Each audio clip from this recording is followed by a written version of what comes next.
People ought not be so frightened of ghosts. They are merely talking shadows, chattering away endlessly about their past affairs.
It's been a few days since we said bye to the others in Nasha Town. Still no news about Rarer, though. Where could he have slunk off to? If only he was gone for good. But with all the trouble he stirred up before, there's no way we've seen the last of him. Hello! You must be the traveler in Paimon? Mr. Flynn has been looking for you. Unfortunately, there's been a serious wild hunt attack over at the quarry. He thinks it's time to regroup and figure out a plan. The wild hunt? Oh, uh-oh. We better get over there, right away! Come on, let's go!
I can barely sense any Kuvaki at all.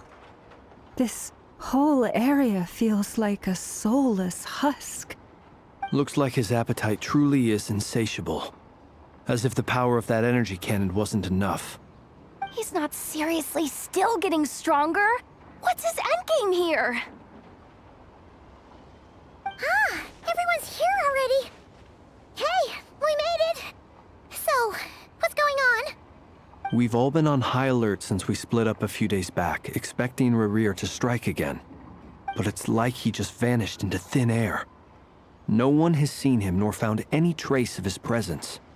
That is, until this morning, when a ratnik found signs of wild hunt activity while out here on patrol. As you can see, the crystalline itself is physically intact, but the Kuvaki it contained is all but completely diminished. And we're sure that Rarir did this. Who else? He's the only one who could pull off a stunt like this. Kuvaki loss has reached critical levels. Reikir of Solnari set to maximum threat level. Warning, unless de-escalation measures are taken soon, he will pose a threat beyond our ability to contain. The consequences could be catastrophic. Traveler, do you remember when we encountered Rarir just after regaining his body? There wasn't a shred of sanity left. Nothing but madness and rage. Yeah, didn't he shout out a bunch of names? Then he started raving about how nothing in this world mattered to him. Oh, Paimon gets chills just thinking about it. Oh, but the thought that he's still out there, lurking somewhere and not cry, waiting for his chance to strike? Oh, even chillier. Last time we fought, we were already at a disadvantage. If he has such overwhelming strength, why would he suddenly go into hiding? Yeah, If I were him and I wanted more Kuvaki, I'd just take it by force. No point staying in the shadows. Unless something went wrong. His whole resurrection thing didn't exactly go smoothly. The other thing is, how does someone who's completely lost their mind still have the wherewithal to cover their tracks so perfectly? Beats me. According to certain medical studies, insanity does not always entail a complete loss of rationality. It may be that he is simply living in a world of his own. That actually sounds about right. He was ranting away to himself the whole time, like he had zero interest in talking to us. There are many unanswered questions here. He could be right under our noses, and we'd still be in the dark. Besides his name and title, we know little about him. Certainly nothing about his past, or what he might be hoping to achieve. Exactly. And we wouldn't even know where to begin looking. Even Boss hadn't heard of the Rahir of Solnari before all this. I'd be willing to bet that even if we gathered together every scrap of intel in Nodcry, we still wouldn't find more than, like, 3 useful facts about him. So, if we do nothing, he'll just keep getting stronger. And if we want to investigate him, we have no idea where to look. Last time we had Marionette and her big robo-buddy to help us, and we still barely held our ground. If we had to face him alone... Oh, Paimon's head hurts just thinking about it. What are we supposed to do against a threat this big? Well, I do have a little hunch about his next move. Given that he attacked the quarry, I'd say it's likely he'll target other places rich in Kuvaki. Somewhere like the Eye of Krati, or the Pillar of Embla. One thing's for sure. If we just sit back and let him keep absorbing Kuvaki, we really won't stand a chance against him. A perfectly reasonable hypothesis. However, it is worth noting that these two locations are quite far apart. To investigate them both, we'll need to split up. I agree, we should split up. Right now, Rarir's goal seems to be gathering Kuvaki, not fighting us directly. Once we're done, let's regroup on Hisi Island. Wait, why Hisi Island? If I recall correctly, your largest goddess statue was carved from Kuvaki-rich ore, was it not? That's right. Yes, it could well be a potential target of his. I should head back and start evacuating the pilgrims.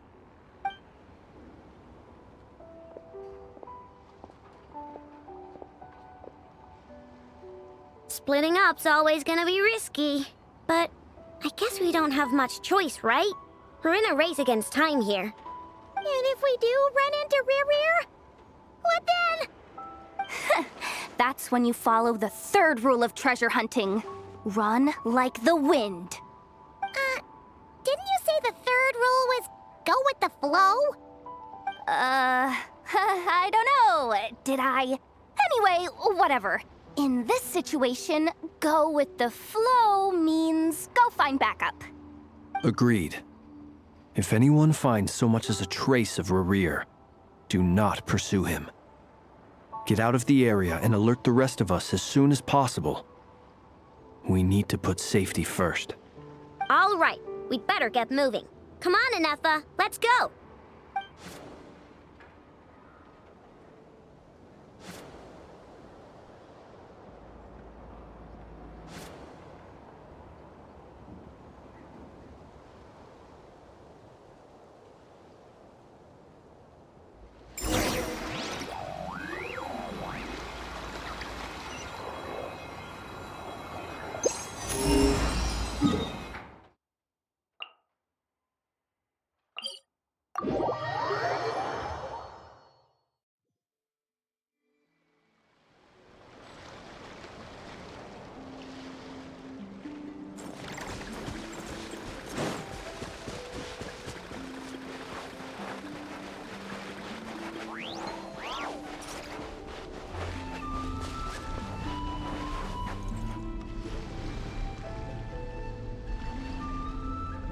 Any leads? Nope. Diddly squat. No clues to where he might be hiding. It's like he's a ghost. It feels like we're sitting on a powder keg that could go off at any second. Ugh, I hate this feeling. I'd rather face him head on than be left hanging like this. So, you guys didn't find anything either? Not loving the word either. How about you, Flintz? I questioned a few Ratniki and eventually narrowed my investigation down to one suspicious individual. But by the time I got to his place, he was already gone. Almost as if he knew someone was on to him. Either that or he's just extremely cautious and doesn't stay in one place for long. He's been biding his time for a while now. The question is, where or what is his next target? No idea. Since regaining his body, he seems to have lost all interest in the fragment in my possession. If he did still want it, he's had plenty of chances to take it. All we can do now is hope that Ino and Anefa turn up some leads. Darn it, Rarir. If you've got the guts, come face me one-on-one! Wait, he's actually here? I didn't mean it, I swear! No, it's coming from Silver Moon Hall. The Lady Kutar might be in danger. Let's get over there, quick!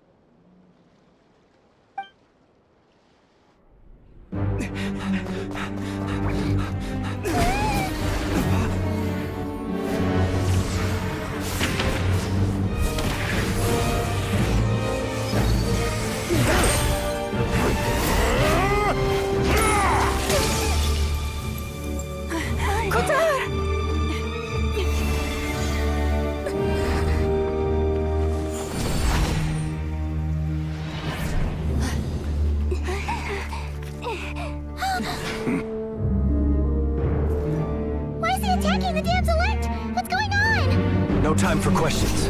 Stop him!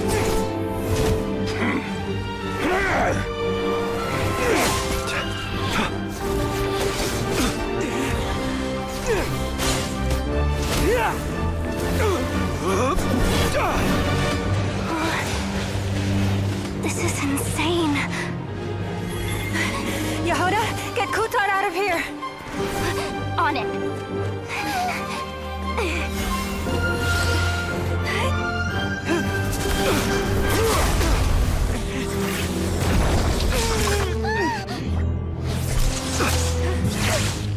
Look where your feeble light has gotten you.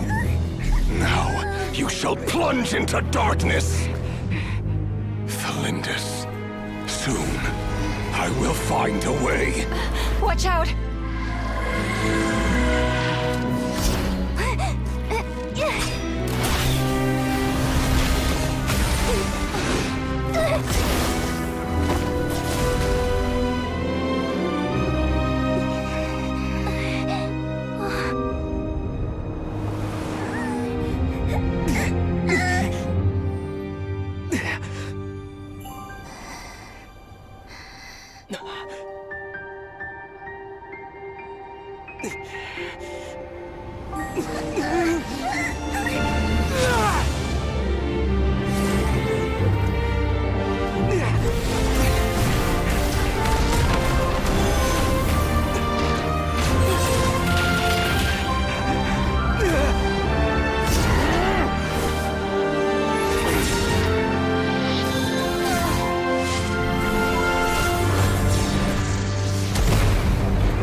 Barely made it out of there alive.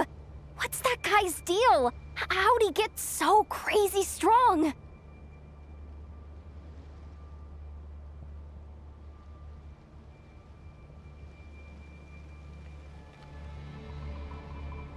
He's a threat to this entire nation. I doubt his strength could even be measured by conventional standards. I have a question. When me and Anefa showed up, we saw him chasing after this lady like he wanted her dead. What was that all about? We weren't there for the whole thing either. They were already duking it out by the time we arrived. Yeah, we didn't see how it all started. It all escalated so quickly, we had no choice but to step in. Kutar, can you shed any light on the situation? Kutar. Cross-checking database. I see. So you're the one that the Frost Moon Scions refer to as the Moon Goddess? Wait, she's the moon goddess? Oh, no wonder she looks just like all those statues. There are many reasons why people might worship the moon, and just as many why they might despise it. I've never met that person before, but there was no mistaking his deep-seated hostility towards me. Why he holds me in such contempt, I cannot say. But since he hunts the power of the moon, it's no surprise that I am a target.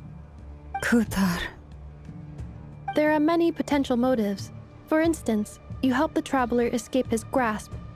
This could be his way of taking revenge. It is also possible that he covets the Kuvaki inside you and seeks to take it for his own. The list goes on. But right now, devising a counter-strategy should be our #1 priority. The likelihood of this location being discovered is close to 100%. A counter strategy? We don't stand a chance against an enemy like this. Surely our only option is to run. He's not gonna chase us to the end of the world, right? So as long as we can sneak out of Nodcry undetected. No, I can't say that. Come on, Yehoda, this is serious stuff. You can't suggest we all just chicken out. Running is our only option. Huh? You seem surprised, but what other choice do we have? We are facing an enemy we cannot possibly defeat in battle. Well, I mean, yeah, but still. It's not too late. I can distract him, so you have plenty of time to make your escape. Wait, what? You're gonna act as bait? Doesn't that make sense? I'm the one he's after. There's no need for you to risk your necks on my behalf. A coyote doesn't stop for bypassers while it's howling at the moon. What is it, Loma? The Frost Moon Scions have already grown accustomed to life without their goddess. My presence here is no longer essential, and this is not my home, so you needn't ask me to stay. We can't just roll over and let him get away with this. That's not our style. Yeah, we can't just call it quits after everything we've been through together. Besides, she pretty much saved my life back there. If I just ditched her now, I'd never forgive myself. We can't overlook that you have saved our lives multiple times now. To talk of returning the favor would be a little crass for my liking. But suffice to say that we are friends, and friends look out for one another. Riri's true objective remains unclear. Even if we were to sacrifice Miss Kutar, there's no guarantee he would stop. But Kutar, I know why you left the Frost Moon Scions so long ago. It was because people started treating prayer as a form of trade.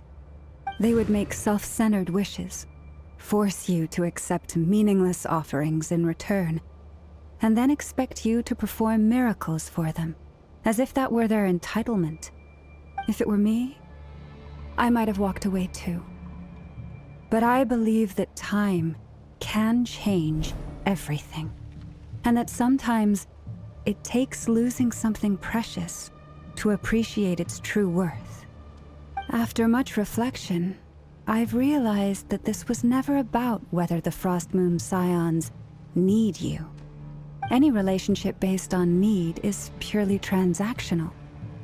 What I truly hope is that you'll choose to stay, not out of obligation, but as part of our family. You were born here, and now you've returned.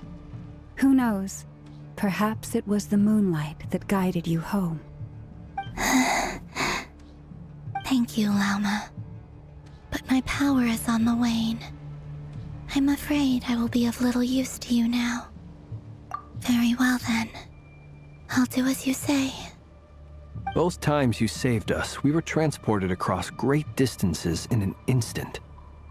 Is that one of your powers as the moon goddess? It is, but I find it very draining. I barely managed to pull it off just now, and it will be some time before I'm strong enough to do so again. Rejected by the world, my power is dwindling. Like a lake cut off from its source, slowly shrinking away. Now, it has almost run dry. What do you mean, rejected by the world? The 3 moons belonged to the ancient bygone era in which they came into being. From the moment I was born, the world itself has been steadily sapping away at my strength. The 3 moons are not one and the same. As the goddess of the Frost Moon, I cannot wield the powers of the other 2. Yet moonlight has a way of blending together. Each can reflect the other's glow. So when our fingers touched, I was able to restore my strength by drawing Kuvaki from the eternal moon's marrow. But this method of recovery is painfully slow. If only we could find the... It's the Wild Hunt! Even faster than we expected. We'll have to finish this conversation later. See how those wild hunt creatures are running away from us. They're likely just a scouting party, which means Rerir won't be far behind. Then what are we waiting for? Let's get the heck out of here!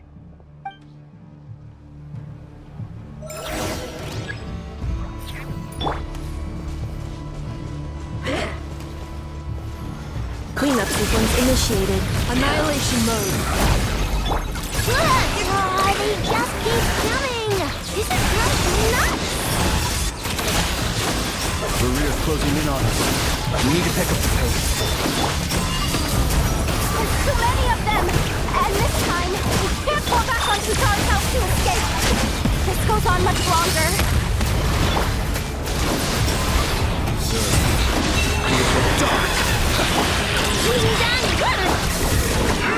Beware the creatures of the night. With one heart and hand. Preparing for dust up. Close your eyes. Observe. Night falls. Be silent. Observe. Annihilation mode. For the everlasting forest. The long sleep ends. Be silent. To dust.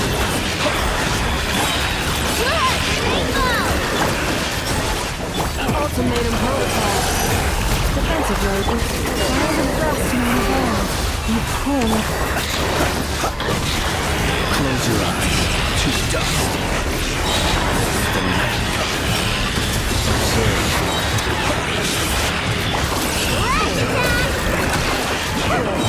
Annihilation mode. Let's light it up!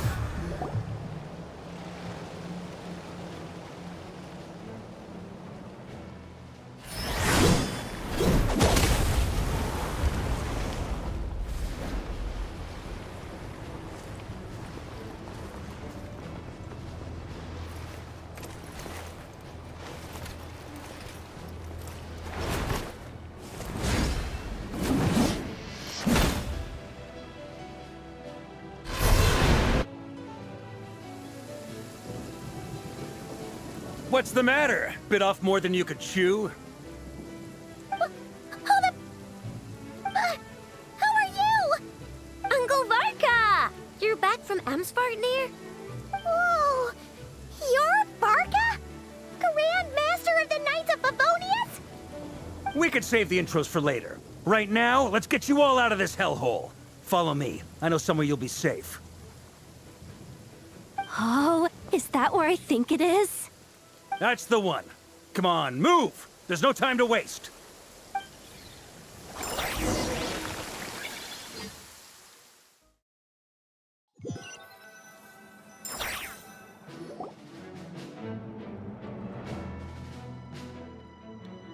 Wow! Where are we? This is so well hidden. Well, that goes without saying. This is the Knights of Favonius' meeting place in Nodcry, and a contact hub for the Northern Intelligence Network. AKA, the black market of intel. No matter what faction you're with, it's the place to buy and sell information. Their headquarters are in Nodcry, but they've got contacts in every nation. As an expeditionary force on foreign soil, working with them has offered us the most effective way of getting our hands on reliable local intel. This is where we meet, so naturally, it's secure. Anyway, where were we? Folks from Nodcry should be pretty familiar with me by now, but I believe this is the first time we've met. Allow me to introduce myself. I am Varka, Knight of Boreas, and Grand Master of the Knights of Favonius. We've heard all about you. This meeting's been a long time coming. You look way younger than Paimon expected, but you definitely have that Grand Master vibe. Well, I'm no spring chicken. Just not showing my age yet. Definitely feeling some of that back pain today, though. Rushed back from Amsfartnir without a wink of sleep, only to get right into another fight with that freshly revived maniac. Another? You mean you fought him before? Yep. He wasn't nearly as strong back then, but he was still a formidable foe. I brought some of the knights along to give him a little surprise, but he saw us coming from a mile off. My squad took heavy injuries, and I barely made it out alive myself. We knew it might have been our last chance, so we staked everything on it. But still, it wasn't enough to stop him. I tried tracking him down afterwards, but he didn't leave a trace. Even in his unhinged mental state, he's as cautious as any trained operative. So, I decided to come find you. And as luck would have it, turned up to find you being ambushed by the Wild Hunt. The rest, you already know. Is that why he's been frantically absorbing Kuvaki these past few days? Because he sees you as a threat?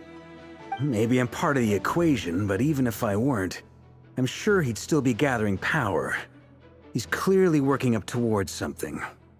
Note to self, Uncle Varka's strength rating officially upgraded. Guess it's my turn to ask questions now. So, what exactly has been happening in Nodcry? Why is the Wild Hunt returned in humanoid form? And why is it after you?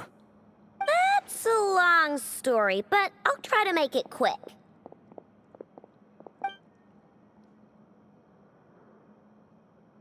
Wow, I had no idea so much had happened. Sounds like you guys have really been through it. So, the Kutar is actually a Fatui Harbinger. And all this Wild Hunt activity in Nodcry is the work of the Raker of Solnari, one of the 5 sinners. Oh, that's a lot to take in. Need some time to wrap my head around it all. I'm truly sorry, Mr. Varka. You stood with us against the Wild Hunt, and did everything you could to stop it from escalating into a full-blown catastrophe. And then, the one time you're away, it all comes to a head and all your hard work. You've got nothing to apologize for, Miss Moonchanter. You can plan 100 steps ahead and still slip up. That's just life. No one knows what tomorrow holds. You can't predict which way the wind will blow next. And, to be perfectly honest, I can't say I'm surprised. For all the times we've defeated the Wild Hunt in the past, we've never been able to completely wipe it out. Turns out, we were just delaying the inevitable. But now that a new variable has come into play, fate may well take a different course. A new variable? You mean us? Who else? And in a strange way, I think his resurgence might not be an entirely bad thing. The Wild Hunt is like an unrelenting force of nature, but Rerir is an individual with an agenda. He's gotta have a weak spot somewhere. That said, while Ino was explaining everything just now, some of the points that Mr. Flint's added caught my attention. You mean about our mystery ally? That's right. From what you've said, not only did they lead you straight to some key files, they also shielded Hisi Island from a lethal Kuvaki blast. I don't know who or what could pull something like that off. Heck, even Miss Columbina doesn't have a clue. I hadn't heard the story about those files. Would you mind repeating their titles for me? Wild Hunt Phenomena Log, a Nodkryan Ratnik's Field Journal, and Kuvaki Survey Log. Oh. No.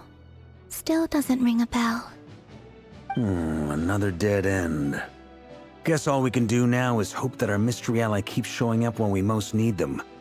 Still, it's safest to assume they won't be intervening again. From here on out, we'll have to resolve this crisis by ourselves. Your intel also explains something else I've been wondering about. The reason I led my team to Amsfartnir was because we'd had reports about a possible source of the Wild Hunt showing up there. But once we looked into it, it turned out to be a red herring. I don't know who was behind it, but clearly, it served its purpose. I doubt it's by chance that he happened to make his comeback while my attention was diverted. And from everything you told me, it sounds like his scheming began well before his return. So maybe luring me away was all a part of his plan. But is it even possible that he orchestrated all of this by himself? The Moon Maiden and the Raker of Solnari, Nodcry of all places. The way everything is unfolding, it can't be a coincidence. So, what do we do now? Got any ideas? Right now, we've got at least 3 things to consider. Let's go through them one by one. First, we need to figure out how to take down Rerir. If we can't beat him in a straight-up fight, the rest won't even matter. To my knowledge, the bulk of Nodcry's fighting force is already gathered here.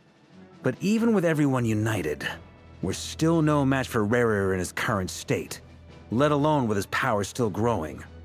What if there was a way to tap into a new power of our own? How so? Have you thought of something, Columbina? 3 moons once watched over this world. The Eternal Moon was the largest. The Frost Moon was the brightest. And the Iridescent Moon was the most mysterious. They say that back then, the 3 moon goddesses wielded immense power, enough to shape the workings of the world itself. I now bear the Frost Moon's power, and the Eternal Moon's marrow resides within the Traveler. Hold on. Are you suggesting? The iridescent moon, the last piece in the puzzle. That's right. If we can find the Iridescent Moon's marrow, I will be able to regain my strength much more quickly. The 3 moons are said to stir the tides and illuminate all things. Perhaps they hold further secrets beyond our understanding. According to my analysis, the solution is feasible. However, it is subject to one major condition. How do we locate the Iridescent Moon's marrow? I know a way, but we will need to visit the Fatui's Experimental Design Bureau. The Experimental Design Bureau? Are you saying we need to involve Marionette? Yes. I must speak with Sandrone. It's a long way from here to the Experimental Design Bureau. There's a high chance you'll be spotted. You shouldn't go alone. Then that's settled. Next up, our second priority. Somehow, we need to figure out Rerir's end goal. As you saw for yourselves, when he was still in his Wild Hunt form, everything he did was for the sake of recovering his body and resurrecting himself. His first act since then, after laying low for a while, was to try and assassinate this young lady. People's obsessions often reveal their greatest vulnerabilities. There must be a reason why he despises the moon so deeply.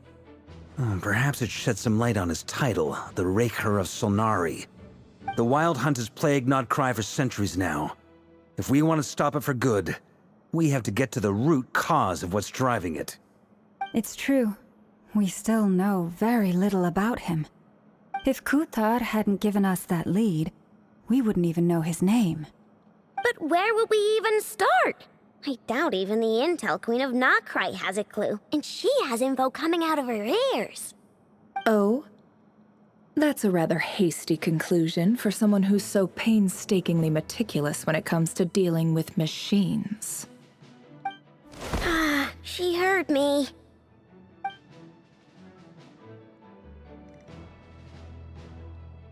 Boss! What are you doing here?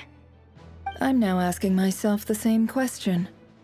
I received a letter from a humble knight of Favonius, requesting a meeting to discuss a major business deal. But it looks like this humble knight had something else in mind. Details, details. Miss Neffer, the important thing is that you've arrived at the perfect time. Since his failed ambush, I've been racking my brains trying to come up with a plan to fight Rarier. Given the severity of the situation, I think it's fair to say that our only chance lies in uniting as one. And I'm talking all the factions in Nokrai. We can't do this without the Curatorium, but I knew it'd be a tough job to win you over. So, I took the liberty of reaching out for a little chat. Wait a sec. How did you even hear about this place, Neffer? Didn't you say this is meant to be the Knights of Favonius' meeting spot? And a contact hub for the Northern Intelligence Network?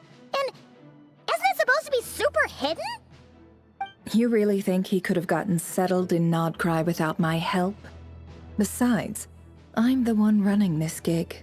Of course I know where the meeting place is. Allow me to introduce the current head of the Northern Intelligence Network. If it's intel you're after, she's your woman. Pretty much seen and heard it all. Please spare me the flattery. Let's cut to the chase. Seems like you've run into some trouble, huh?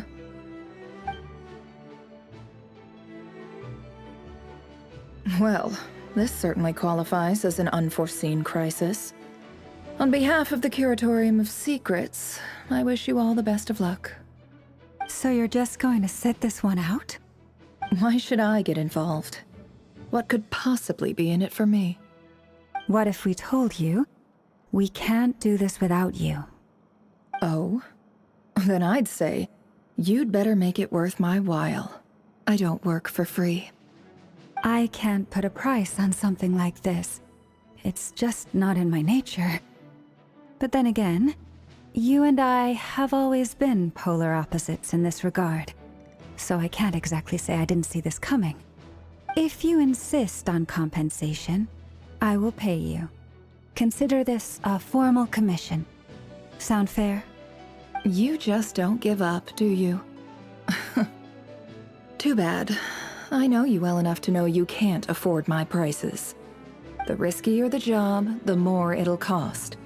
And a Moonchanter's stipend isn't exactly generous. Unless you're planning to start passing the donation box around among the faithful. Boss, just a thought. If they come up short, maybe you can take the difference out of my next few paychecks. Things got really dangerous during the fight with Rarier. If this girl hadn't saved me, I'd be ley line fodder by now. I'd be gone for good, boss. If there's any way we can make this work, I'd really like to help her. Please? I'm begging you. This is why I'm always telling you never accept favors. They are the hardest debts to repay. You have to be careful who you get involved with, or you invite all kinds of misfortune. Very well, Yehoda, I will help. But just this once. Don't count on this happening again. Flynn's, that fragment that Rarier was after, do you still have it on you? Of course. Let me borrow it. I need it to follow up on some leads. Wait, you actually have some leads? Shh. This is top secret information. I get it. We all have things we'd rather keep to ourselves. Plus, I know we can count on you. So we'll leave the intel gathering in your hands. And that brings me to the third and final item. We need to find a way to distract him. We need time to make our move, so someone will have to stall him. I'm in for this part, no matter what. Anyone coming with? Count me in too. Come off it, you two. Quit playing heroes. I'm way ahead of you here. Nefa did a scan of the Moon Goddess's Kuvaki signature, and we're gonna use it to make some decoys over at the Kramkake craft shop. Anyone who's in, follow me. Once they're ready, we'll deploy the decoys across Nogcry. So as long as the rest of you keep moving, he won't catch on to your scent and won't be able to track you down. I like it. Genius idea. No biggie. All right then, we'll split into 3 teams. Once your team has finished their mission, return here and wait for the others. Dismissed!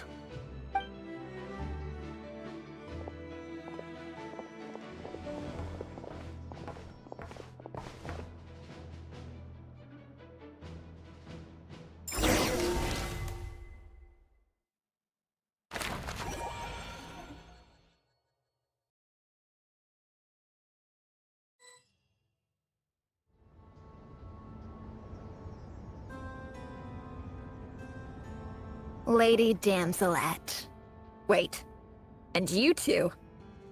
What are you doing at the Kuvaki Experimental Design Bureau? We've been doing our best to mind our own business lately. But if you're just gonna waltz up here like this, you're seriously pressing your luck. Don't blame us for doing what we have to. You really think that's gonna scare us off? We're not looking for any trouble. I just want to see Zandrone. Do I need to remind you that you're still a wanted fugitive for deserting us? Out of consideration for our former ties and the crisis we're all up against, we'll let you leave in one piece. But don't even think about trying to get inside. Let them in. But... Are you going to make me repeat that? No, my lady. Zandrone seems to be in a good mood. Must be maintenance day.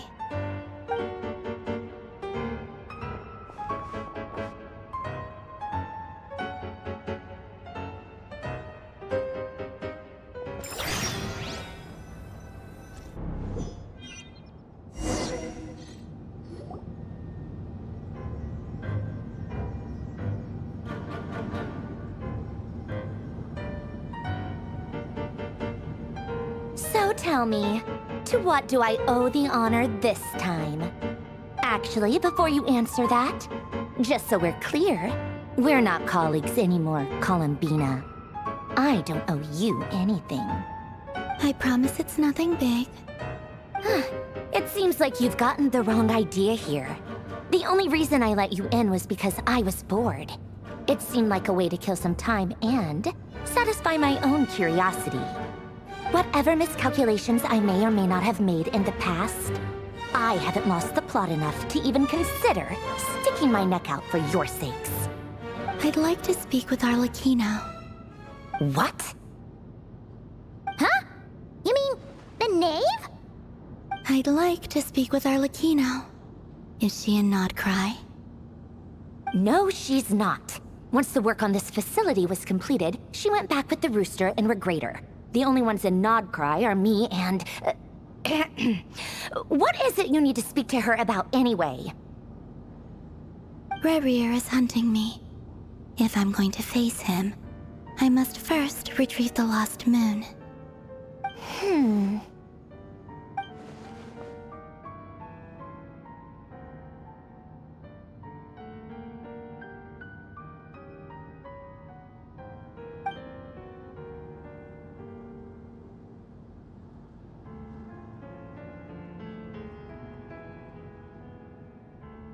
Is that a no, then?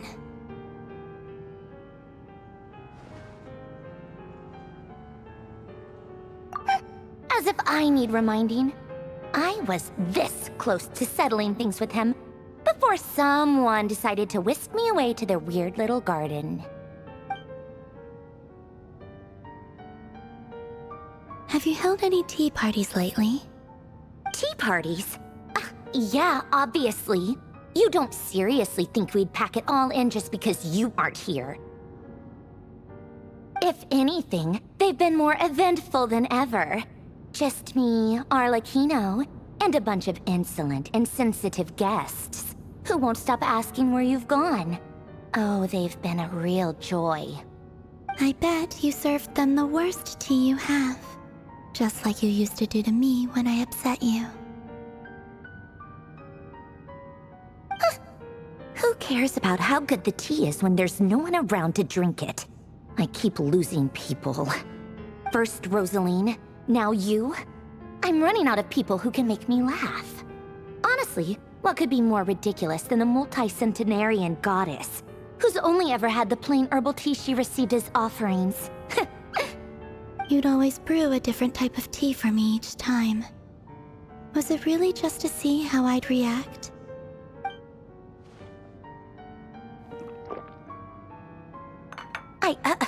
Well, duh.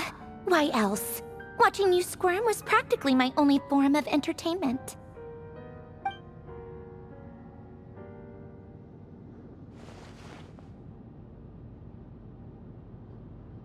Oh, yeah. And Capitano sometimes used to bring Tartaglia around, too. But I guess we won't be seeing him again.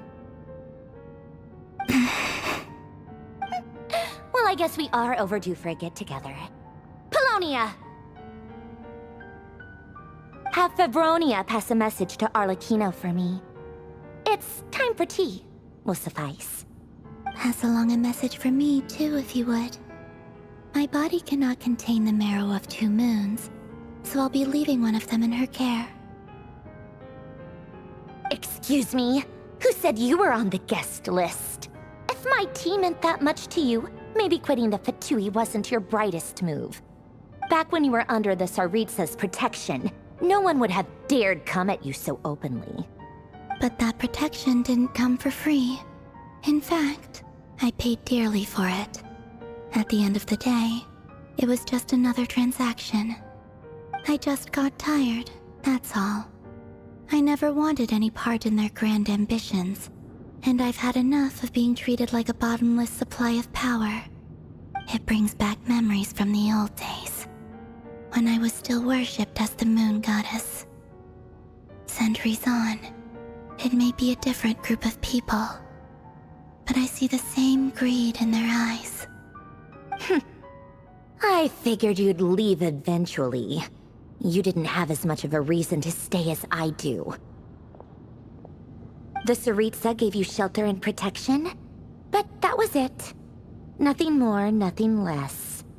Meanwhile, the Fatui demanded everything from you in return, until it was more than you could bear.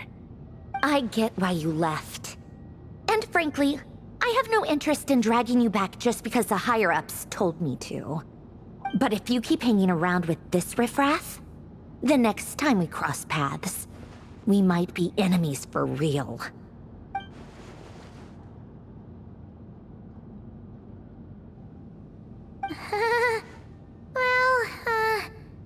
Guess that's our cue to leave. That might be your plan. But it sounds like someone else wants you to stay a little longer. Huh? What do you mean? Listen.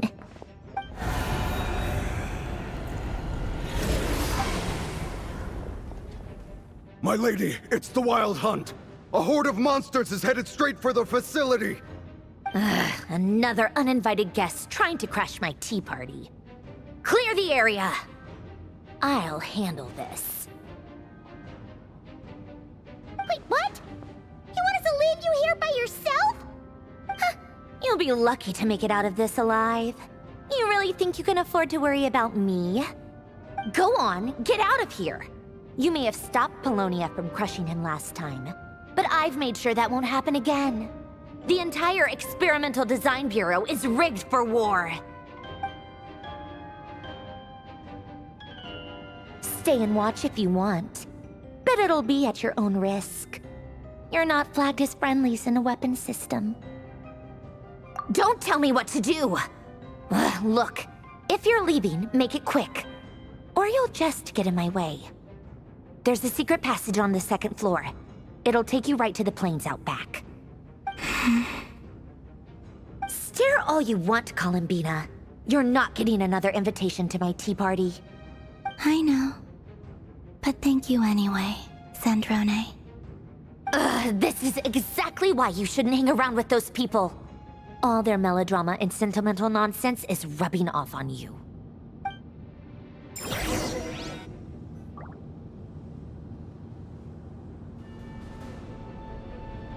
Come on then, Mr. Ray here. Let's pick up where we left off. It's your Wild Hunt monstrosities versus my beautiful creations. Let's see who comes out on top.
Colonia, get him!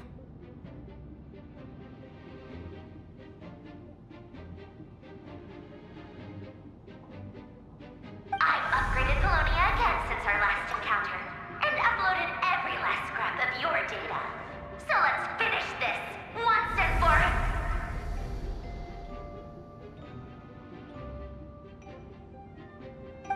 She's not here. Where did she go? Hey! Over here, you big... Cursed moon. Go. Keep searching. She cannot have gotten far.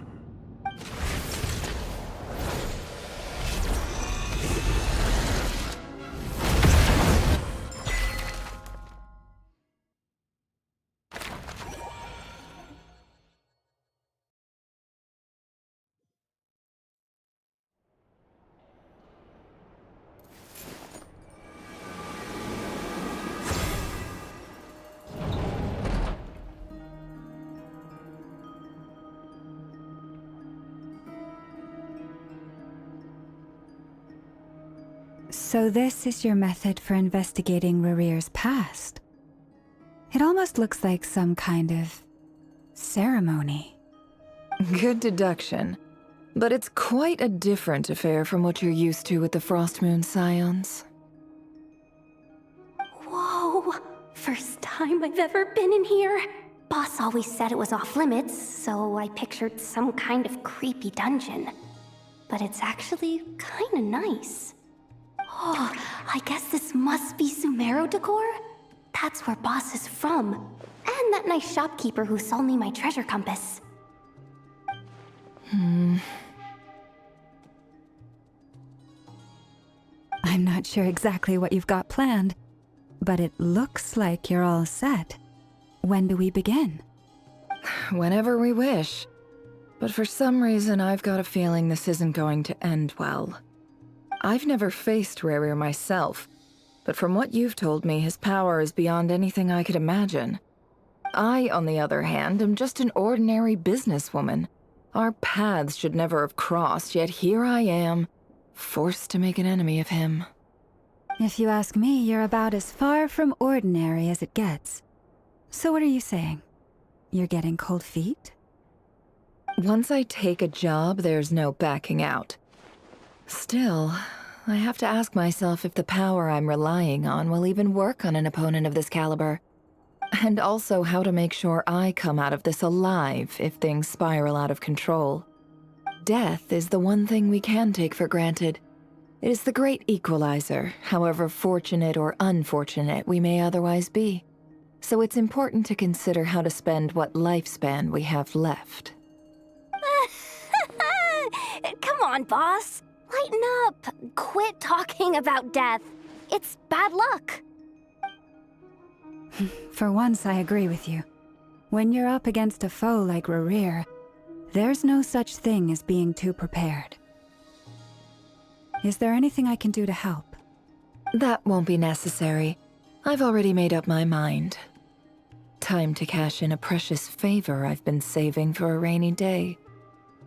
Yehoda, I need you to find someone for me. The sooner the better. Eh? Find who? That shady merchant who sold you an overpriced treasure compass the other day. Come on, boss. You're pulling my leg again. In what way is she shady? She showed up when I was completely lost and sold me a neat little gadget that was exactly what I needed. Trust me, she's a good person. Anyway, I know who you're talking about. Don't go anywhere. I'll be right back.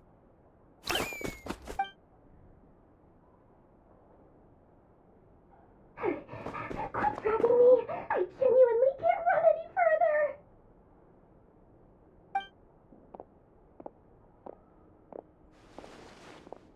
Hey, aren't you? What is it? What's the big rush? You dragged me out of a dream where I was literally swimming in Mora. I'm charging double my usual attendance fee. See, look how easygoing she is. After that rude awakening, she could have completely snapped at us. But instead, she kept it together and just asked for an extra fee. Dori Sangama Bay? I never would have pictured you two doing business together. If you want to make it big in Nodcry, it's all about connections. Lady Nefer just so happens to have a lot of intel that interests me. And she also did me a big favor in the past. It was back when I first arrived in Nodcry. My trusty assistant, the genie in my lamp, had an adverse reaction to the Kuvaki and fainted. And when you know it, that's when I suddenly find myself in a life-or-death situation. Good thing my compatriot was there to swoop in and save the day. I've been giving her a 30% discount off all of my goods ever since. Now, so that no one here feels left out, I'm willing to extend a 20% discount to fellow friends of Boss Nefer. Plus, any other friends you send my way will enjoy 10% off. What can I say? The great Lord Sangama Bay is nothing if not generous. So, let me guess. You've run into some trouble? I've got everything you could possibly need, and the more you buy, the more you'll save. You guessed correctly. What have you got in the way of survival gear? The one type of gear I've never been short on. What are you looking for? A jetpack fresh from the Academia's labs? An ancient suit of armor dredged up from the bottom of the sea? At the very least, I need to know what kind of opponent you're dealing with here. If even you're worried about staying alive, it must be pretty serious. What if I told you it's someone with the power to bring a nation to its knees? Is that so? Then we really are talking top-shelf treasures. I don't have anything like that in stock right now. I'll have to ask my supplier. Your supplier? A powerful woman, make no mistake. I can't reveal her identity, but luckily for you, I hear she's planning to visit Nodcry in the near future. If you're willing to wait, I can ask her when she's here. Can't say exactly how long that'll be, though. Then, let me put it another way. What would you do if you encountered an enemy like that? Roll over and serve yourself up on a silver platter? Of course not! I have a handy little trinket from one of my generous suppliers, which... Hold on. What exactly are you getting at? No, no! This is for my personal use only! Let's just say I'm borrowing it, all right? Just for insurance purposes. You'll get it back later. Favors are the worst kind of debt to owe, and now you've got a chance to repay one. A win-win situation, don't you think? Fine. You can borrow it for 5 days. No, make that 3. And for every extra hour after that, I'm charging you 1,000,000 mora. Deal? Deal.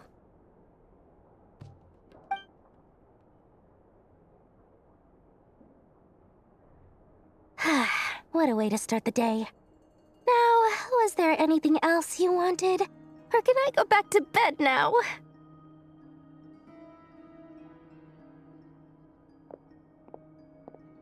That will be all. Take care now. Don't trip up on your way back, friend. See you later! You're my favorite shopkeeper.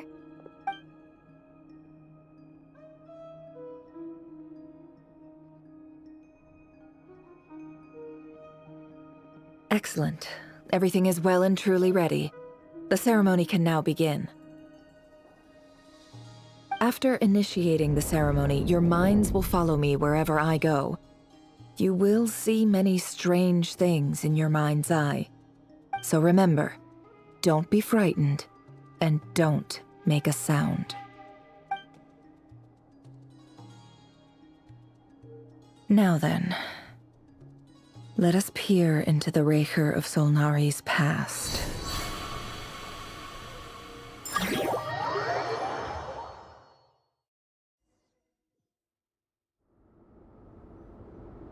I made it.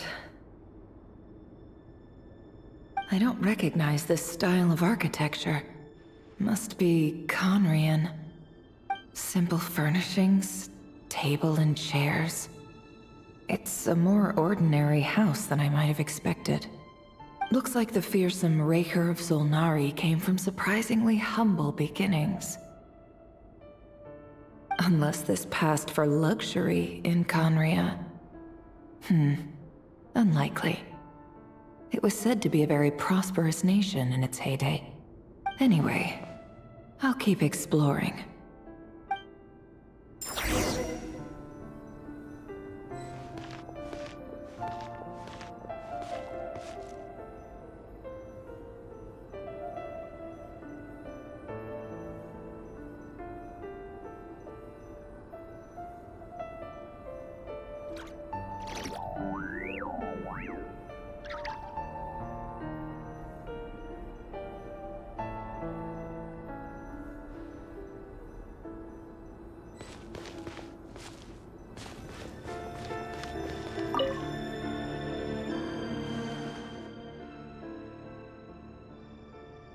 Hi, Rivier. Since you're working extra hours tonight, I thought I'd keep myself busy by checking out that new kebab shop. I've heard good things about their menu.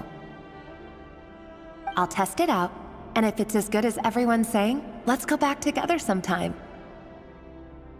P.S. New stash from the Universitas Magistrorum. I brought some goodies home. A few teacups and a pin rack. Hope you like them. They didn't sign their name, but they must have been close. Sounds like they were living together.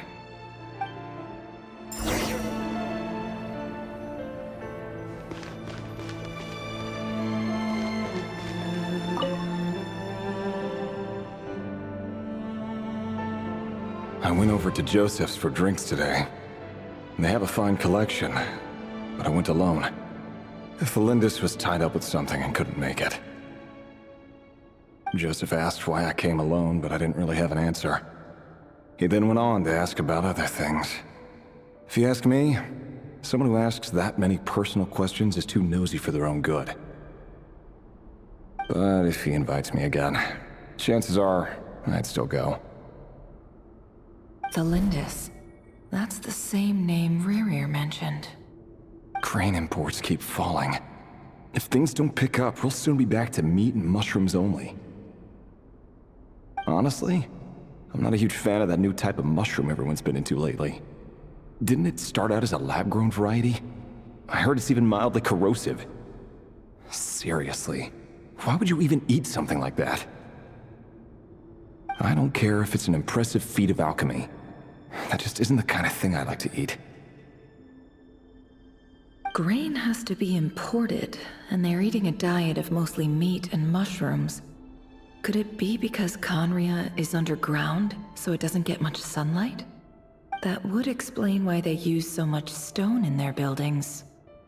They even use alchemically modified strains for food. Seems like the people of Conria don't have many options when it comes to dining. I've just about saved up enough now. Time to buy it and keep it somewhere safe. Making a big purchase. I wonder what it is.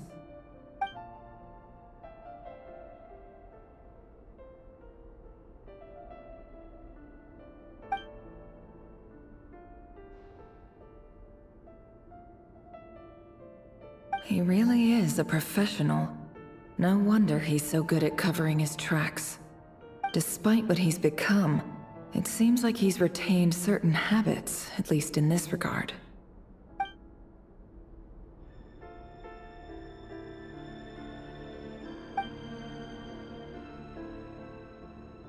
Did Rerir rip it out himself?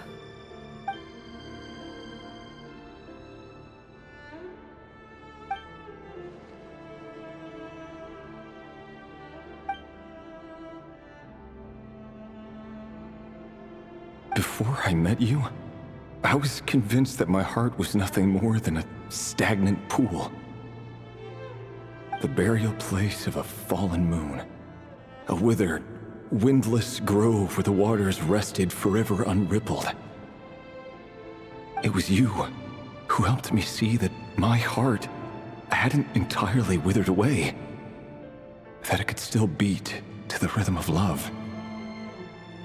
This is just trivial sentimentality from the looks of it. Why would he go to the trouble of hiding that? The burial place of a fallen moon.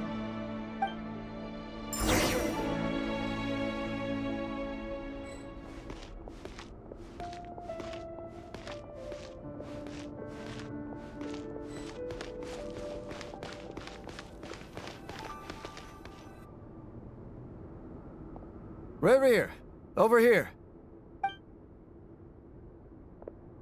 Dane! Oh, and, Vedaflin here? What a surprise to see you here, sir. Hello there, Reverie. You need not address me so formally outside of court. He doesn't get that much free time, so I invited him over for a drink. Even the court prophet deserves a break every now and then, right? Well, I'm flattered. So, what are we discussing today? Hey, don't look at me. As far as I see it, we don't need an excuse to have a few drinks. Come on, don't give us that. Didn't you say you were about to pop the big question? How's that coming along? Who'd have thought the great Twilight Sword was an even greater gossip? I just didn't expect you to be the first one to settle down and get married, that's all. Yeah. If you told me that a few years ago, I wouldn't have believed you either. So, are you planning to come clean about your job then?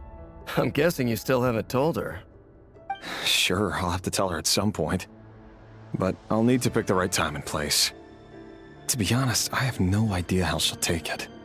Come on, stop being such a pessimist. For all you know, she could be thrilled. I bet she'll be much more impressed by your actual job than the one she thinks you're doing now. A member of the King's Guard. Quite the cover story. Does the king himself even know? Of course he does. Anyway, enough about me.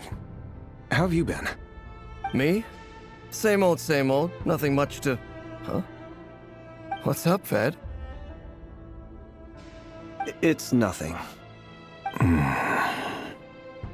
Vedaflin, Dainslift's elder brother. Renowned throughout the court of Conria as the Visionary, and said to possess a wisdom far beyond the reach of any ordinary man. And yet, despite the gulf between us, he seems to have something to say about me. Does he even know me? Does he see me as a friend of his brother, or just another of the Vinster King's blades? Why did he react so strongly? Was it really to do with what we were talking about? Brown, curly hair and brooding blue eyes. So this is what Rerir looked like back in the day. Perfectly normal. No different from anyone else. As frightening as this monster is in the present, there's something even more unsettling about seeing the human he used to be.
Thelindis?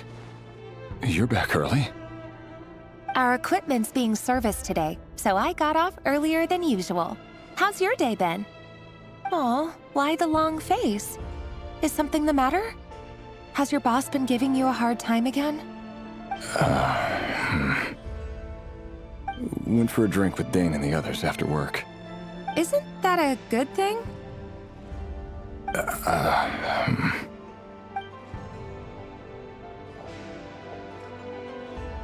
Vedifilnir showed up today, too. You know, Daneslif's older brother. Ah, Mr. Vedifilnir. Yes, I've heard of him. They say that everything he says ends up coming true. He overheard Daneslif mention that I'd recently proposed, and seemed to have an issue with it. But when I asked what it was, he kept it to himself. So, you're worried? You can be such a child sometimes, Revier. We're nobodies. Why would the Visionary be concerned about us? I'm sure someone in his position has much bigger fish to fry. Maybe you're right. You worry too much, Revier. We've been together for ages now, and everything's been going so well, has it not? You've even proposed to me. So, you do remember. Tell me then. What's your answer? Like I said, I need some time to decide. You can't just rush into things like this. We may be nobodies in the grand scheme of things, but if we want things to work out, we've still got to plan ahead. All right. Take your time. Just don't keep me waiting forever. Nobodies. Sounds about right. In the eyes of people like Vedifilnir and Daneslif, what do we matter? Can someone whose gaze is so fixed on a far-flung future even see the present clearly? Besides, the dynasty's fate rests with the king and his inner circle. Whatever I do, it won't make much difference.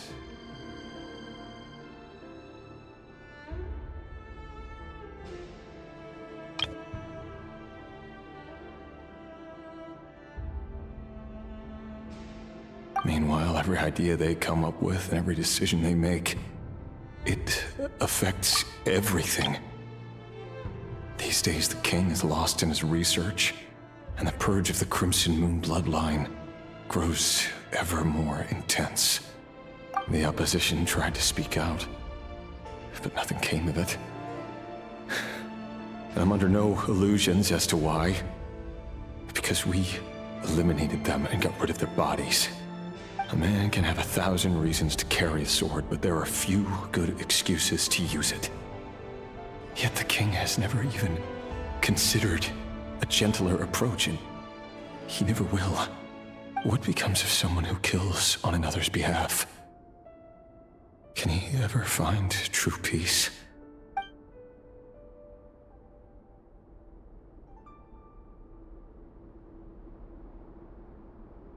Thelindis?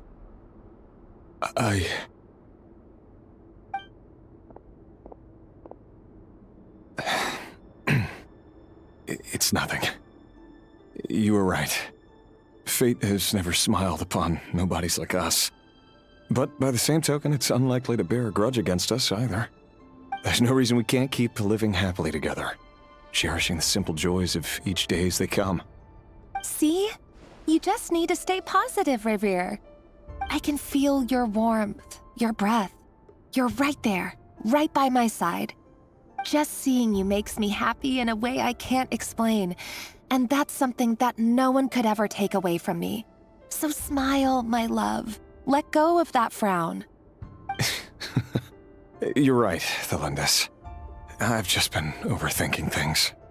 That's better. Getting caught up about things like this will only ruin our evening. Speaking of which, all set for the ball tonight? I need to go get ready. You go ahead. I just have a few things to take care of, then I'll come join you. Even busier than the big shots, huh? Fine, I'll go get started. But don't be late. If you keep me waiting too long, I won't be a happy bunny. Relax. I'll be there. Seriously, though, you drive a hard bargain. You're really gonna leave my proposal hanging and still expect me to take you to the ball? Well, that goes without saying. I already told everyone I'd be coming with a dance partner. Besides, they're two completely different things. Let's take it one thing at a time, all right? All right. White outfit it is. It seems like Rerir was deliberately hiding his ties to the intelligence services by giving the impression that he was just an ordinary member of the Venster King's Guard. He clearly doesn't want his would-be fiancée to know about his other life. Then again, that's hardly surprising. People in the intelligence trade rarely do. Who'd have thought we were in the same line of work? Let's dig a little deeper.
Our last operation was a resounding success, and all thanks to you, Rahier of Solnari.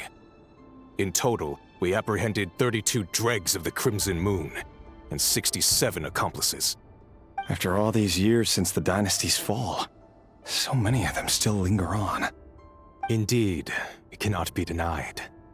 Yet it was destiny that the Crimson Moon should be overcome by the eclipse, and that His Majesty, the all-seeing Venster King, now guides our nation on the path to prosperity. Khaenri'ah has no further need for a dead moon. But alas, there will always be those who refuse to see the truth, choosing instead to romanticize the past. That's not entirely true. Much about the Crimson Moon era was worthy of remembrance, and that's exactly why they keep trying to see it restored. Many of its secrets remain unsolved to this day. As it happens, that's precisely the field of study my partner is devoted to. You still haven't told her what you really do for a living. Where would I even start? How do you tell someone that you're one of the king's hand-picked executioners? That your hands are steeped in blood? You didn't choose this life, any more than I did. Orphans like us don't get a say. But I'll sure as heck be the one to pay for it. Speaking of which, we need to be more rigorous in the way we identify direct descendants of the Crimson Moon. Someone, it seems, has strong opinions about my future plans. Most likely my marriage in particular. I have a feeling that we may soon become targets of the Crimson Moon's retribution. Your concerns are not unfounded. They've taken out many of our colleagues these past few years, and for that very reason. These are no helpless lambs we're leading to the slaughter. They're wolves in sheep's clothing. Take care, Rahier of Solnari. I look forward to toasting you at your wedding. Thanks, Thorkel. You look after yourself, too.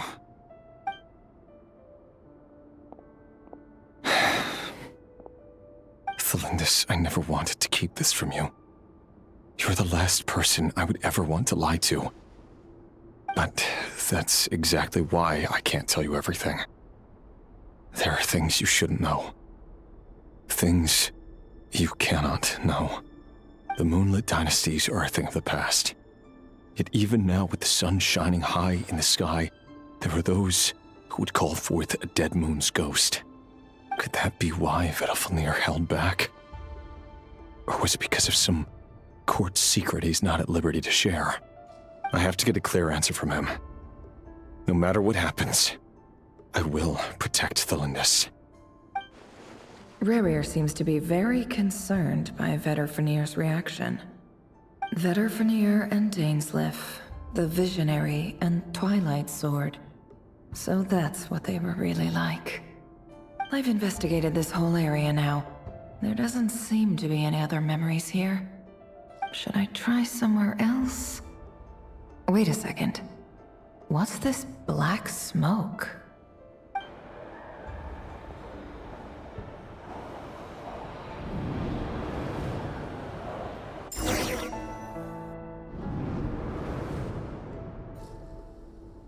So, he's late after all. Just you wait, Rarier. You're in for it. Big time. Are you waiting for someone, ma'am? Could I tempt you into buying some flowers? Oh, sure. Pick me out a pretty bunch if you would. Thank you. But I'm afraid none of them are as pretty as you. For someone so young, you sure have a way with words, don't you? I'm only telling the truth. Look me in the eyes. You'll see I'm not lying. May we have a word in private? Who are you? And what do you want? It doesn't matter who I am. Too many of our kind have fallen lately, so I decided to take the risk of reaching out. Not long ago, the Ray here of Solnari led an assault on one of our strongholds. We suffered many casualties, and many who came to our aid lost their lives as well. Sorry, I don't know why you're telling me this. And I don't want to get involved. Wait, hear me out. This time we finally got a clear look at his face and learned his true identity. His name is Rarier, and he claims to be one of the King's guards. What did you say? A cruel irony, isn't it? The man you're set to marry leads a double life as a brutal executioner. But surely, you must have caught a whiff of the blood on his hands. Why are you telling me all of this now? Simple. It's because... How strange. Rarier was nowhere to be seen in that memory. It clearly belonged to the Lindis. Rarier couldn't possibly know what happened if he wasn't even there. Why would her memories appear in his fragment? The ceremony won't last much longer. I think it's time to call it a day.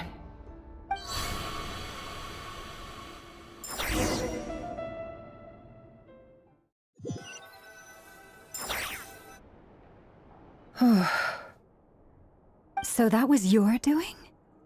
Did you just pull us inside Rarier's fragment to spy directly on his memories? Any more questions, and I'll have to start charging. I had no idea you could do that, boss! Seriously, that was amazing! We're not worthy. We're not worthy! I gotta admit, though, I'm itching to see what happens next. Feels like we barely scratched the surface. I'm just as curious as you are, but the ceremony only allows for limited time inside. That's all we can see for now. Luckily, we managed to learn quite a lot. So far, so good. I just hope the others are doing okay too. Especially the group with the Traveler. Their mission is a risky one. Let's hope it's all going smoothly. If you're worried about them, go see how they're doing. If I know Boss, she's gonna need some time to write up all the details and make sure it's all coherent. I'll stay behind to lend a hand, but feel free to head back and meet up with the others.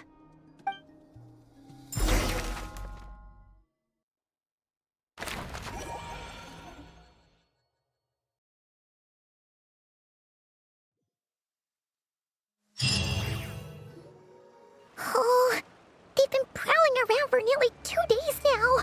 These things just won't quit. Oh, they might not have seen us yet, but them constantly sweeping the area, our way out is completely blocked. Oh, that's never gonna work. One little slip up and it's game over. If they spot us, they'll run straight back to Rarier, and once he knows we're here, it won't be long before he's breathing down our necks again. Oh, guess you're right. All right, time to zip it.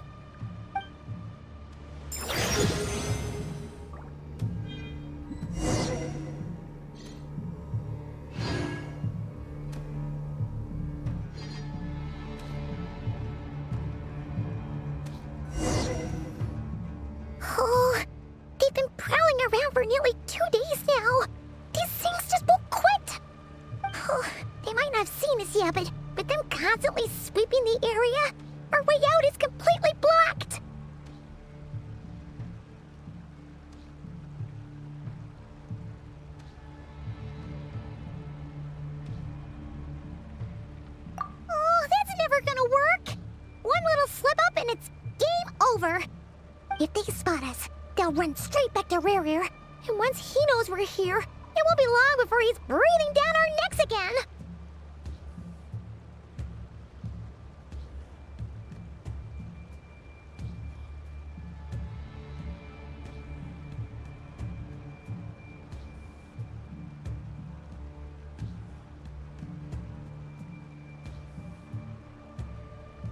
Oh, guess you're right. All right, time to zip it.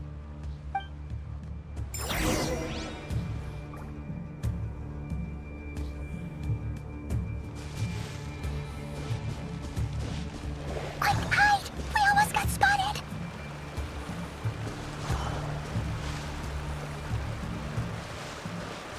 Phew, that was a close call.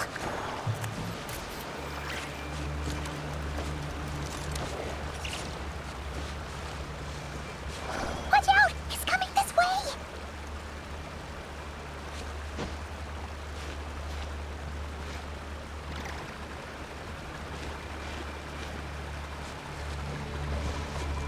Keep going. We're nearly there. This is the final hurdle.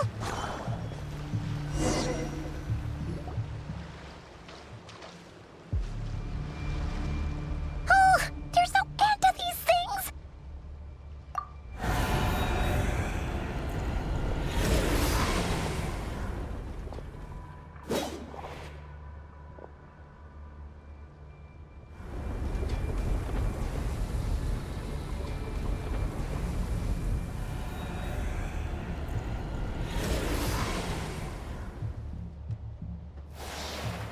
Fire.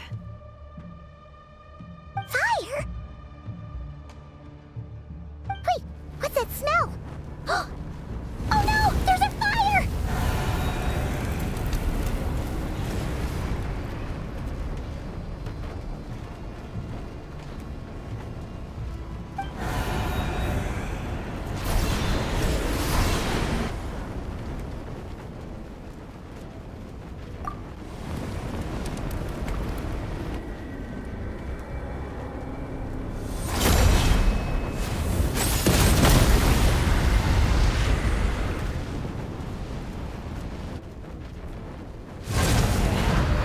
Sandrone was right. You look weak, Columbina. The old you would never have let such lowly creatures bar your way. Word has it that you did something for the Tsaritsa, and that's why you've lost most of your power. Freedom comes at a heavy price, doesn't it? It's Arlecchino! You came! Hello again, Columbina. And greetings, guests of the House of the Hearth. It's been a while, Arlecchino.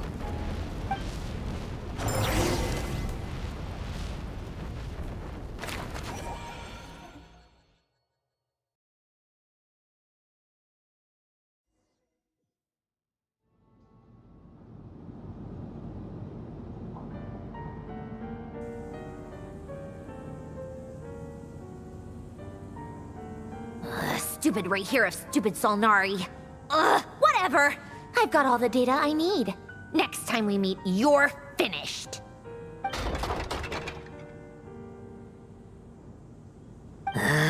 He sure doesn't pull his punches. Excuse me, do you need a hand? You can do me a favor by staying out of my way. Can't you see I'm busy? Wait a minute. I recognize that voice. Hello, Miss Sandrone. Father sent us over to help. Huh. How considerate of her. Hey, Fremine, get over here and help me fix this. Lenny, you do your thing. Just keep your sister away from my machines. Nearly every machine that Catgirl touches ends up going haywire. Go put her on cleaning duty or something.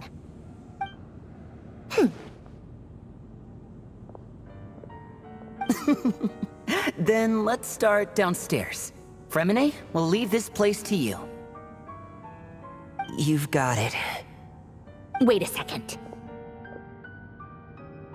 Pretty sure there's still some tea in the cupboard. If you want some, you'll have to make it yourselves.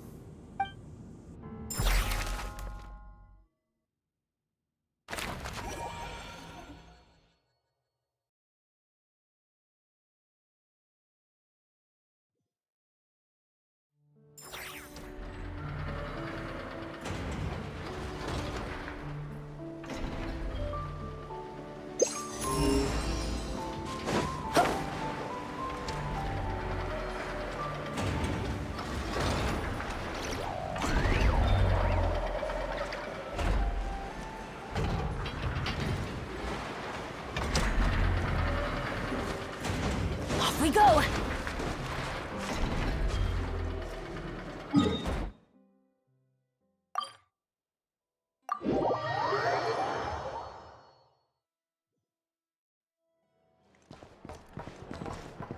Ad Astra Abyss.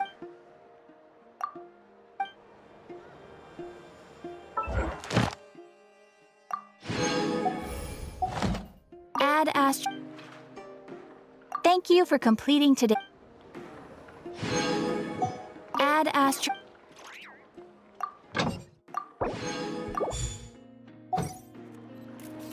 Ad Astra Abyssosk.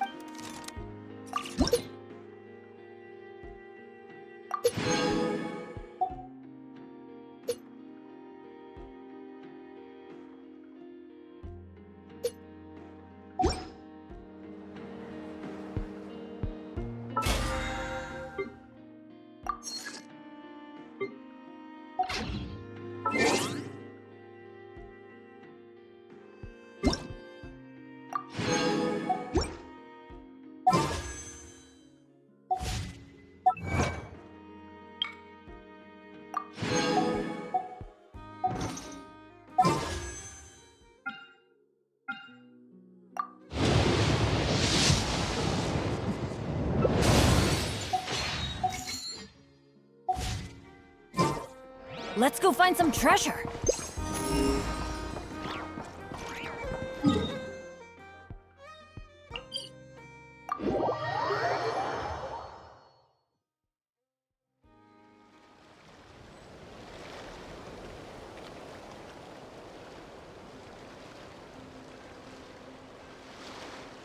Oh, ow! Where did that come from?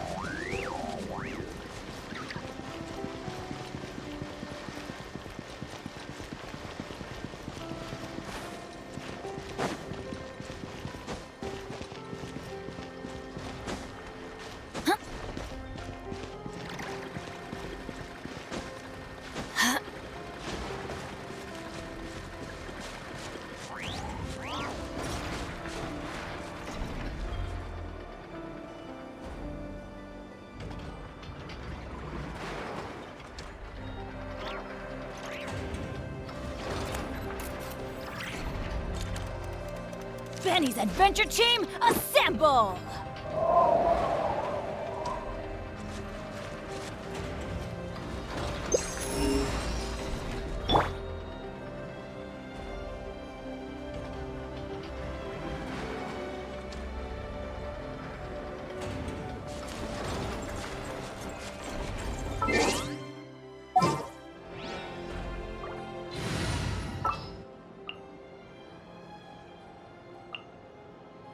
Awaiting instruction.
work! Observe. Fear the dark.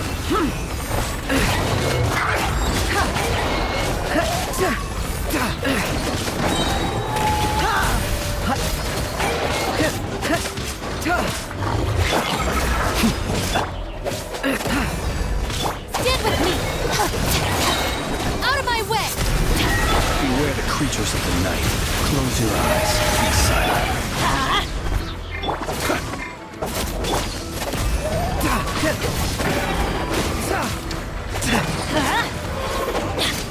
Our bond is strong! Everybody stand back! Let's lock! I'll settle this!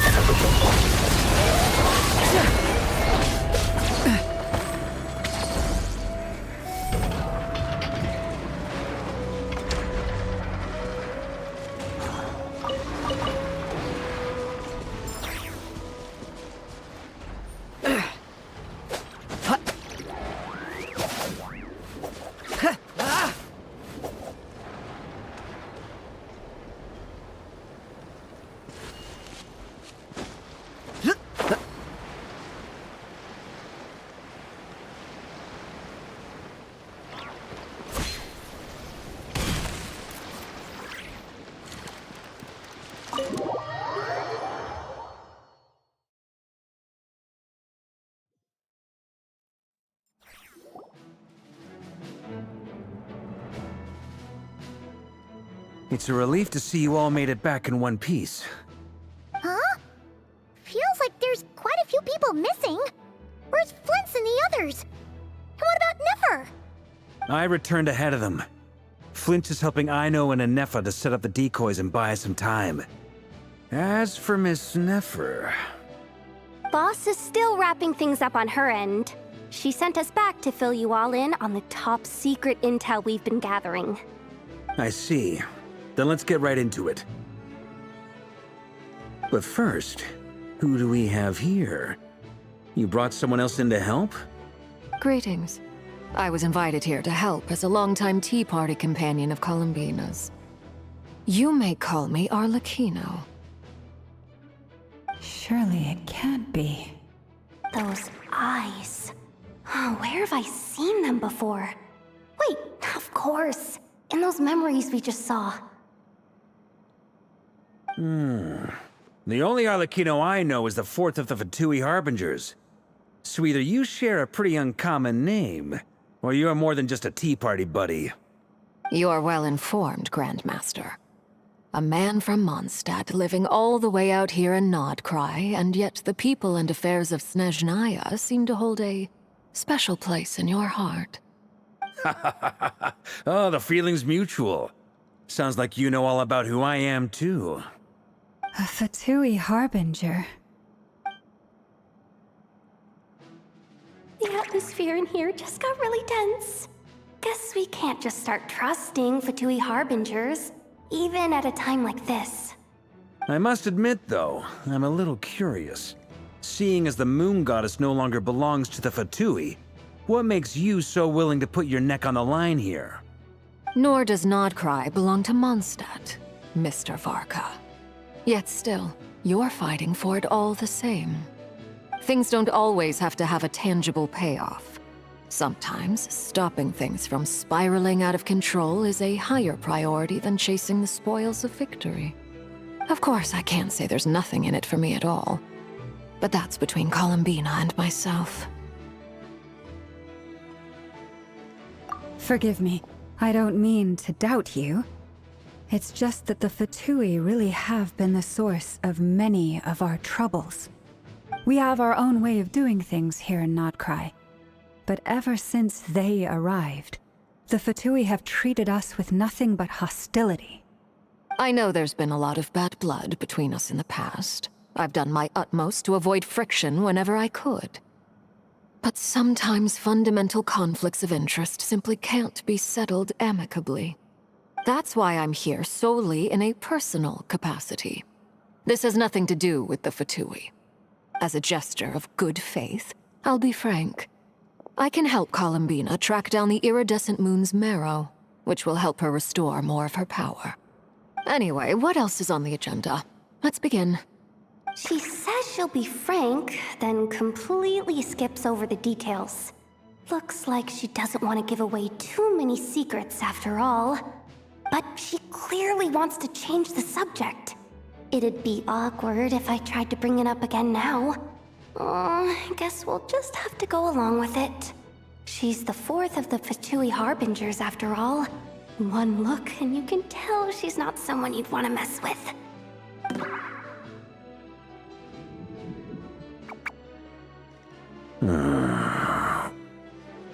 Well, since Miss Arlecchino sounds confident in her ability to handle that, we'll proceed to the next topic. Yehoda, time to share that top-secret intel. All right, listen up, everyone. First, we now know that Rerir was originally a Conrian secret agent whose primary mission was to hunt down and assassinate the so-called Dregs of the Crimson Moon. The Dregs of the Crimson Moon? Mm-hmm. In the memories, there was a lot of talk about the Crimson Moon and Eclipse, and a whole bunch of other stuff from the time of Conria. To my knowledge, those were the names of 2 different Conrian dynasties. Long, long ago, it is said that the people of Conria worshipped the Crimson Moon, drawing a mysterious power from its reflection. But one day, a coup saw the Crimson Moon eclipsed, hence the name of the new dynasty that replaced it, and how it became the new emblem of Conria. Still, long after the Crimson Moon dynasty had fallen, the last ruler of the Eclipse dynasty, the Vinster King, still coveted the secrets it left behind. So, he sent the Rehir of Solnari to secretly hunt down the Crimson Moon's few remaining followers. In those days, Rerir showed no signs of madness. In fact, he was as normal as any other person. Oh, and he had a fiancé, or at least a would-be fiancé, called Tholindis.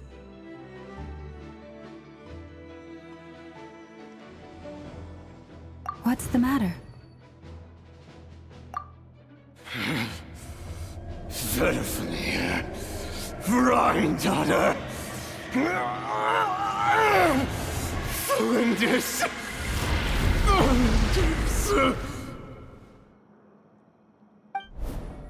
Interesting. Anything else? What about this would-be fiancé of his? Do we know anything about her? Well, she was a researcher at the Universitas Magistrorum, but it felt like she was hiding some kind of secret. Oh, and one more thing. For some reason, Rerir's fragment also contains some of Tholindis' memories, though only a very small portion. Well, no shortage of potential leads, I'll give you that. In any case, it sounds like we can conclude that while Tholindis was still around, Rerir appeared to be lucid and quite normal. Tholindis, it seems, must have been the one thing in this world that he couldn't let go of. Tell me, though, were these pure-blood Conrians we're talking about here? Why do you need to know that? Hold on. If she was a pure-blood Conrian... Oh yeah, just like how it was with the captain. If we could somehow find her, do you think there's any chance Rerir might regain some of his sanity? It's possible, but it would take a miracle. We can't pin all our hopes on that. That merchant who never knows, Dori Sangama Bay. Maybe we could hire her to look into it. All right, then. Let's keep working in our separate teams. Traveler, Paimon, Kutar, and Miss Arlecchino will go look for the iridescent moon's marrow. As for the others... On the way over here, I noticed that the Wild Hunt monsters had grown even more frenzied in their search for Kutar. At this rate, the people living here will be in grave danger too. So I'm thinking of gathering together some of our followers to go wipe them out. I'll head back to the curatorium and meet up with the boss. Feels good knowing we've all got something to be getting on with. Given that the Wild Hunt has been a lot more active lately, the Lightkeepers have likely begun their own operations too. If that is the case, someone will need to pass the news on to Flint's. I'll hold the fort for now, then discuss our next move with Flint's, Aino, and Anefa when they get back. All right then. Well, the clock's ticking. If that's everything, we'll be on our way. We'd better get moving too. We'll try to buy you as much time as we can. Relax. Just do your thing. Now, I decided to call in some backup since things are getting so hairy. Our reinforcements should be here any minute now. Stay safe, everyone. Dismissed.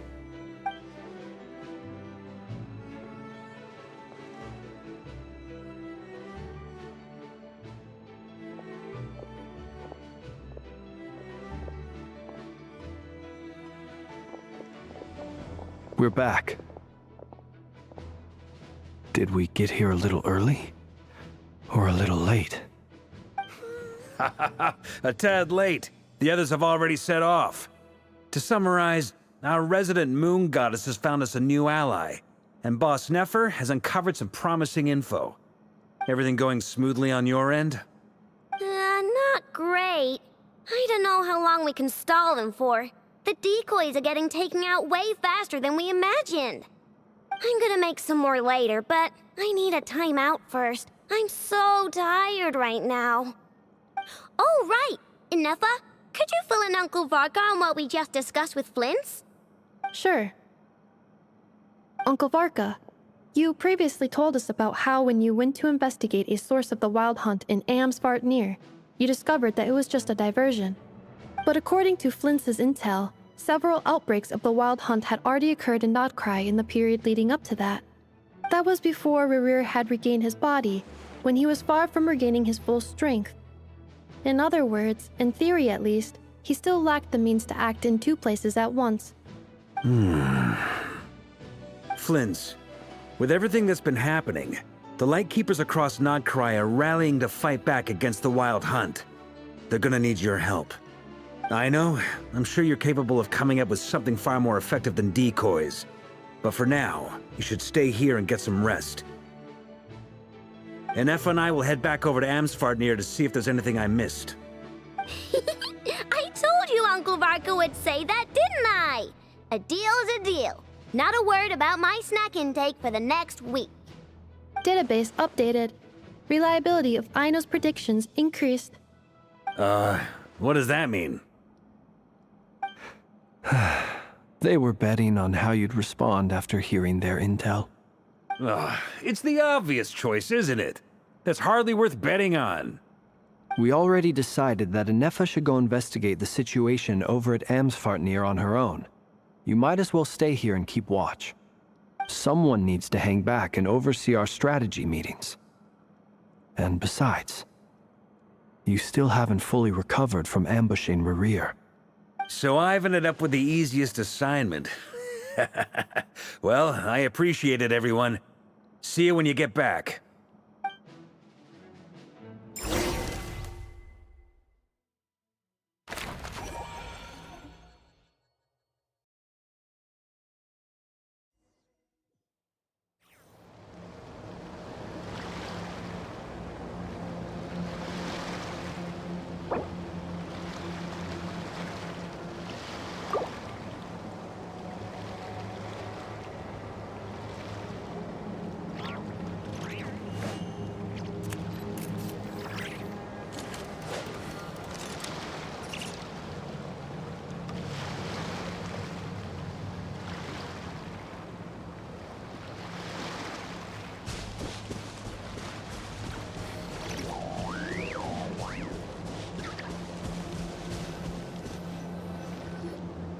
Here, this will serve as a good spot to cross over. Arlecchino, hold up a second! Since you brought us all this way, would you mind telling us what you've got planned?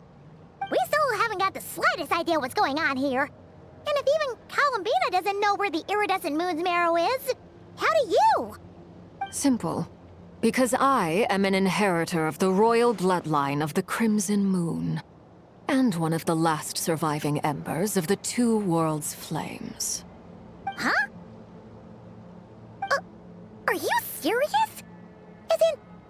You're a descendant of that Crimson Moon dynasty we were just talking about?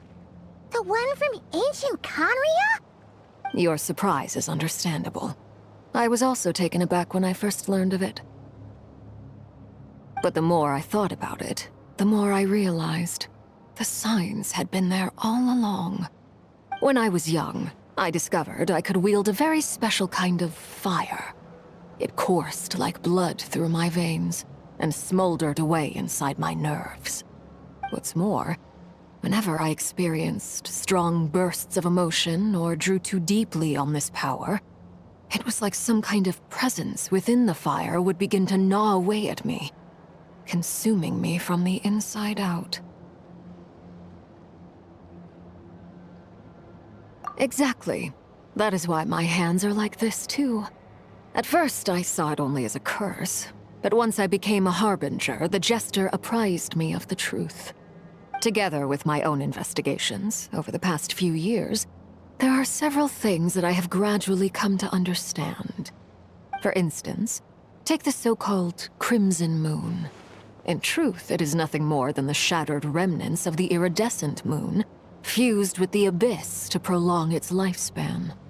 Since this blood flame was bestowed upon me by the Crimson Moon, it is a fusion of the iridescent moon's former power and the corruption of the abyss. You all understand the nature of the abyss well enough. I draw upon its power, and in return, it hungers for my soul. This strange blackness is the mark of corruption it has left behind. If I recall correctly, you once told me that if the corruption ever made it to your heart, you'd become a completely different person. Yes, and that's the reason I'm always careful not to push my power too far. It's essentially a never-ending tug-of-war. Oh, sounds intense. Anyway, the rest of my story can wait. Is there anything else about the Crimson Moon or the Iridescent Moon that you are unclear about? Paimon has a question. So, the Crimson Moon that the Carians used to worship was actually the Iridescent Moon, right? Which was one of the three Moon Sisters. Does that mean that the Carians were to the Crimson Moon as the Frost Moon Scions are to the Frost Moon? So much of that history has been lost. We have no way of knowing exactly what they were like. But I would suspect that the Conrians weren't as devout in their moon worship as it might appear. The iridescent moon's remains simply served as their link to the abyss. Later on, perhaps someone discovered a way to make direct contact with the abyss. Or maybe there was some kind of ideological divide. Either way, a dissenting faction staged a coup and drove out the royal heirs of the Crimson Moon dynasty. Still, even with the dark sun looming high overhead, the Crimson Moon's glow never truly faded. If you want living proof, it's standing right before you. The first time we met, I sensed something familiar in your presence. When I looked at you, I felt I could see that mysterious red moon in the corner of my eye. In your flames, I saw its broken image, surrounded by a strange black aura. Well, I appreciate that you kept it to yourself. Much about the Crimson Moon is still a mystery, and I'd prefer not to end up as the object of an insane research project. Anyway, time is against us here, so if there's any other questions, they'll have to wait. I just want to make sure I've got one thing straight. In her letter, Sandrone mentioned that since you are unable to contain the iridescent moon's marrow yourself, you intend to leave it in my custody.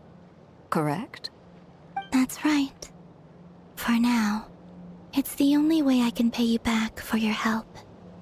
The iridescent moon is already part of who you are, so with its marrow in your possession, you'll be even more powerful than before. Deal. Then let's get started. Get what started? What does this place have to do with the Crimson Moon? When I first became a harbinger, the jester gave me a book called Paranhari, also known as Leobranto Inamorato. You should be able to buy a copy next time you're in Fontaine. It's a love story set in the Crimson Moon era. But setting aside the tangled romances of its characters, it also records a few interesting details. In the Crimson Moon era, or so the story goes, there was an orphanage that received children from beyond the bounds of this world, and subjected them to a peculiar induction ceremony. Beyond the bounds of this world? For real? And what kind of induction ceremony? The Crimson Moon sages looked beyond this world for beings with powers that surpassed the gods. But fearing they might lose control, they subjected these children to a process of refinement. They made these children crawl up a fireplace and kept asking them, "Have you died? Did you see it?" Until they finally admitted to having died and seen a crimson moon.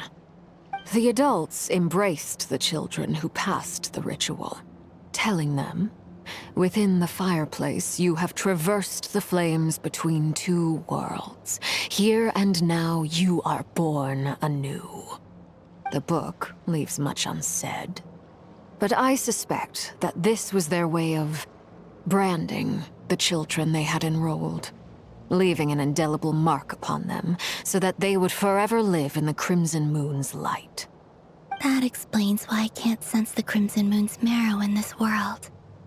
It makes sense that it would be sealed in a special space that can only be accessed temporarily through some kind of ritual. But there's no fireplace here. Do you see a chimney anywhere? Oh, are we supposed to build it ourselves? Okay, fine. Paimon will go find some bricks. That won't be necessary. The fireplace is purely symbolic. The key to the ritual is crossing the flames between two worlds. In other words, the flames that burn within me. Those burned away by such flames leave behind a kind of ghostly afterimage in the world. In the days of Conria, people believed they could be used to bridge the gap between the two worlds of life and death. In short, I can open a passage to that space for you. That's the easy part. The catch is I'll need to stay on this side to keep the passage open, so I won't be able to come with you. Once you're inside, you'll have to find your own way. Very well. Then I'll open it up. Traveler, spare me a little more moonlight if you would. I may need it.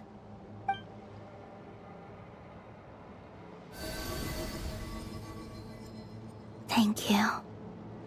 I feel like I've recovered some of my strength now. It should be enough to move us across short distances and confront whatever dangers might await.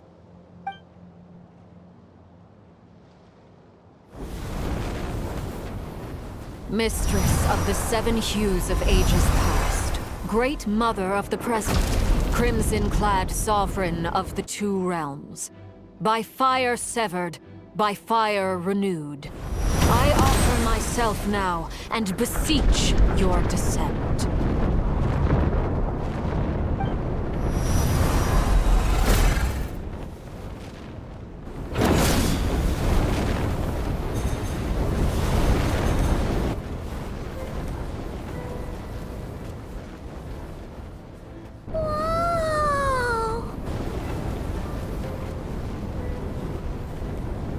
One word of advice. As you're crossing over, no matter what voices you hear, do not answer. Got it! I sense a sinister gloom inside, but also the familiar light of the moon. I feel that I am about to meet an old friend who has changed beyond all recognition. All right, let's go.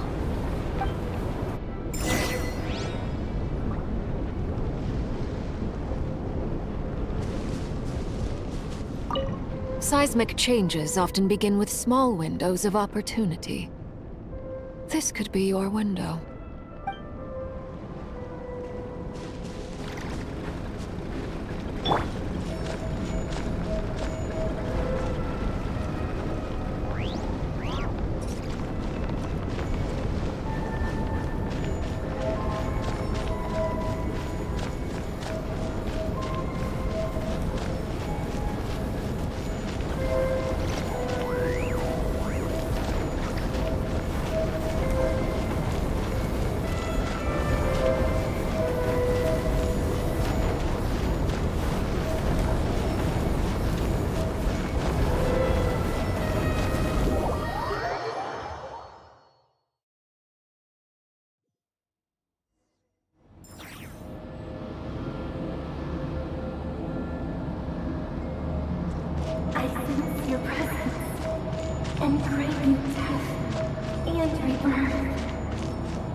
Why are you? You have crossed over from another world, transcended fate itself. I have no right to.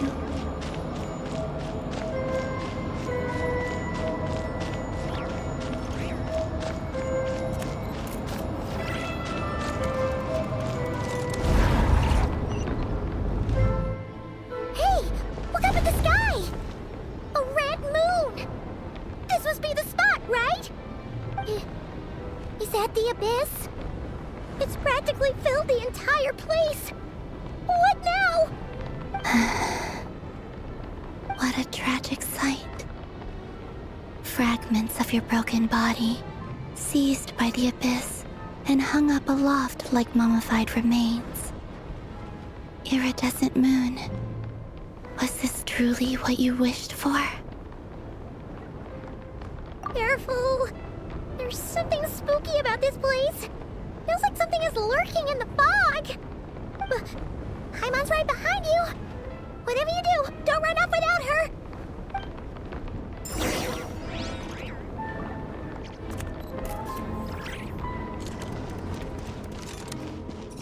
By the way, Columbina, didn't you tell us that the iridescent moon had shattered into pieces? The moon up there looks pretty whole to Paimon. How is that possible?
No, my sword!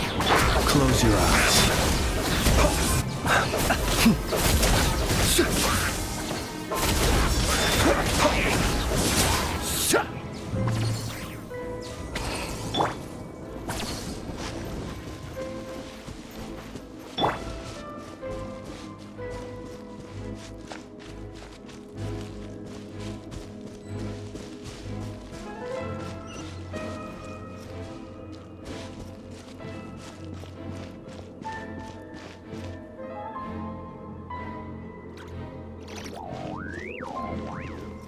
Just like I thought. It was only a facade.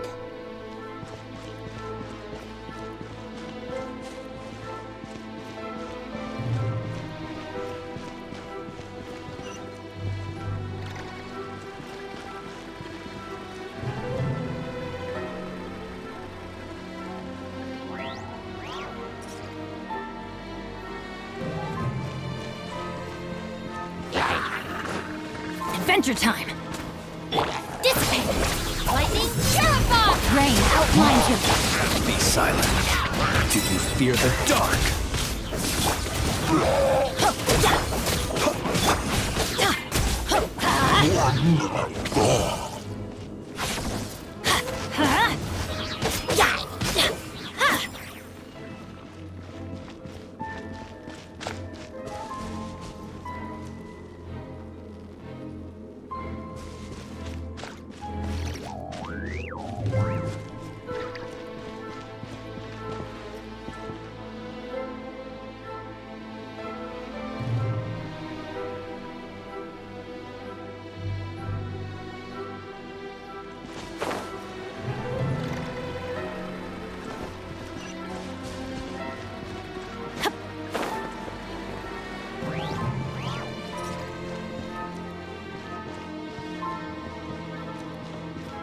Off we go!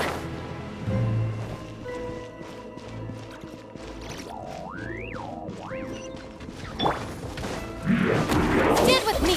Out of my way! Let me weave you a verse. I let my guard... The night cometh.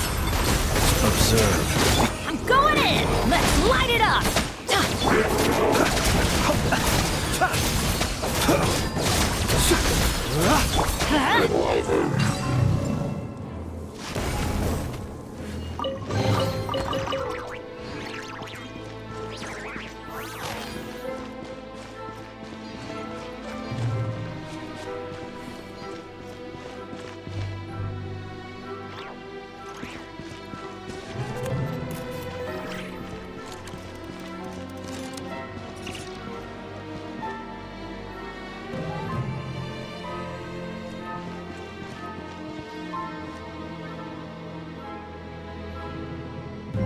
Huh? Huh? For real? That's way too high! There's no way we'll be able to reach it! No. I'm not sensing anything up there. It's coming from under the mountain. Let's see... Ah! There's some kind of weird shadow over the water! Wait, see that? Looks like a mechanism of some sort. Let's check it out!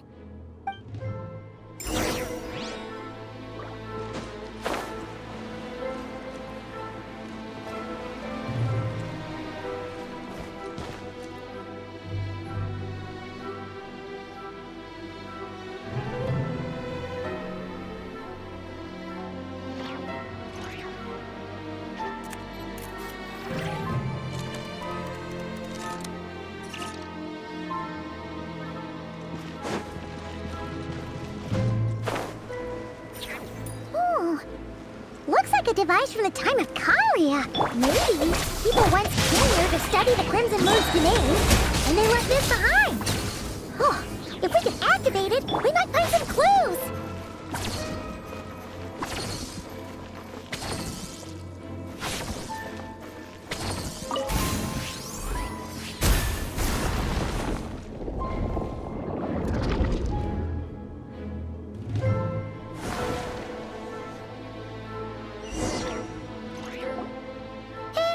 Look at that! Now that the mechanism's running, the shadow in the water looks different. Do you think these mechanisms might be the key to unlocking the secret? Let's try to find more of them! Thelindis, we'll leave the rest of the research in your hands. We'll be heading back now. I hope this isn't ruining date night. Ugh. Mind your own business. Just leave me some snacks on the table. Thelindis? Is that Rear's girlfriend? How come we're hearing her voice here? Oh yeah. So, do you think she was studying this strange space all along? The Abyss has made this space extremely unstable. Maybe that's why some of the things she said and did were preserved here. Like echoes. Or after images. Whenever I see this view, it takes me back to a poem from my childhood. Waning moon, oh lifeless damsel, weeping on the mountain crest.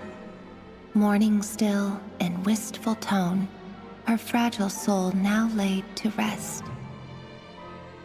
For me, of all people, to be here investigating the mysteries of the Crimson Moon space. Is it a coincidence? Or something more?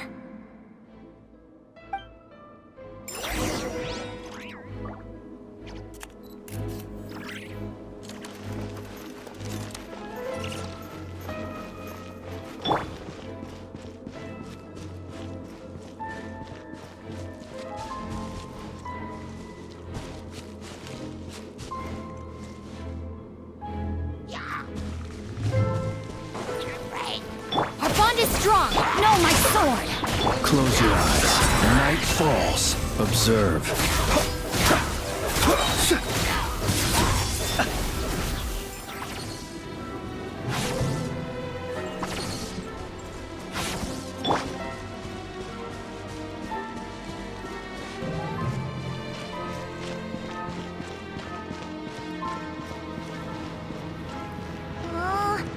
The Abyss has messed up this mechanism. We need to find a way to get it working again. Let's see if there are any other devices nearby.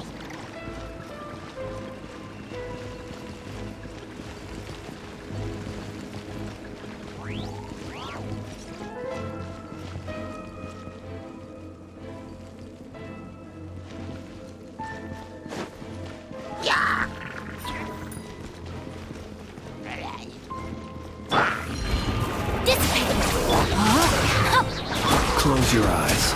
Night falls. Let's light it up!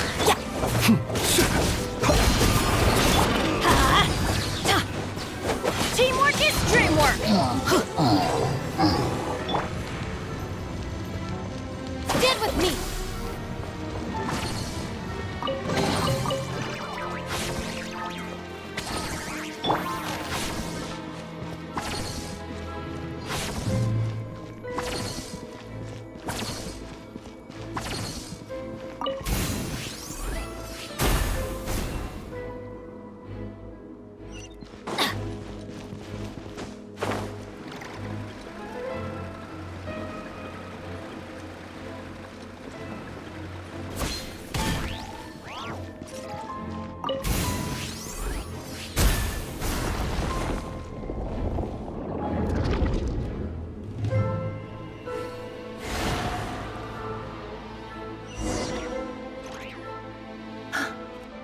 See.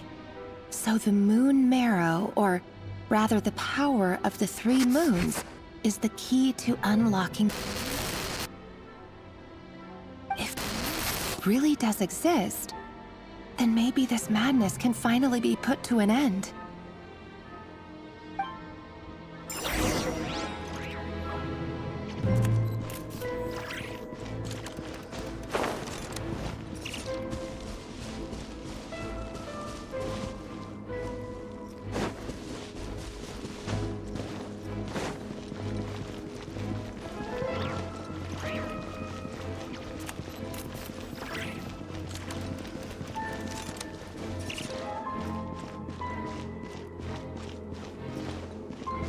Off we go!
With the Abyss inhibitors in place, I should be able to access the chamber with the moon marrow.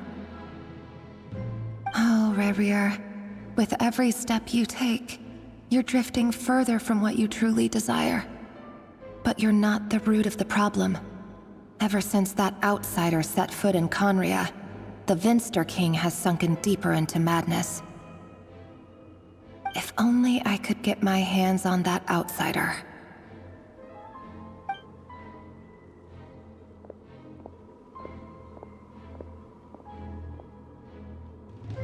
Hey look! The moon's reflection is back to normal! Elendis' voice mentioned a chamber with the moon marrow. Do you think maybe it's hidden in the moon's reflection? It must be. For within it, I sense the fragile aura of a dying soul. Then there's no time to lose! Let's go!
to destroy them if we want to get to the iridescent moon's marrow.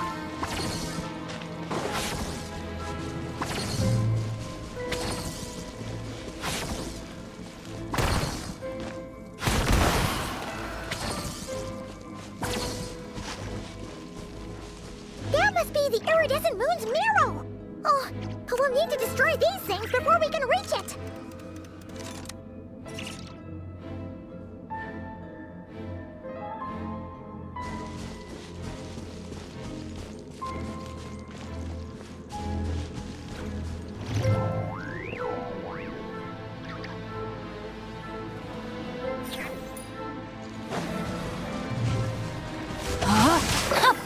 Stand with me!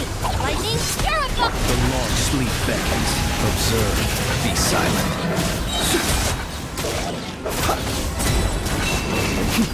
Close your eyes. To dust.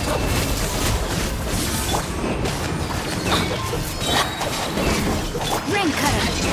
Rain outlines your fate. I'm going in! Observe. Be silent. Do you fear the dark?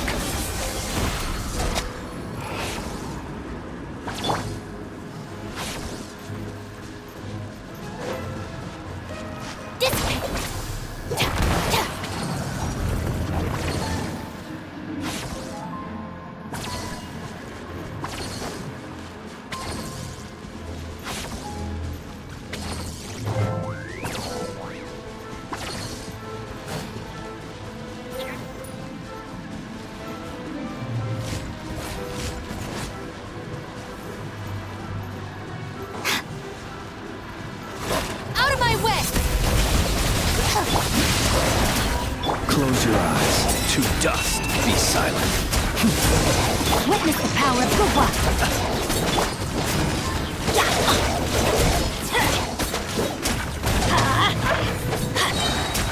Teamwork is dreamwork. Let's light it up. Our bond is strong.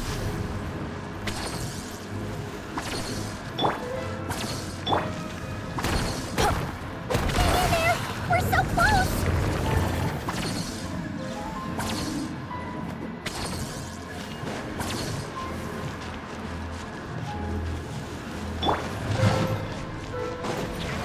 Lightning, terrified! Dissipate! No, my sword!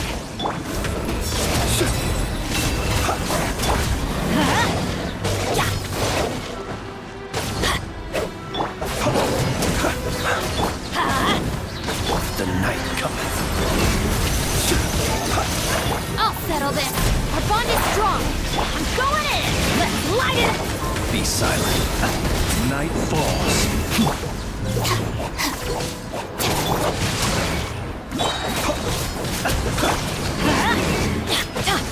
Lightning, terrified!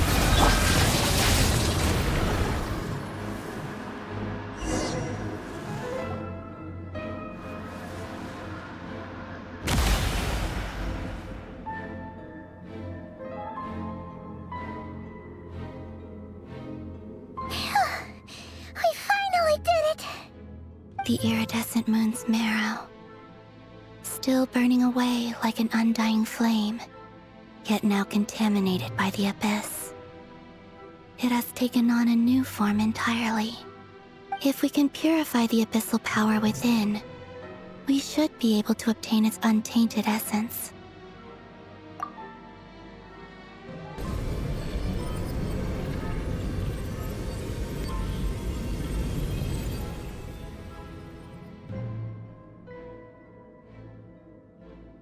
It's so cold.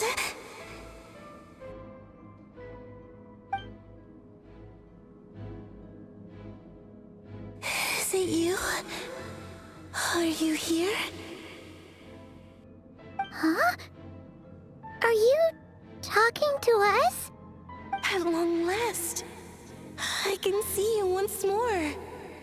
Our fates have crossed, and I am finally free. I'm sorry, I lied to you.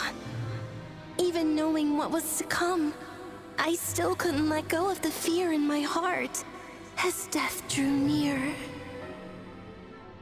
the moment the moon shattered, my body began to split apart piece by piece. Like I was being cut into pieces by 1,000 blunt blades. My thoughts scattered as the cold crept in, but I could not bear to fade away like that. Tell me, what was it that brought you to us all that time ago? If only I had possessed your courage, then I might have been spared this torment more painful than death. You look so puzzled. That's how I felt too when I first saw you. But trust me when I say that everything happens for a reason. Farewell, Hypo.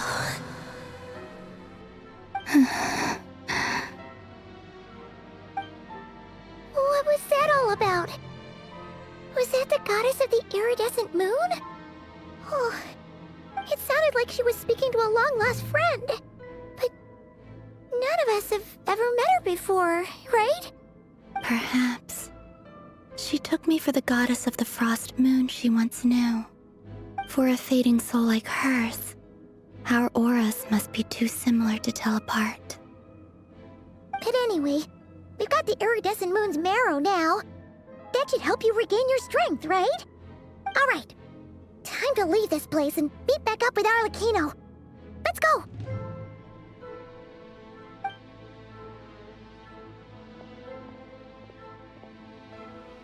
That's odd.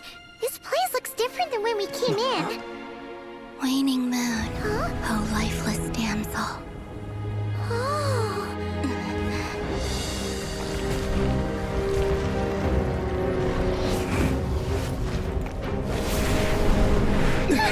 Hurry! The place is collapsing! It wants to trap us here. Who's it? The Abyss? Now we've taken the moon marrow. All that's left here is a dark will. It will show us no mercy.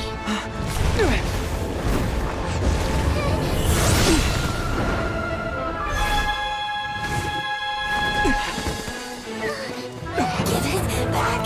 The crimson moons! My marrow! My heart!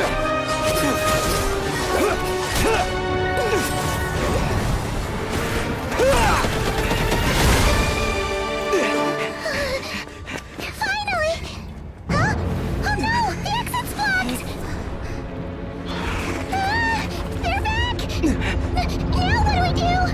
This is where you fall. Witness my rise.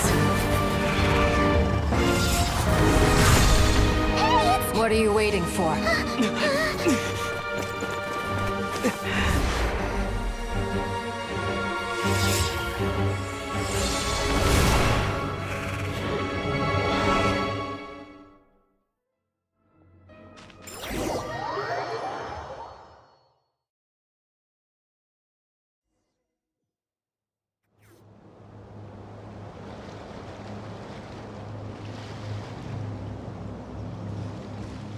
Oh, we made it!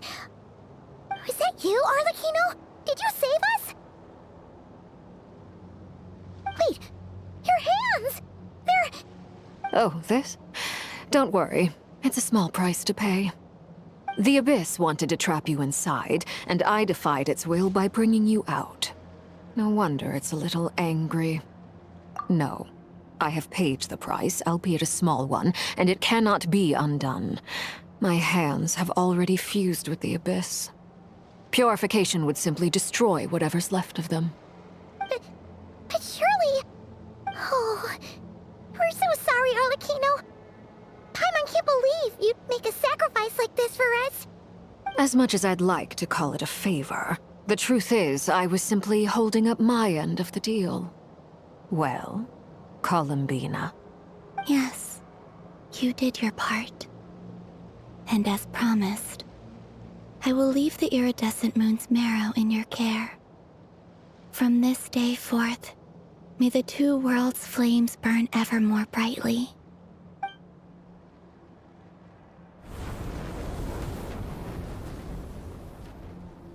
I'll take that as a blessing. Now, Columbina, give me your hand. Accept this moonlight I offer in return.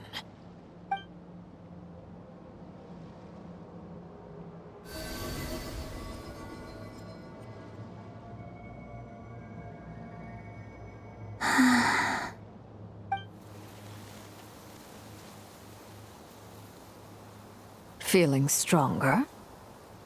Hey, Columbina! Are you okay? I'm fine. Our powers are a little at odds, that's all. By the Frost Moon's authority alone, wielding the power of the other moons was always going to be a stretch. Still, I think it's fair to say that your strength has returned. At least to the level it was at as Third Harbinger. It's still not enough. There's no way I can hope to challenge Rayrier like this. Just one more ray of moonlight, if you would. It's okay. I can take it.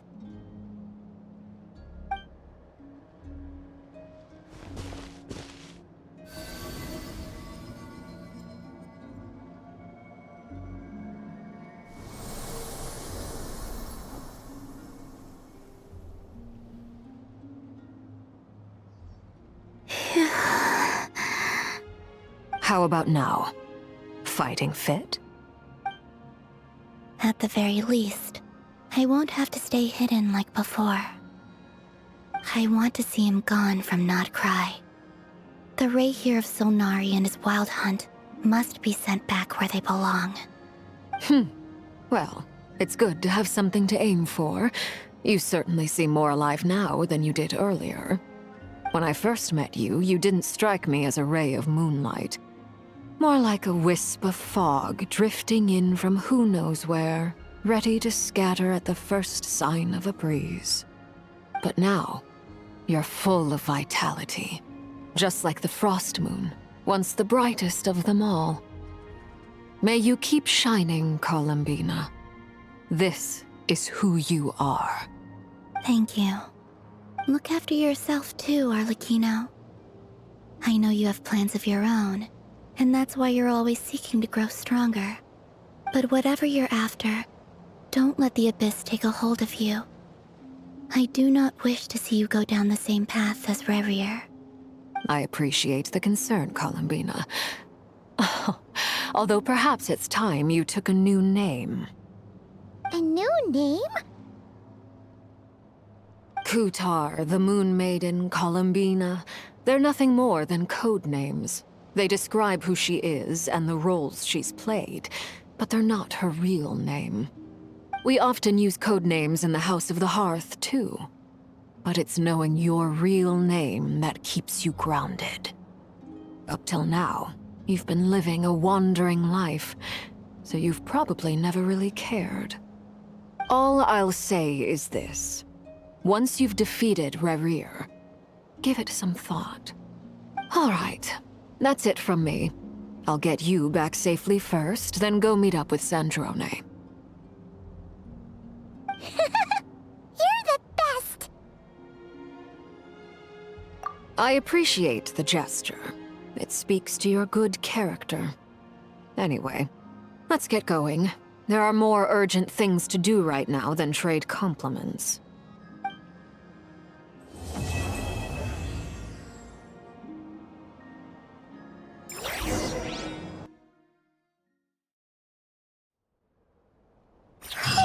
It was a close call, but we got the iridescent moon's marrow and restored Columbina's strength. And that's all that matters. In other words, mission accomplished. Paimon wonders how everyone else is doing.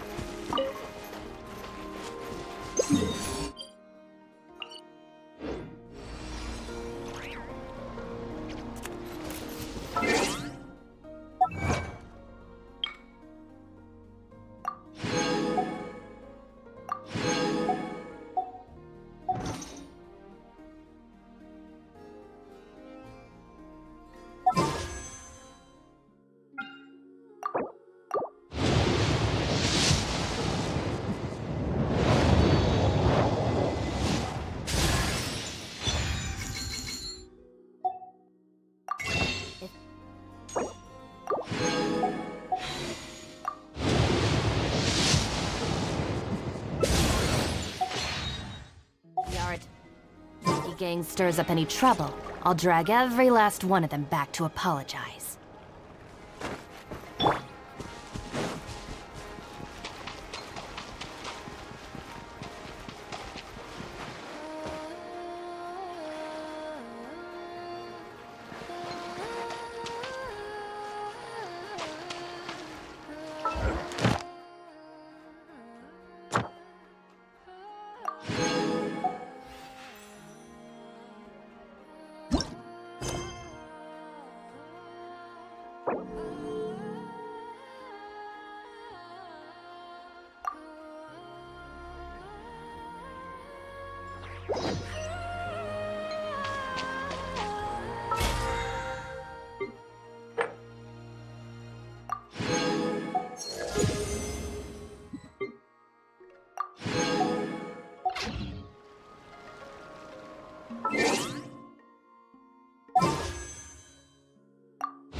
making good progress?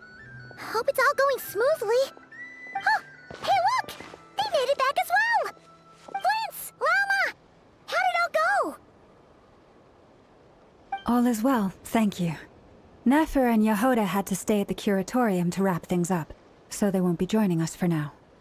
I ran into Miss Anefa and Miss Aino on the way back. Their work is still in progress, so I suspect they won't be back for a while either. You seem rather cheerful today, Mr. Flint's. I certainly am. I achieved what I set out to do and came away with more than I bargained for. Fighting alone can get quite tedious, but I had the good fortune to run into a pair of brave young warriors. We meet again. How have you been? Albedo! What are you doing here? That would be a natural assumption to make. It's also the correct one. These two courageously lent me a hand while I was fighting the Wild Hunt. When they told me they were Servarka's colleagues, it all made sense. And given how people of outstanding talent tend to cross paths, it's no wonder you're already acquainted. So, who's your travel buddy, Albedo? Why don't you come and introduce yourself?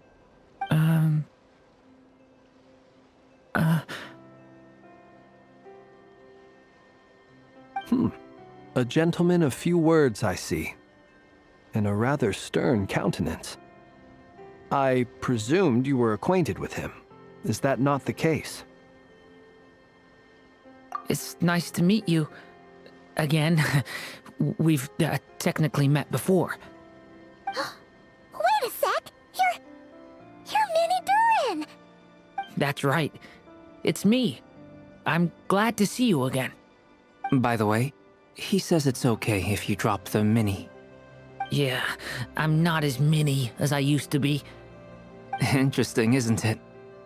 The first step towards blending into human society appears to be reflecting on whether one's name really reflects who they are. Wow! You look so different! In a good way, of course. It's great to see you looking so healthy. Thank you, Paimon. And although you're as mini as ever, I understand that diminutives don't always convey endearment. I'll be sure to simply call you Paimon, as a sign of my great respect for you. Wow! You're such a smooth talker now. Paimon could get used to this. From now on, you may refer to her as your esteemed guide, Paimon. Personally, I think our little Paimon is the perfect size. When people call her Little Paimon, it's just because she's so adorable that they can't help themselves. If that's not a sign of endearment, what is? You're absolutely right, Miss Lauma.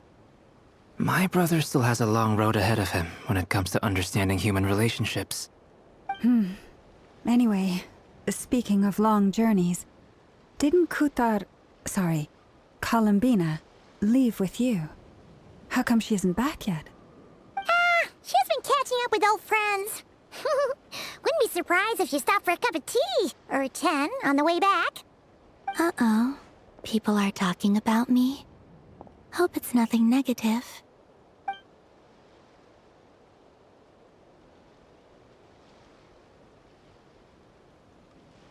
Judging from your expressions, I'm guessing it all went well?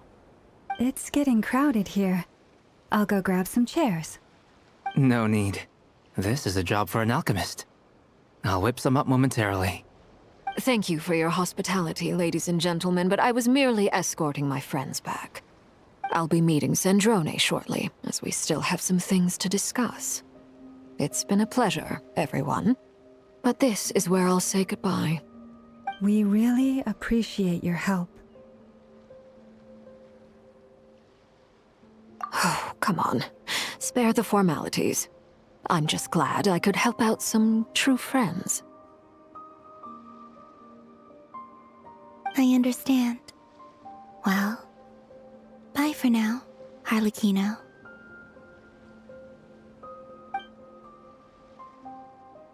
Oh, this place is hopping. It's probably a good thing one of us left. Otherwise, we might not fit all these people in. Are you saying we're about to run out of chairs? As a matter of fact, I am. Come on in and see for yourself.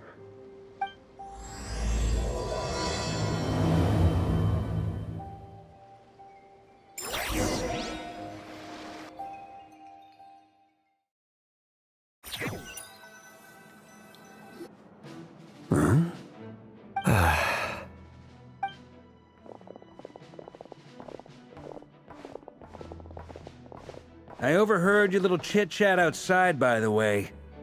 With Miss Columbina's colleague gone, we should be back to the original crew plus the other colleagues I brought in.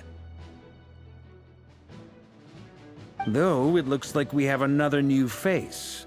Someone else managed to rope in a colleague too? Frankly, you and Paimon are the only people I know here. This here is Deanslip, colleague of Tibet's greatest guide, Paimon, and greatest adventurer, the Traveler. Well, not exactly colleagues, more sort of friends. When someone else jumps in to do the announcing, you know you're speaking to someone important. Let's hear what he has to say. Note to self, once Paimon knows your name, the rest of the world will soon follow. When he comes looking for us, it's usually something important. Paimon's guessing you've heard about the Wild Hunt, then. From the looks of it, you're about to hold a meeting. If I were to say that the Wild Hunt is our mutual enemy, would that earn me a seat at the table?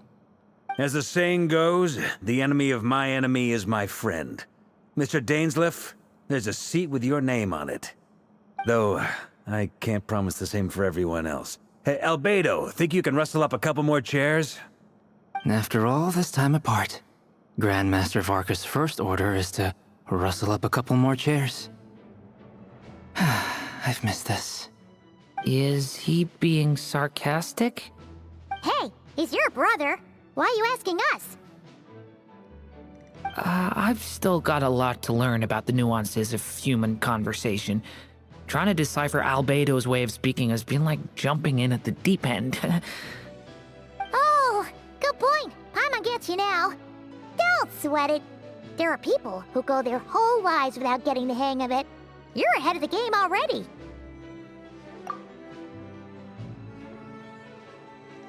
I wonder what's taking Nefer so long. Perhaps you should go and check in with her. If anyone can hurry her along, it's you. I just got back from the curatorium. Besides, aren't you curious to see what's taking her so long? Miss Nefer doesn't strike me as the type to share secrets. And since gathering intel is her specialty, I'm guessing she'd prefer to keep her methods confidential. Under such circumstances, would it not be tactless for me to impose? Oh, but it's fine for me to impose. What can I say? You have an unrivaled ability to garner people's affection, Miss Moonchanter. Besides, you have far more in common with her than I do. All right, then. Impressive. She barely fought back at all. I admire your powers of persuasion, my friend. As I'm sure Miss Lauma will realize soon enough, the trick in life is to always pitch in with other people's responsibilities so that you can be selective with your own. Another trick is to simply hide in the background. Spoken like a true sage. Anyway, looks like we've got some time to kill before the meeting. Let's take a little breather, folks. And feel free to chat amongst yourselves. We'll get down to business once the other two arrive.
Oh, ow!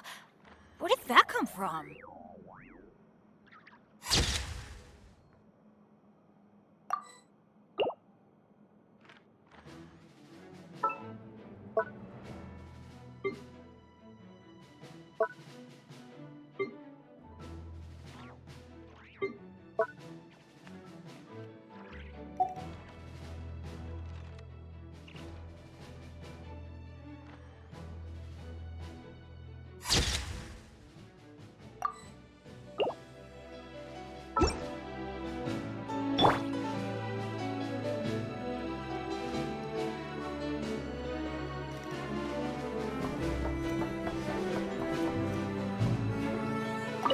Truth be told, I can't remember the last time I was in a meeting with so many people. You're not alone there, my friend. The Lightkeepers also struggle to bring everyone together for a serious discussion. I don't doubt that. I've only ever met two Ratniki, one being you, and the other being that young guy, Itlua. Itlua is a good apple. I'll give him that. He's kind, honest, and regularly delivers supplies to my lighthouse. A true Ratnik to the core. In that sense, he puts me to shame. So you're what? A fake Ratnik? That's what it sounds like you're saying. But I get the feeling that's not quite what you meant.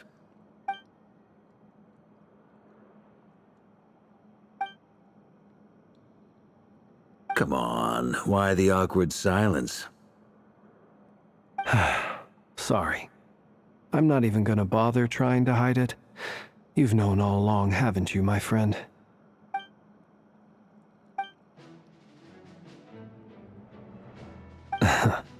Now that was an awkward silence. Let's just keep this between ourselves. Probably best if Itlua doesn't know, huh? That goes without saying. Gotta be careful what you share with youngsters, after all. Anyone else in the know? Let me guess. The Traveler and Paimon? It's dangerous being too sharp for one's own good, you know.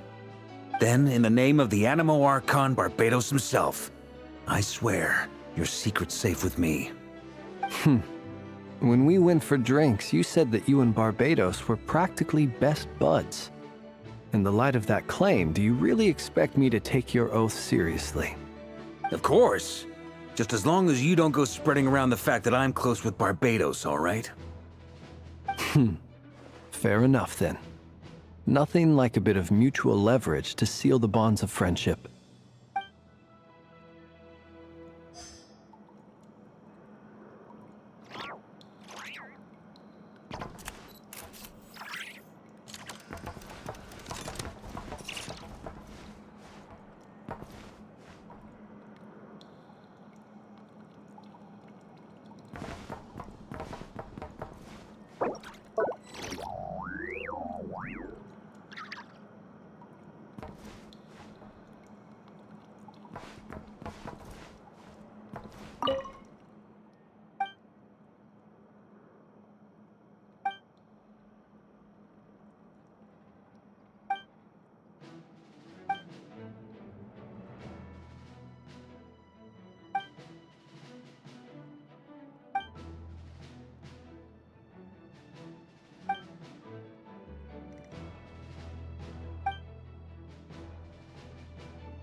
Is there something you'd like to say to me?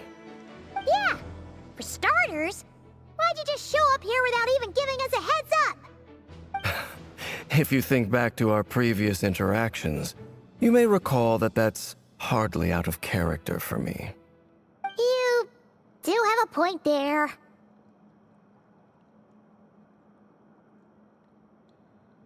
Oh yeah! You'll need to find somewhere to stay the night too, right? Want to tag along with us?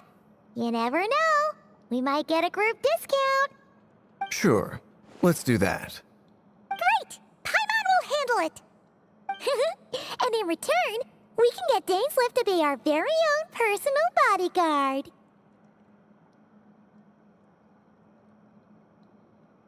If that's what you had in mind, you should have said so sooner. I'd be happy to help. Oh, okay then. Paimon was only kidding, but good to know. Anyway, since we're all here together, we might as well watch each other's backs. That's just what friends do, right? Indeed. Thank you.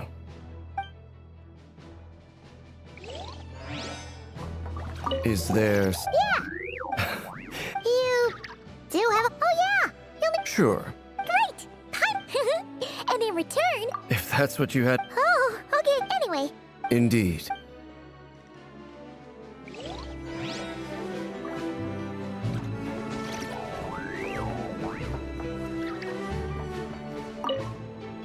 You're both awfully quiet. Why don't I start us off with an icebreaker? Much obliged. Have either of you ever had your portrait painted? If not, I'd be glad to help. That sounds like a lovely idea. You know how to paint, then? I dabble occasionally. He's an excellent painter. Tables, chairs, people, dragons, you name it. He'll paint it for you. I'm flattered. If I ever get the chance, I'd like to give it a try myself. I'll bear that in mind. Anyway, how about you, Durin? What sort of portrait would you prefer? Oh, I'd be fine with anything. Whatever style feels best to you. Very well. Then I'll play it by ear. You can replicate any style I want? I can try. If you show me a sample, I'll do my best to match it. Thank you. In that case, I'll dig up some reference material for you.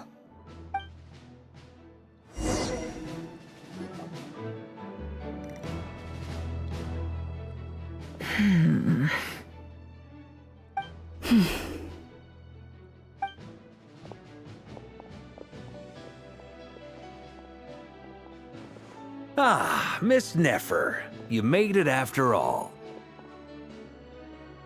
But what about Yehoda? I'm here to give you an update on how things are going on our end. Once this is over, I'll be heading straight back to continue my work. I left Yehoda back at the curatorium to watch over things while I'm gone. Huh. So much for just this once.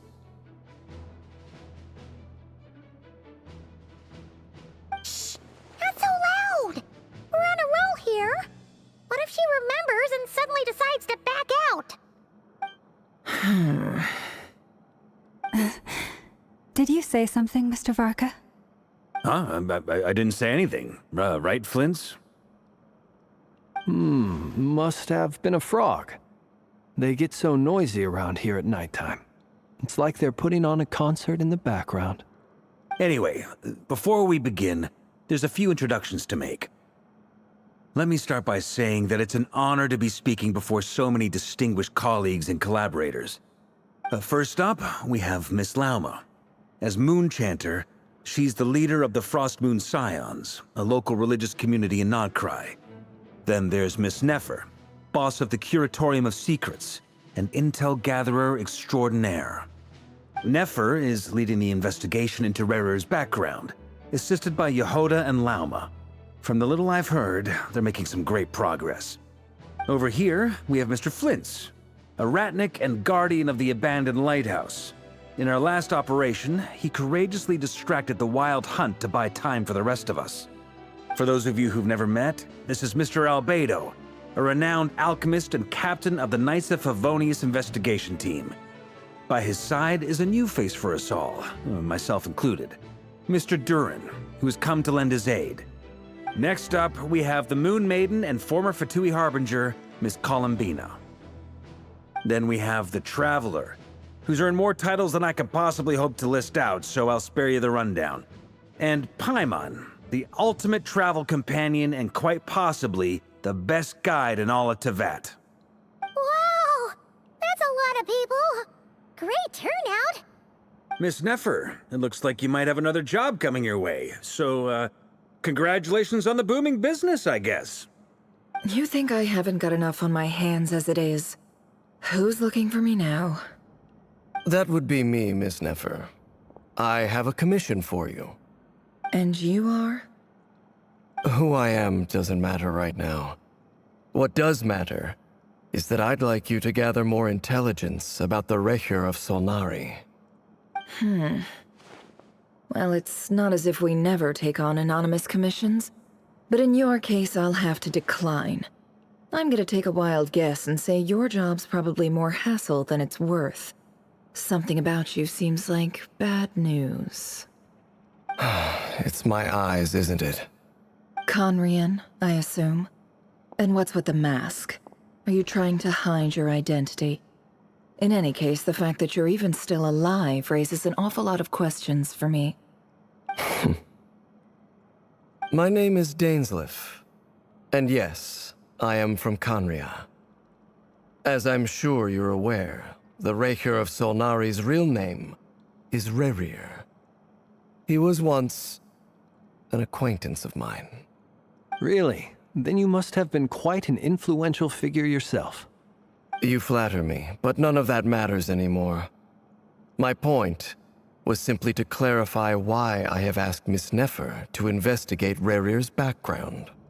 So you're both from Conria, and it sounds like you used to be friends? What am I missing here? Surely you already know how he became one of the Five Sinners. I'll tell you everything I know. The history of Conria, the names and identities of the Five Sinners. I remember it all like it was yesterday.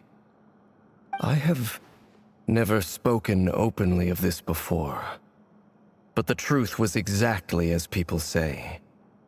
The Five Sinners were each driven by their own desires, and it was by playing upon these that the Abyss tempted them to their fall, tearing Conria apart in the process. The visionary, Vedifenir, who wished to foretell the future. The wise, Haroptatir, who sought limitless knowledge. Gold, Rheindotter, who desired to create life. The foul, Sertologi, who pursued supreme strength. And last, but not least, Raker of Solnari, Rerir, Ravager of the Moon. Of the five, Rerir is the only one who remains a mystery to me. He never harbored grand ambitions, so what changed in the space of a single night? How did he come to fall like the others? In other words, you're saying that his change came as a shock to you, and you have no idea what actually happened? That's right. You mentioned how the Abyss tempted them, which led to their fall. But what did that look like in practice? And what other context can you give me about the events of that time? The more detail you can give me, the better. Strangely, now that it comes to it, I hardly know where to begin. The fateful night took place during the era of the Eclipse Dynasty. One day, my elder brother, the visionary, Vedifenir, was summoned to the palace by the Vinster King, only for the king to gouge out his eyes and cast him into the dungeons. When I came to hear of this, my fury knew no bounds. I gathered together every ally I thought I had, and together, we set a night to storm the palace and free Ved. Centuries on, the memories of that night still haunt me like a never-ending nightmare. We broke through the palace gates, just like we had planned, each striking towards our separate targets. But then, I was betrayed. Even Vedifenir, the very person I had come to rescue, abandoned me and partook of the Abyss's power. So, it's personal after all. Then tell me, Mr. Dainsleif, what price are you willing to pay? You, of all people, must know that nothing comes for free. I cannot say what price would be worthy of such a commission. But know this. Rerir was not always a madman. Believe it or not, there was a time when he was just an ordinary man, working for the Conrian Intelligence Service. Uncovering the truth of Rerir's past is the only way to unravel this mystery. But before you decide if you will accept my commission, I will tell you more about him. Enough, I hope, to help you plan your next move. Sounds pretty good to me. Feels like we just flagged down a random passerby, only to discover he's actually a master strategist who has a score to settle with our enemy. Can I borrow your halo? It could be useful in the lighthouse. Hey, enough with the wisecracks! Besides, isn't that lamp of yours bright enough already? Relax. It was meant to be a compliment. If that was a little over the top for your liking, I'll make sure to tone it down next time. I'll give your proposal some serious thought, Mr. Dainsleif. Let's speak in private once the meeting is over. Before that, there's a few things I'd like to share.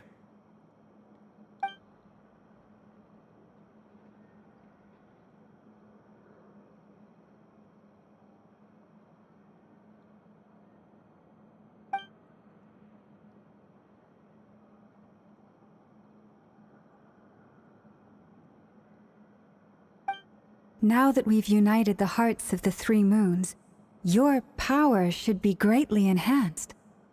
But it seems like that hasn't happened yet? I believe it will take a little longer.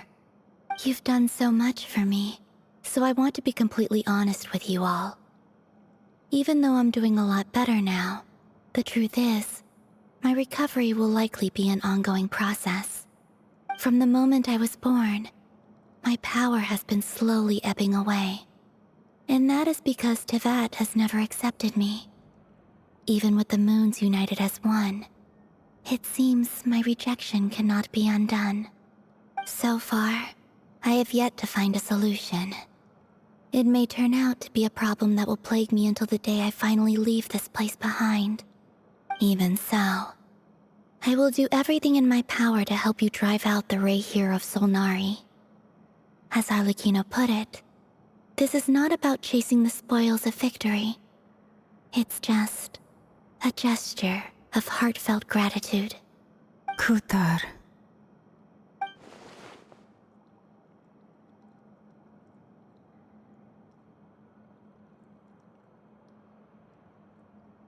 Defeating the Rehir of Solnari will be no easy task.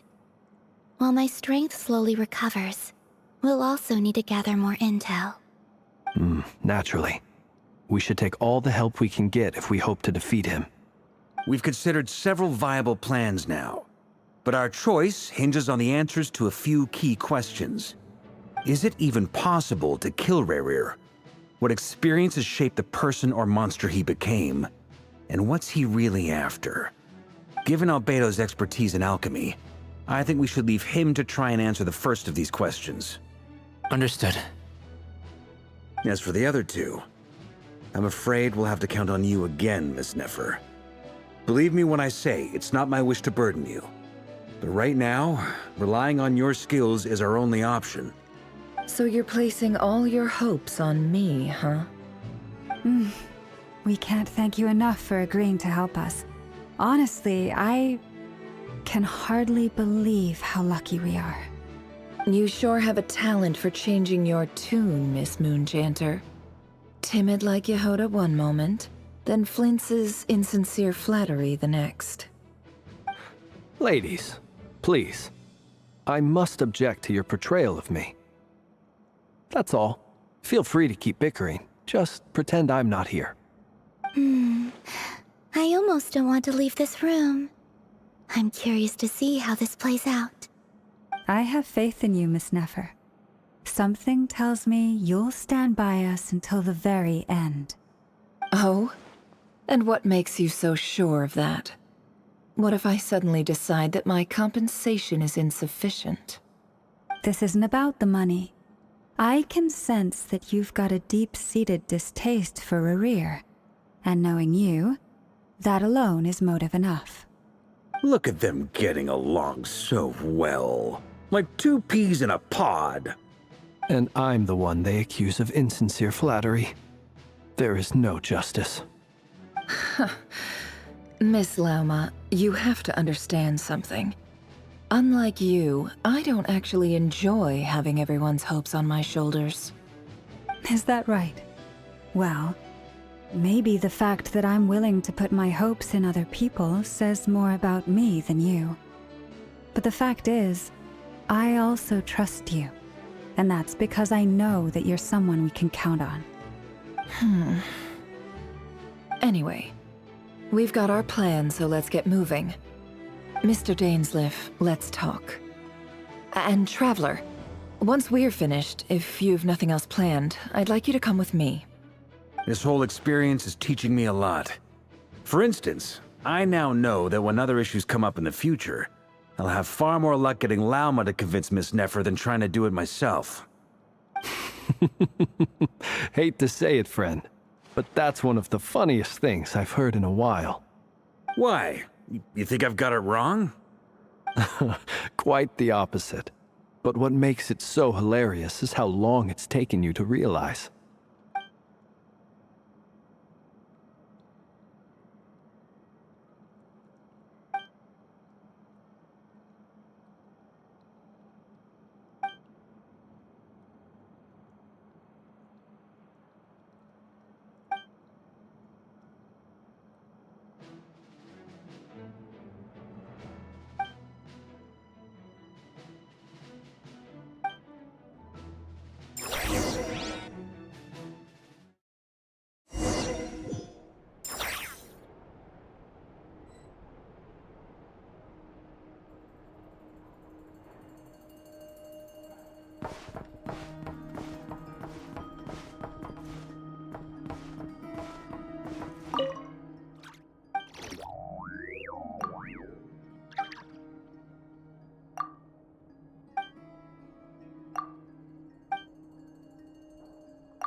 Thank you for waiting. It's okay. We actually used the time to help Dainsleif get a room at the hotel. That's very considerate of you. Now, I trust you share my curiosity about Rarier's past, and you seem fairly familiar with Mr. Dainsleif already. We spoke at some length after the meeting. He was the one who suggested I should invite you to join this operation. He feels confident that these secrets will be safe with you. Dane has a lot of faith in us, that's for sure.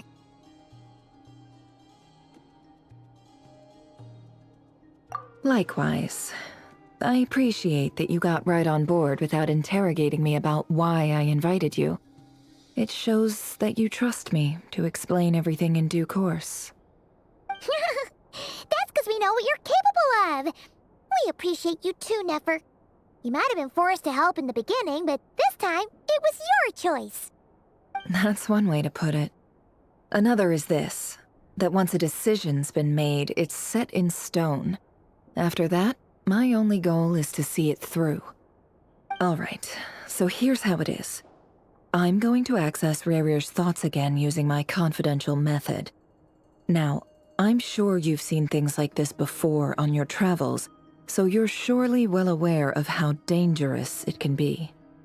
The reason I've gathered you all here is to ensure my safety during the proceedings. I plan for us to enter the fragment of his consciousness together, and once inside, I will focus on searching for information. Think of this as a diving expedition into someone's brain. If I'm the diver, you are my safety equipment, tasked with keeping me alive while I'm under the surface. Once the ceremony begins, we will all be spying on privileged information. But in the interests of safety, you must remain absolutely silent at all times. We will discuss our observations after the ceremony has concluded. Lastly, any individuals of a weaker constitution are advised not to partake in the ceremony. In any case, Paimon has her own job to do, which requires staying in the room but not joining the ceremony.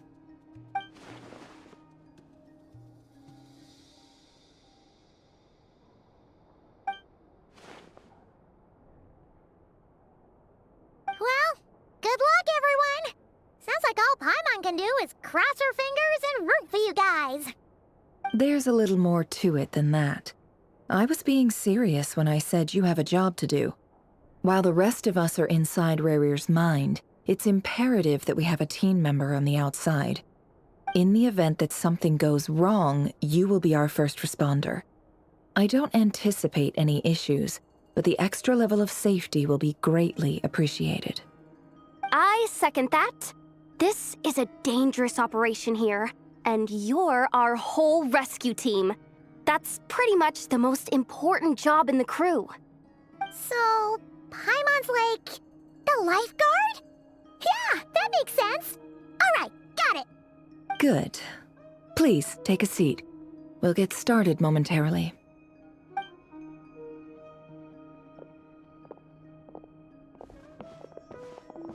So, did Mr. Dainsliff tell you anything else? He told me that he believes Rarir kept some big secrets in his life. He's not sure that they were the cause of his eventual downfall, but he's asked me to uncover what those secrets were all the same. But surely you're not planning to go through with this, no matter the cost. If you think that, you'd be overestimating me. I'm a businesswoman, not a mercenary. But I do have my own professional reasons for taking this job. You think I'd turn down the opportunity to get a first-hand glimpse into Conrian history? No chance. Well, as long as you don't let morbid curiosity get in the way of safety concerns, we're good. We'll do whatever we can to help you. You're such a killjoy.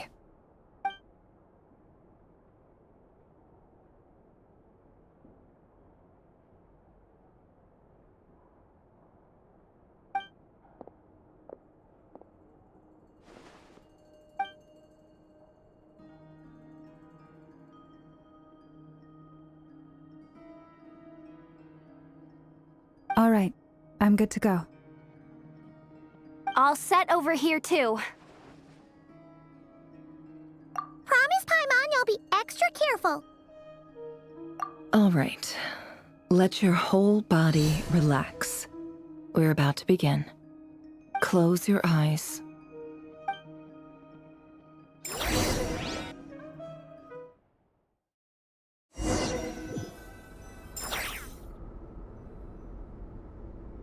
Phew. Could this be his office? Pretty standard setup. Bookshelves, paperwork, files. According to Dainsliff, Rarir used to be an intelligence operative. Chances are there's plenty of top-secret intel stashed away in this room. Is this where you keep your secrets, Rarir? Can't say I'm not looking forward to this.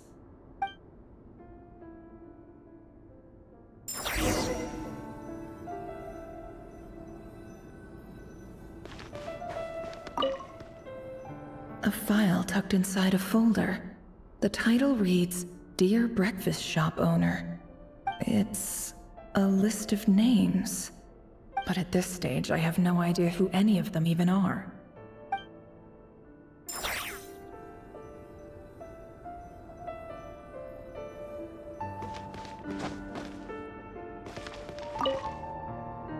Wonder what kind of encryption technique this is. Seems like it has to be inserted into that camouflage device nearby. Aha! It's an audio recording. Please, hear me out.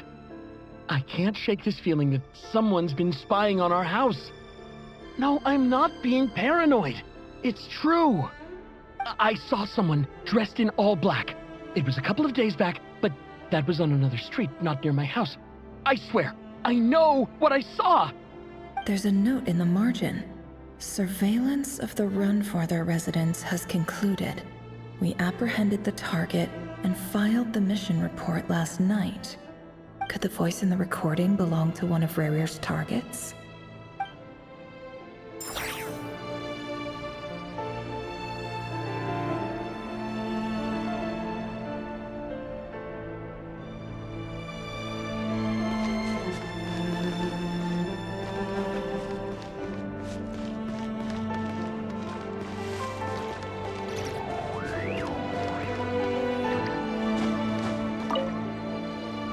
Bookshelves full of documents. Looks like these are all files, packed with the personal details of individual Conrians. The Crimson Moon dynasty preceded the eclipse. Since Rerir worked as a secret agent during the latter, it stands to reason that he was tasked with purging remnants of the old dynasty. Yep, lines up exactly with what Dainsleif told me.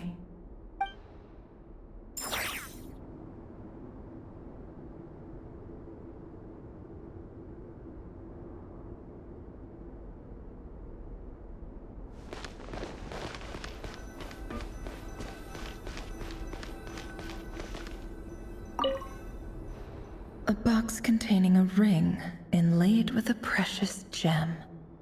Must be for his girlfriend.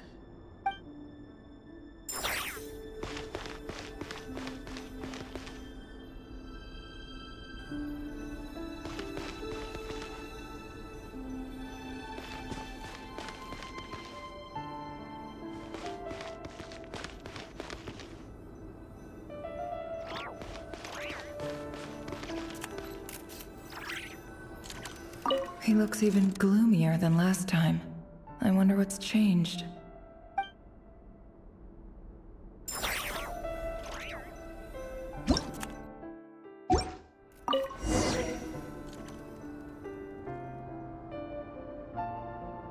Today's files are in. Time to wade through them, just like usual.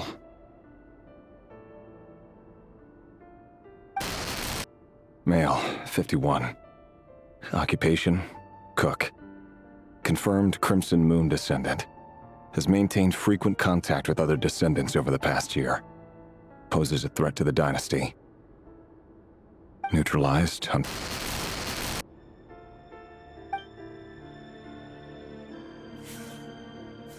This one should be archived under purged targets.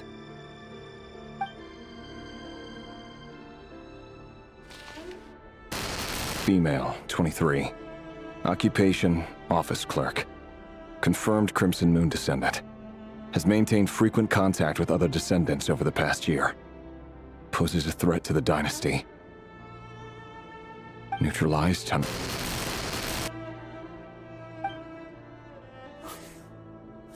Another one for purged targets.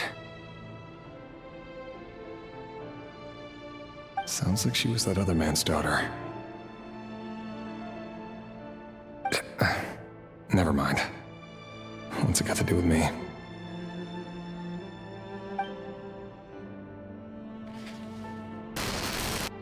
Male, 40. Occupation, teacher. Confirmed Crimson Moon descendant.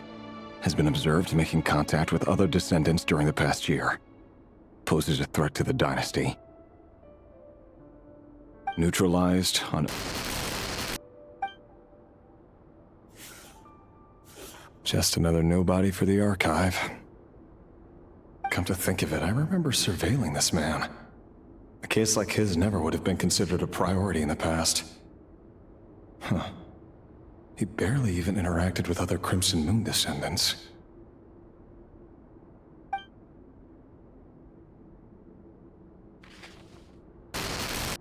Female, 16. Occupation, none. Orphan and confirmed Crimson Moon descendant. has been observed making contact with other descendants during the past year. Poses a threat to the dynasty.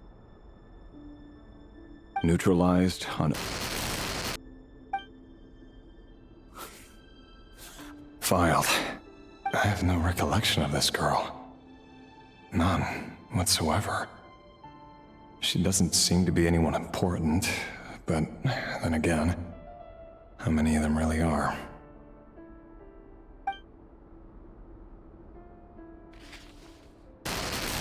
Female, 13. Occupation, none. Orphan and confirmed Crimson Moon descendant. Has been observed making contact with other descendants during the past year. Poses a threat to the dynasty. Neutralized on...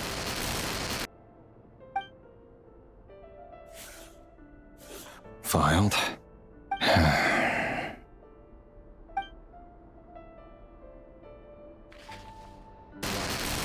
Male, 11. Occupation, none. Orphan and confirmed Crimson Moon descendant. Has not been observed making any contact with other descendants during the past year. Poses a threat to the dynasty. Neutralized on...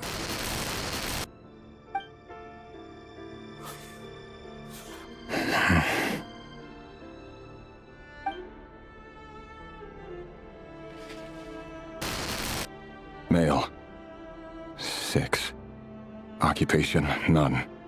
Orphan and confirmed Crimson Moon descendant. Poses a threat to the dynasty.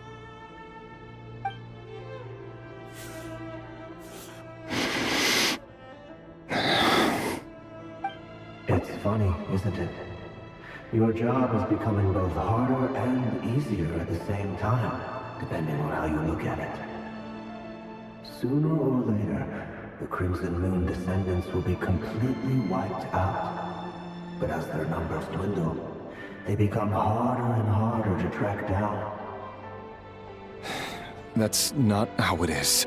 Fortunately, however, most of the able-bodied adults have already been taken care of. The remaining weaklings will be increasingly easy to deal with. No! No. My job is to ensure the survival of the Eclipse Dynasty. And the only way to do that is by eliminating any and all potential threats. It's a perfectly legitimate line of work. Every single one of my colleagues can attest to my fairness. And if my friends were aware of the facts, I know they'd back me up too. Assuming, of course, that they were aware of all the facts. He looks even gloomier than last...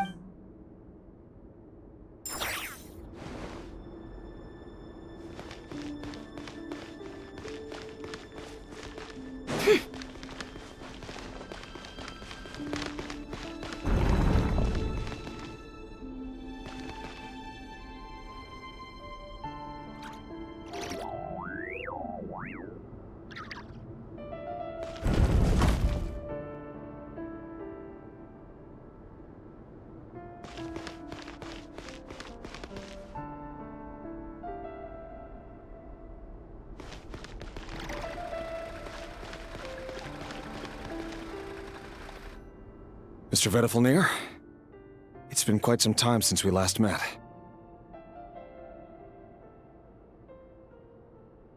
Rerir, I trust you're here because you have something important to discuss. Forgive me. I wasn't tuning out, it's just, I noticed you didn't even phrase that as a question. As if you knew I was coming. Tell me, does someone in your position ever feel the need to ask questions at all? It is indeed within my power to foresee certain things. Things like your arrival. I was just thinking. It won't be long before I'll be inviting both you and Dane to my wedding. That isn't a lie, but nor is it a fact as such. It's a wish, isn't it? No fooling a prophet, is there? Ever since that day we met for drinks, I knew it was only a matter of time before you came looking for me. Does it feel good? knowing how the future will unfold. I'm afraid the notions of good and bad fail to capture the complexity of what such a power entails. Once you've seen what will come to pass, it can be all too easy to succumb to fear and melancholy. Unless, of course, you learn to abandon these feelings.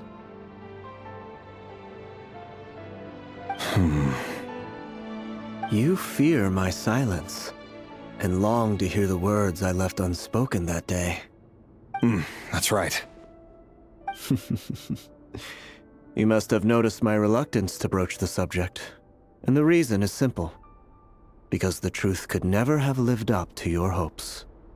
For both our sakes, such words are better left unsaid.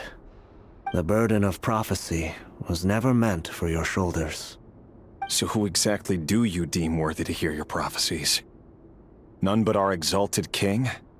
Or rather, our king as he once was. You're closer to his majesty than I am.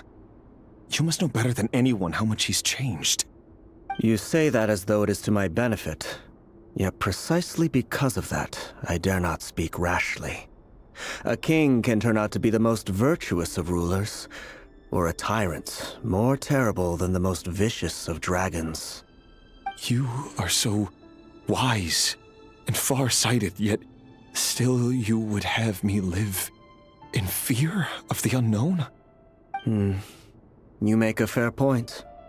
Especially given my silence alone was all it took to send you spiraling downwards. Very well then. Let me offer you some advice. And I say this not as a prophet or a visionary, but simply as the brother of your friend. For many reasons, there is very little chance of your marriage ending in happiness. If happiness is what you seek, you should find another fiancé.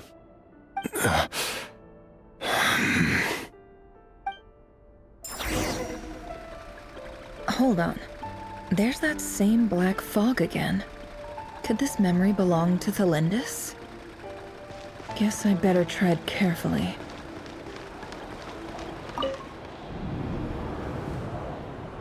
Wait. Hear me out. This time we finally got a clear look at his face and learned his true identity. His name is Rayrir, and he claims to be one of the king's guards. What did you say? A cruel irony, isn't it? The man you're set to marry leads a double life as a brutal executioner. Why are you telling me all of this now? Simple. It's because I want you to kill him. You are the only person he would never suspect. No, absolutely not. I would never dream of doing such a despicable thing. So you'll just stand by and watch him slaughter us to the last? Do not forget that the blood of the Crimson Moon flows in your veins too. The blood of the Crimson Moon? What does that matter now? The dynasty has long been dead and gone. You think that alone is reason enough for me to throw away everything I have? Why wouldn't it be? You two were once a child of the Crimson Moon, just like me. Don't tell me you've never felt so much as a flicker of fury for the way we were trampled into the dust. As long as you promise to abandon this pipe dream of restoring your dynasty, I can try to persuade him. Or have him persuade the Vinster King. Persuade the Vinster King? Do you even know why he's so obsessed with hunting us down? Why he keeps trying to force us to hand over our secrets? Over and over again? Or why we refuse to give up on restoring the dynasty? The Vinster King. A blind fool. His eyes clouded by powers from beyond this world. A petty little man with a miser's heart. And he dares to sit upon the throne? Mark my words. Sooner or later, Conria will fall. And it will be his doing. If you can't bring yourself to do it, so be it. Just you watch. It won't be long before calamity descends upon us all. The Rayhir of Solnari. That really is quite a secret you've been keeping from me, Rayrir. But who am I to talk? Am I really any better? I've kept my own past a secret this whole time, too. Love should be built on honesty. But ours was born from lies. And yet, is it really so wrong to hide things that would only make life harder? If we don't cover up the parts that no one else should see, how can we go on pretending to be normal? Vedifulnir must have known all this. And that's why he made his prophecy. In the end, nothing stays hidden forever.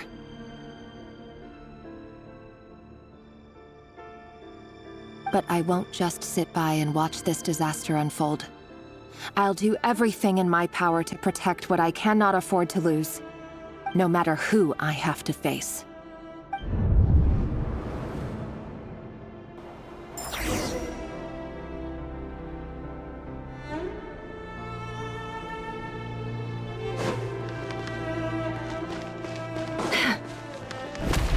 Huh?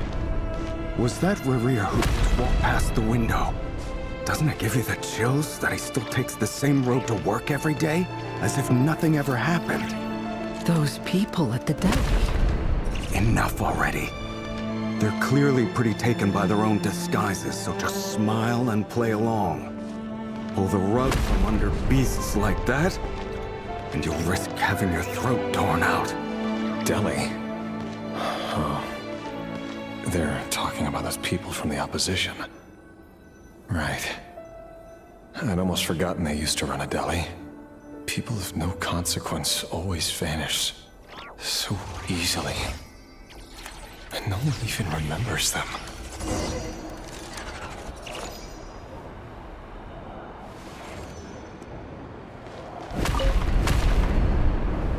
But surely you can see he's not the man he pretends to be. So many have died already, and they say that the king's madness grows with each passing day. We're not going to survive this, are we? But why does it have to be this way? Do we really deserve to die just because of the blood that runs through our veins? Felindis, are you even listening? Sorry, Freether. My mind was off wandering. I heard you, though. You're talking about what Rerir said. He's just following the king's orders. He's a secret agent, and it's his job to hunt down rebels and dissidents. By the time you first met him, he'd already taken lives. Maybe he was using you from the very beginning. No. Rerir has no idea I have anything to do with the Crimson Moon. My family are only distant relatives of the main lineage, and besides, my eyes are perfectly ordinary. Truth be told, apart from my teacher, pretty much no one knows I have any connection to any of it. It's been a long time since my family severed ties. But as Orlog said, who could possibly talk sense into that raving lunatic of a king? No one. I'll work something out. Trust me, I'm with you all.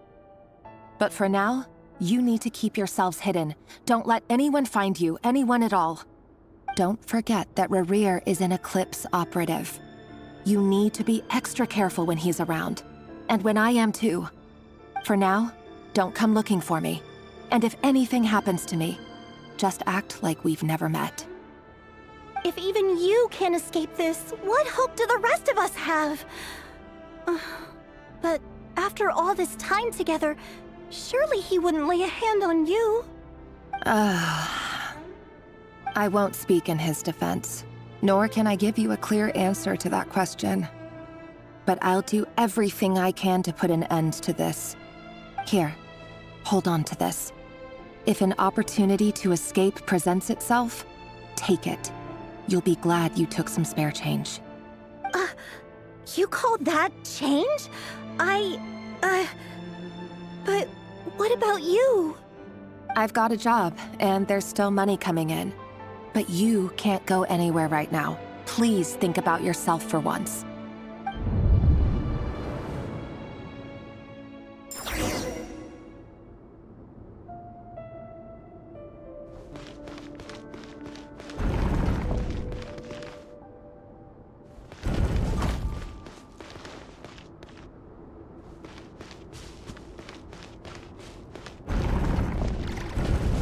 Another day, another round of assassination training.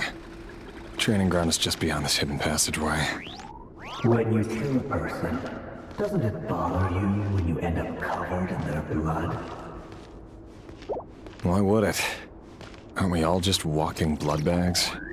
But not everyone is accustomed to hunting down others like prey. You've been a hunter for so long now, you seem to have forgotten that most people don't just go around killing one another. Leave me alone.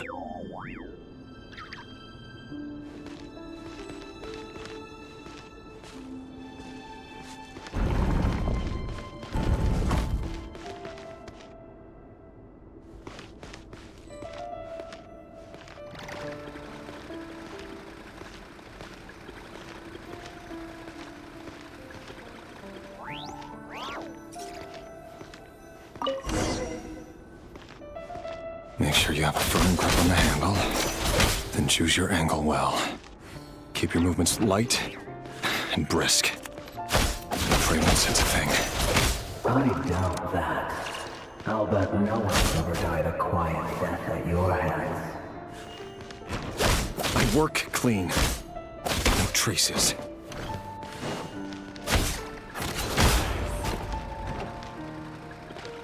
It all adds up. That doesn't make it open and above board.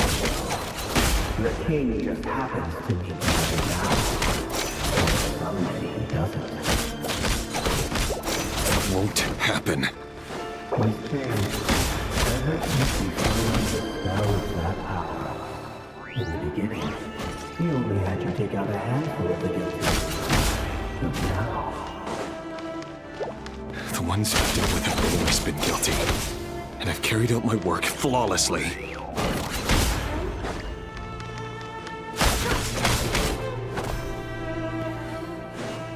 It all adds up.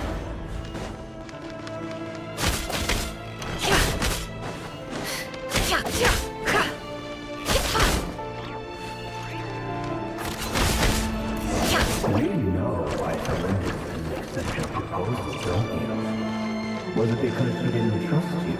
Or something else? Enough!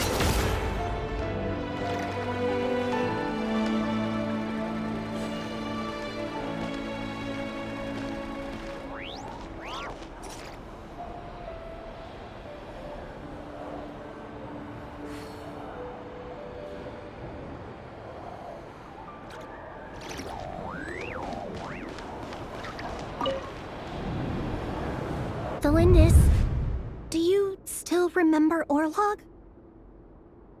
Orlog. The boy who was pretending to sell flowers. You spoke for quite a while, didn't you?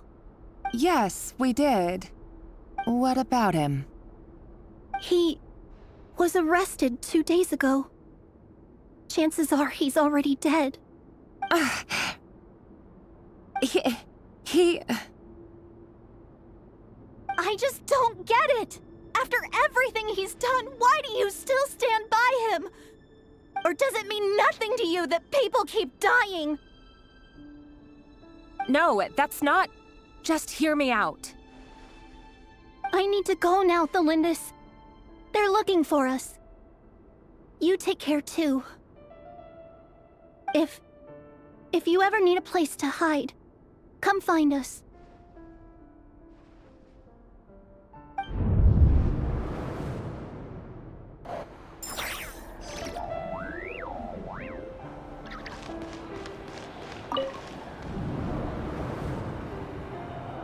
Author Thelindis. Over the course of this week, the research object was subjected to interference for a total of 47 hours for experimental purposes. The results are as follows. All subjects of observation that were sent inside have now... The situation within is proving more problematic than anticipated. No progress whatsoever. What now? Won't you give me even a glimmer of hope? Things are getting worse by the day. I have to find a way or we'll all be in danger.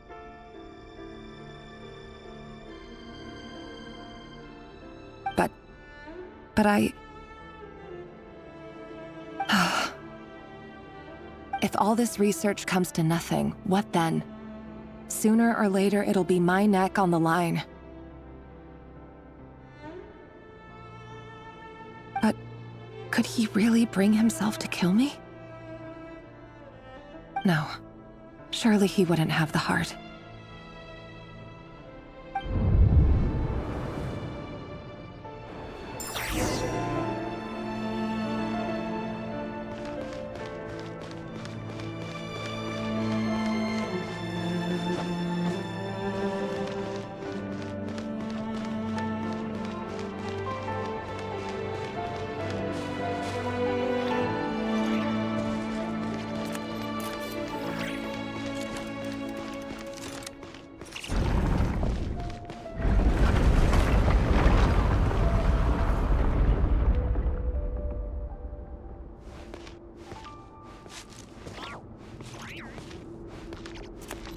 Why won't you just let us go? We don't even know each other. All we want is to live ordinary, peaceful lives. You want to live?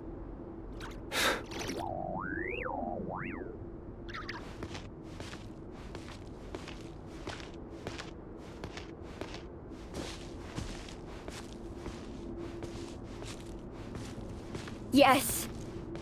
I just want to go on living. Is that really such an unforgivable crime?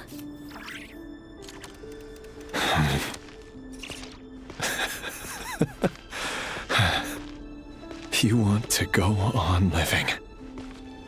I want to keep living too. To keep living forever. That's why I have no choice but to continue on the path I'm on. If only some savior would suddenly swoop down and change the way the world is. Too bad that's not going to happen. Imagine that. If there really were such a person, you and I wouldn't be standing here like this, would we?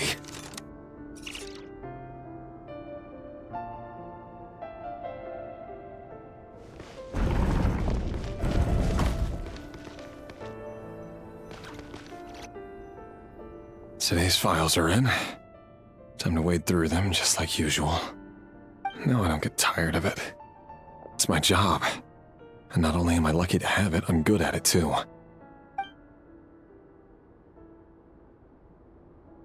Huh. Wait. That's... Thalindis? No. No! No! Why? But you bear no mark of the Crimson Moon. How could you possibly have anything to do with them? It cannot be! A diluted bloodline. Carefully concealed. I see it now. You've been living in the shadows just like me. What a fool I've been. Numbing myself with talk of justice. Even imagining my friends would back me up. But in the end, Irminsul. Finster King! How far are you going to take this? From the direct bloodline to secondary offshoots? And then what? Today it's the descendants of the Crimson Moon. Who will it be tomorrow? Will you not rest until everyone down here is dead? No.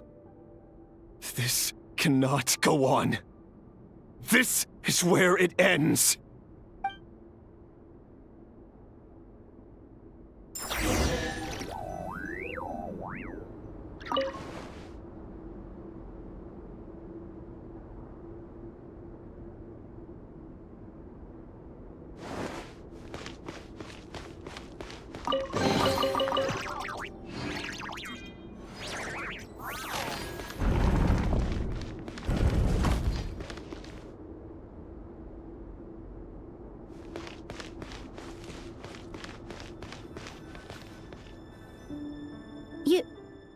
You're really letting me go? I am. As long as you can guarantee that no one will find you. Don't worry, I'll be extra careful. No one will know I was here. But... what about you? Me? If you let me go, you won't be able to complete your mission, will you? Good point. In that case, maybe you should stay. No, please!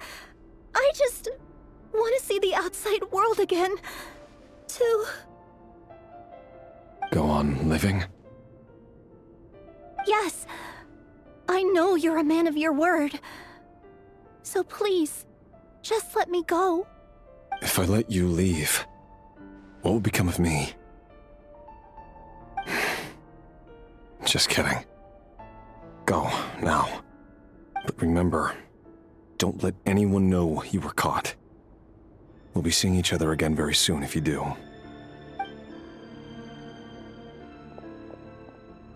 Even shadows in the dark must live by a code. But you can't save everyone. You've been whispering in my ear for days now, Vedifalnir. What are you trying to do? Break me down? I only say this because you long for an answer to your problems. Let her go, Rerir, or you risk losing everything. I will not abandon Thelindis. Then you'll need a little more vigilance and a lot more power. The world is changing, Rerir. Keep your eyes peeled for your moment of opportunity. That voice used to be so unclear. But now I know exactly whose it is. It's Vedifalnir. He won't tell me how to actually resolve any of this, but he keeps trying to manipulate me like a puppet. What's his game here? Tell me then. What will this moment of opportunity look like? And... no answer. He's like a ghost. Always disturbing me when I'm on edge, but never answering when I need him most.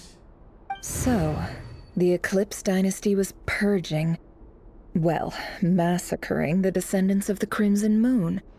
And it seems like it was all connected to the Vinster King's research.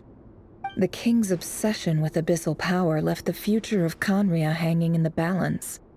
No wonder every aspect of Rerir's life was so unstable. And it looks like this Thelindis, Rerir's would-be fiancée, herself belonged to a sub-branch of the Crimson Moon Dynasty's descendants. It almost defies belief that a couple like them could hide the truth from each other for so long. If the Vinster King hadn't intervened in such a drastic way, they might have gone on deceiving each other for the rest of their lives. And why does Vedifalnir, Daneslif's older brother, keep talking in Rerir's head? This guy kept more secrets than I ever imagined. The human mind is like a vast desert of shifting sands. When you follow the flow of someone's memories, you only ever see the parts they're willing to let surface. Time for something a bit more creative. We've been inside Rerir's mind this whole time, building up a picture of his psyche. There's already enough clues on the board to start reading between the lines and mapping out the rest. Now, we can finally begin to put the pieces together. Sure, it'll only be a reconstruction, part simulation, part reasoning, but it's usually pretty accurate. Once we've built up a cognitive profile, we just need to cross-check the logic behind his actions. And then we'll be able to take a sneak peek at whatever it is that Rerir has really been hiding.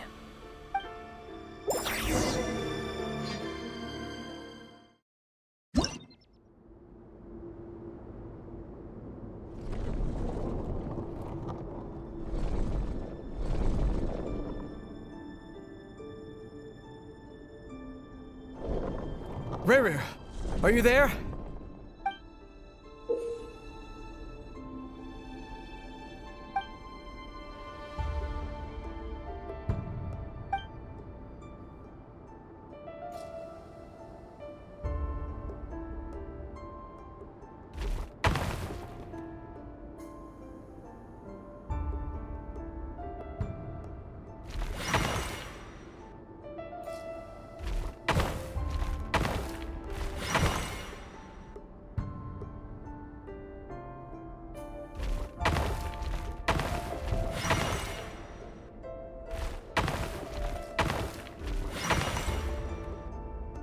Hey, Rerir!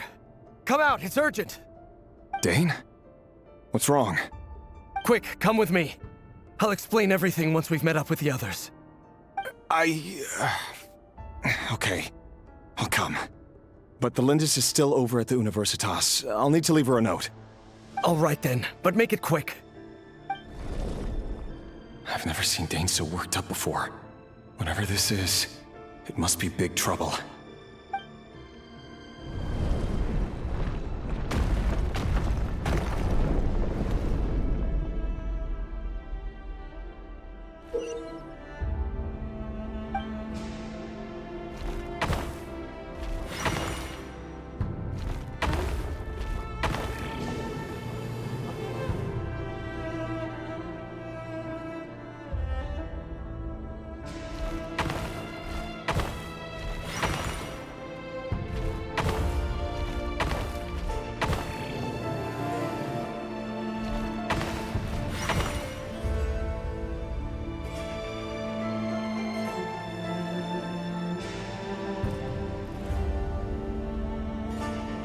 Well, this is a nice change, meeting you all at this hour. When men and women of ambition can speak face to face in broad daylight, I say that's a big step forward for our dear Conria. Don't be ridiculous. We do not fear the day. Why would we seek refuge in the night? You might ask your blade that same question. I'm told it prefers the cover of darkness. The word on the street is that Sertologi only strikes when he has an unfair advantage. But that is patently false. I see you're missing an arm and a leg. Surely only a fair fight could explain that. If this is your way of offering me replacement limbs, believe me, I'll take them. Oh, we can certainly discuss that. With bioalchemy, anything is possible. Assuming I have your full support in my research. Lunatic. Roptatir, what brings you here? Why, Dainsleif, of course. He invited me. Please, cast aside your apprehensions, Miss Rhindaughter. Whatever the rumors may say, I am but a humble servant of the king, and I can assure you he affords me no greater convenience than he does you. Well, the Universitas Magistrorum won't stop fawning over you, so at least some of the rumors must be true. You're clearly doing well for yourself, so drop the humble servant act. It endears you to no one. You're president of the Universitas Magistrorum, the chief royal mage known as the Wise by royal appointment, and by far the most favored among the 4 pillars of Conria. Vice President Veit doesn't even try to hide his envy when he sees you. My success is the product of hard work and good luck. It's as simple as that. Were the king not such an extremist, I hardly think I would have received a senior post at my age. Of course, no job is without its gripes. Serving a king like ours can be a challenging task, as I'm sure you can imagine.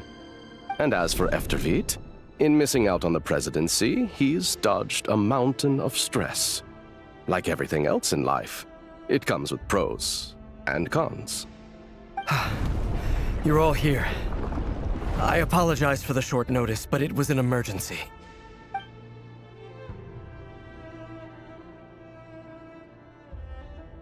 You must be Rerir. Mr. Sertologi. Yes, I handled your case file during your sentencing. Nothing personal, of course. I'm pleasantly surprised that you remember me. You're clearly a person of substance if you've been invited here. But Dainsleif, you'd better have a very good reason for convening this little gathering. It's my brother, Vedofenir. After he spoke at the court this morning, the king was so infuriated by his words that he had him blinded in both eyes and thrown in prison. Vedofenir in prison? Strange. I thought the king trusted him and Horoptatir more than anyone else in the world. Does this mean the king's circle of trust just got even smaller? It has nothing to do with trust. It's about what the king wants, which is as clear as day to anyone paying attention. I simply appease him, because it's in the best interests of the Universitas Magistrorum. And also because you're slimy. Vedafilnir, perhaps less so. But still, a visionless visionary? It rather inclines me to think that qualifications are not what get you ahead in Conria. Do you honestly think this is an important discussion to be having right now? Dane, what are you planning to do? Rescue Vedafilnir, I assume. Correct. It will mean storming the palace by force. Tonight. I need all of you on my side. That's far too dangerous. And don't forget, Dainsleif, you're captain of the Royal Guard. You swore an oath to the throne. Hmm? You've been planning this for a while, haven't you? I have no desire to commit treason. But whatever critique the king may have of Vedafilnir, disfiguring your most loyal subject for putting the best interests of his court and nation first, this is not the conduct of a wise ruler. My blade will force the king to see the error of his ways. So, Vedafilnir's prophecy enraged the king. I'm sure it wasn't what he wanted to hear, but if he won't take counsel even from the visionary, that is deeply troubling news. The extent of His Majesty's madness is now all too clear. The question is, how does a man like me get out of this situation unscathed? You have noble ambitions, Dane, but I'm afraid they don't do much for a guy like me. I'm not interested in saving the world. All I want is a letter of pardon. A letter of pardon?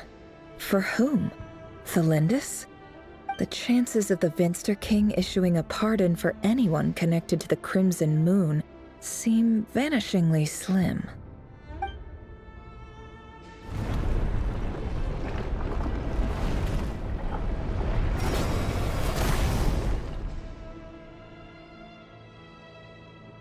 This black fog over the board must have some connection to Thelindis. But why is it taking this form? Does it have something to do with Rarir's past? Another mystery I'll need to unravel.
Author Thelindis.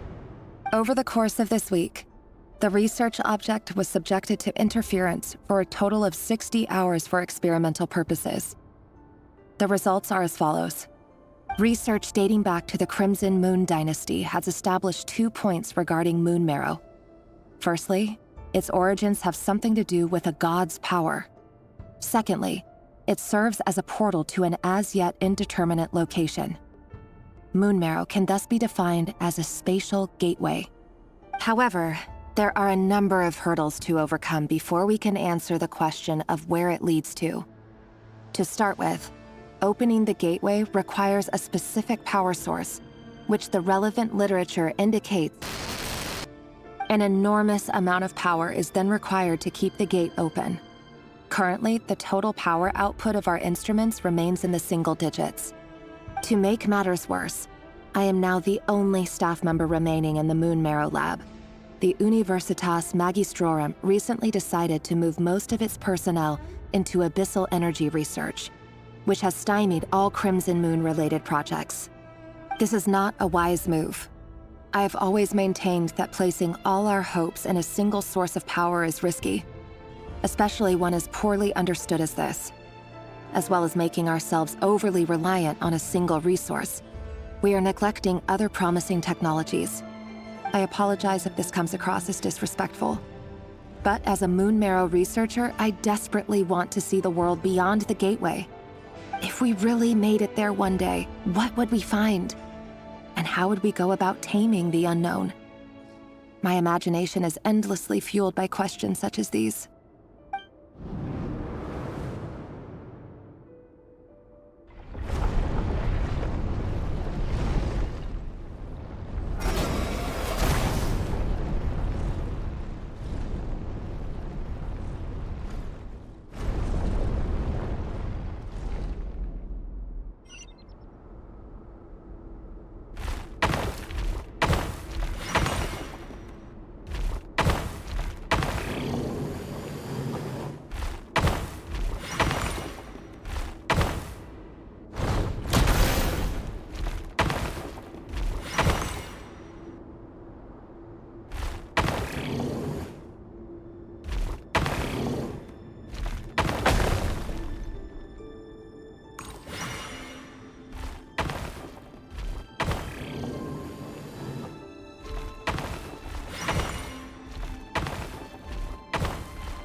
This is for you. I heard you're gonna leave the city with your parents. Thelindis, did you hear about what happened? I've heard nothing. Rerir got back very late last Friday, and he was acting a little unusual, but he slept pretty well, so I'm guessing whatever he did was a good deed. You never saw him, and I don't know what he did. And this conversation never happened. You understand? What if he finds out that you pried into his secrets? Don't be silly. I don't know what secrets he does or doesn't have. All I know is he's just a normal guy who happens to run some errands for the king. Are you scared of him? I don't know. The Rerir I know doesn't match the person you all describe. Logically, I should be scared of him. And yet, I don't want to lose him. But enough about that. You should get going, and be careful with the package I gave you. Keep it secret. Keep it safe. What's in it? A piece of the moon. All you need to know is that as long as you keep it safe, then in the future, everyone will be able to see a red moon. A red moon? You mean our moon? That's right. Our moon. Promise me you'll look after it. I promise, Thelindis. The Crimson Moon bloodline will never die out. Its light, the color of blood, will become like a fire that flows in our veins, no matter how long it takes.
Hurry, everyone, and stick to the plan. Sir Dainsleif, what are you? Is this treason? You know what happens to those who betray the throne. Please, don't do this! It is the king himself who has betrayed the throne. He has betrayed all of Conria. If you have any love left for justice in your heart, you should join me. It's showtime. Dane and his group will handle the troops in the palace. Then Hraptatir and Rhindaughter will disarm the security measures. My job is to enter the prison and rescue Vedifalnir. Stay safe. Wish me luck. Look after my brother. Draw your blade. It is time for justice to prevail.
And the smell is abominable.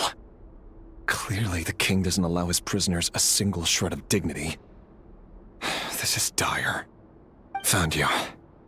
Hello, Mr. Vedifalnir. Ah, it's you. Surprised? Oh, wait. I guess surprise isn't an emotion that prophets feel very often. I certainly felt some surprise in the moment when I was blinded. Surprise at the king's sheer ignorance. Surprise at just how unfairly this world responds to words of earnest remonstration. I'm curious. What did you prophesize this time? It wasn't a prophecy. It was a word of warning. Someone had to say it. The king has forsaken all reason in pursuit of his obsessions. I simply told him that if he continues on this path, Conria will surely fall. But he didn't listen. Worse still, he stabbed you in both eyes and locked you away. Dane asked for my help. The court is in complete chaos now, but I'm sure you predicted that. Everything is transpiring as I foresaw, yet I am powerless to change it. Fate is an immutable force. I can but lament as the inevitable unfolds. I do wonder whether giving a man the power to see the future does nothing more for him than slowly crush his spirit. Forgive my curtness, Vedifalnir, but the king did not suddenly turn on you today. His suspicions have been brewing for a long time.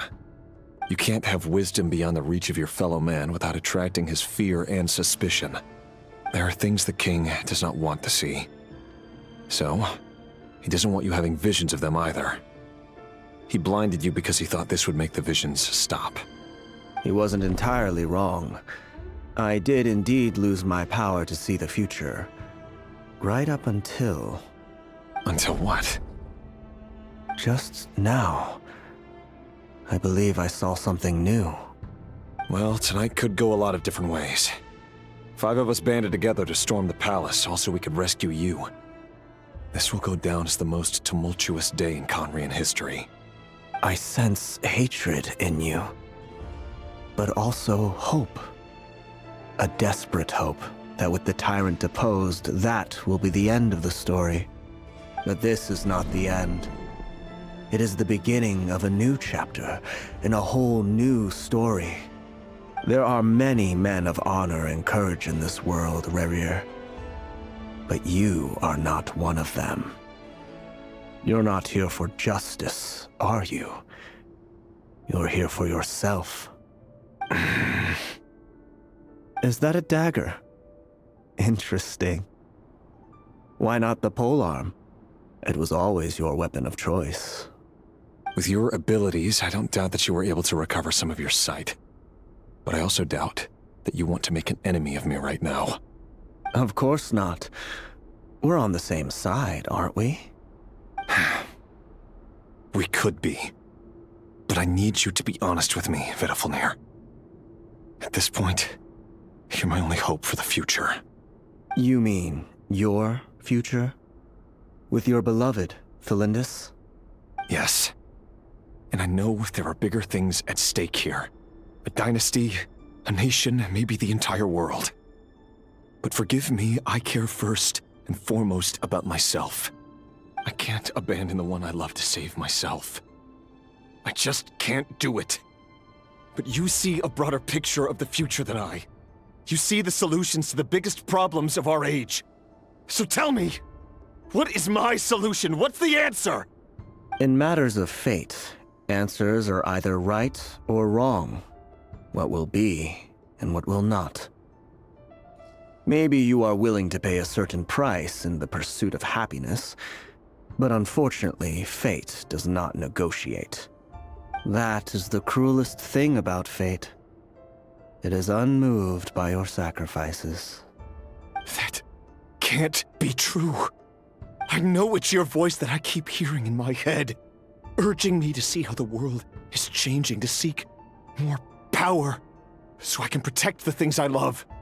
You show me disaster, but you won't show me how to avoid it? Why? Why are you doing all this? My voice. In your head.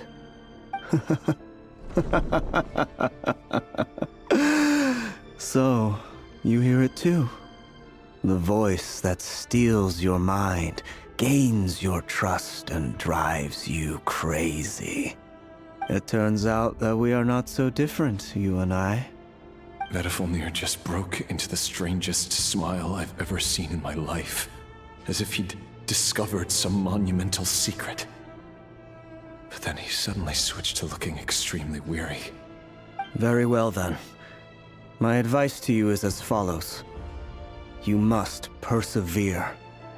Whatever trials and tribulations you may face, be steadfast in the belief that they are your path to the future. For as long as you live, your story with Thelindis shall not come to an end. That is the only chance you have of fighting back against fate. It is up to you whether you believe my words. Regardless, that is all I will say on the matter. I have no right to intervene any further. I will hold you to your word. Thank you for setting me free. In return, I will tell you one more thing that you cannot afford to ignore. Just then, a strange wave of energy rippled through the city. We had no idea what it could mean. If I were you, I would head to the Universitas Magistrorum. The Universitas? Oh no! I'm sure we'll be seeing each other again very soon, Rerir. Whatever Vedafilnir said, I didn't catch it. I didn't even help him out of the prison. There was no time to lose.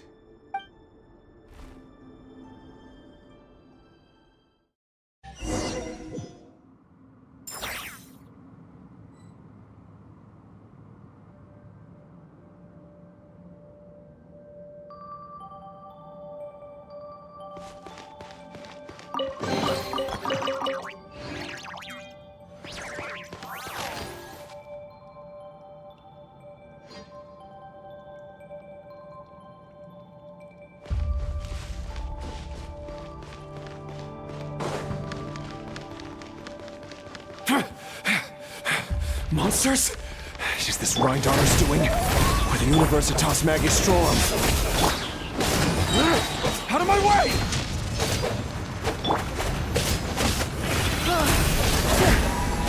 Stand with me! The long sleep beckons. Let's light it up!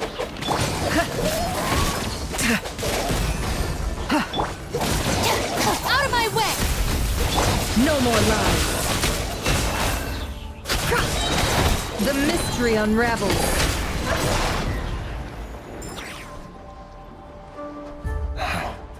The Universitas. That reminds me of a rumor I once heard. Allegedly, the king installed secret mechanisms in the palace and around the city. No one knows where they are or what kind of power they hold. But if they were ever gonna activate, it would probably be on a night like tonight. Help! Help! Hold on! Don't let them anywhere near you! Save me! I can't! Ah! That sounded like an explosion. So, the rumor is true? The king really went through with it? What other means does the king have at his disposal? They must run on power from the Abyss. And given it's a major center of Abyss research, anyone over at the Universitas will be in grave danger. I have to hurry!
Observe.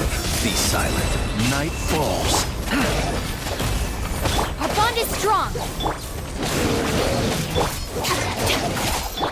It all adds up. No more lies.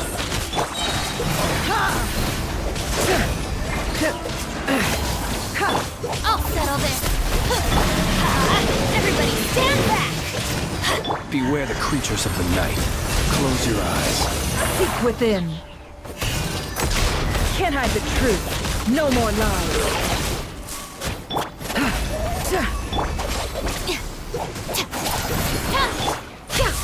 It all adds up. Out of my way! The deception ends here. Let's light it up! Close your eyes. Be silent. Night falls. Teamwork is dreamwork! No more lies. I'll settle this way! Close your eyes. Be silent. It all adds up. The mystery unravels. No more lies. Lightning purified! Everybody stand back! Let's light it up! The long sleep beckons. It all adds up.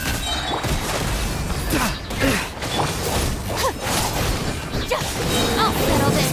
Our bond is strong! Seek within. Can't hide the truth.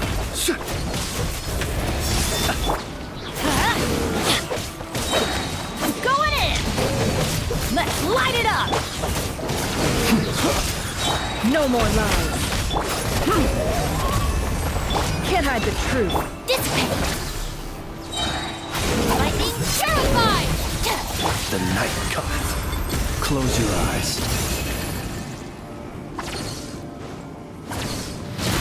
It all adds up.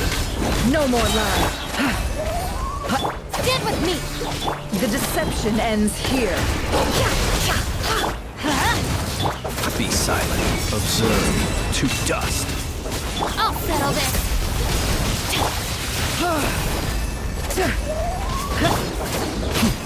Teamwork is dreamwork! Let's let... It all adds up. Can't hide the truth. Knowing that. Close your eyes. Night falls. The mystery unravels. Out of my way! The long sleep beckons.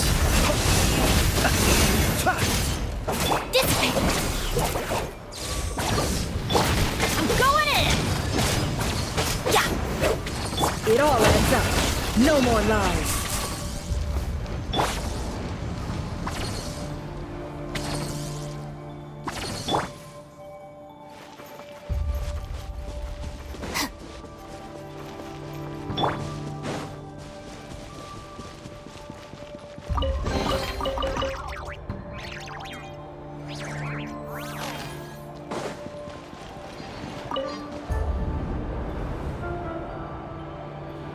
Monsters! At the Universitas Magistrorum? Why now? Oh no! They're coming! It's no use. The table won't hold out much longer. The weapons. Where are the weapons? Of course. All the lab equipment was upgraded after the inspection last week, but the new weapons haven't been allocated yet. I'm done for. Is anyone there? I need help! Ah! Stay back! Please stay back! Please!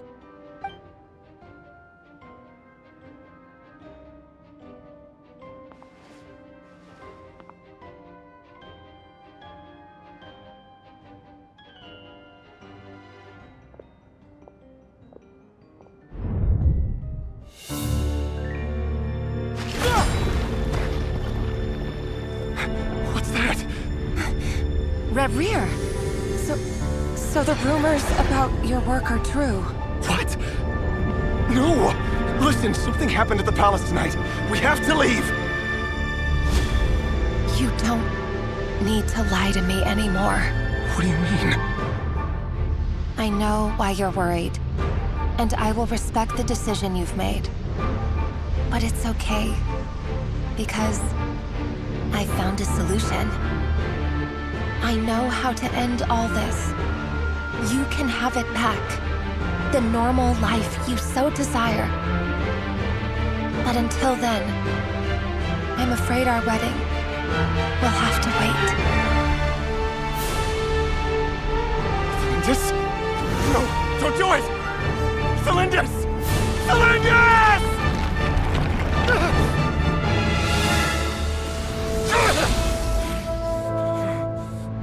I told you, Rerir. Let her go.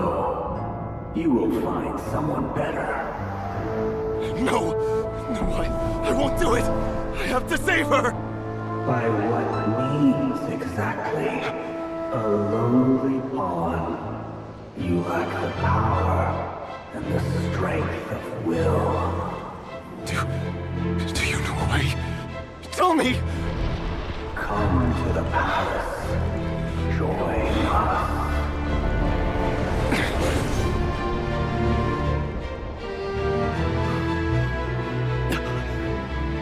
Rerir, thank goodness we...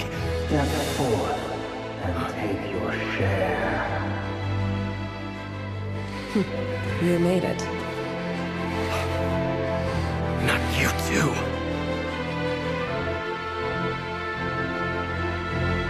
Hatred or grief, despair or desire. We all have our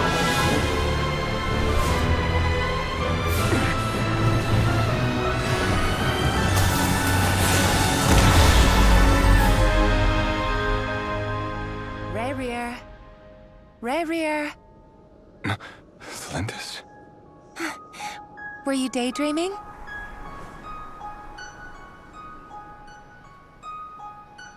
You still remember, Rerir? That question you asked me a couple of weeks ago? Oh. You mean the proposal? Yeah. I'm wondering, where do you think would be a good place to discuss it? Maybe in the garden? Or were you thinking a fancy restaurant? It's your choice.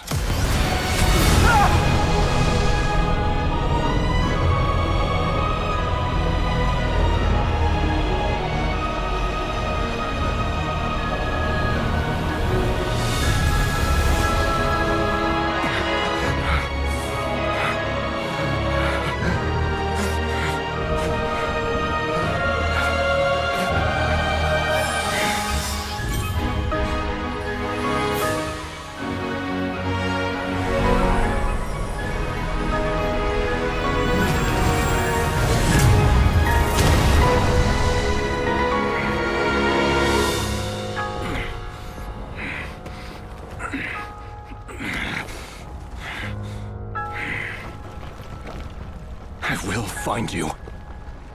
And then, you can give me your answer.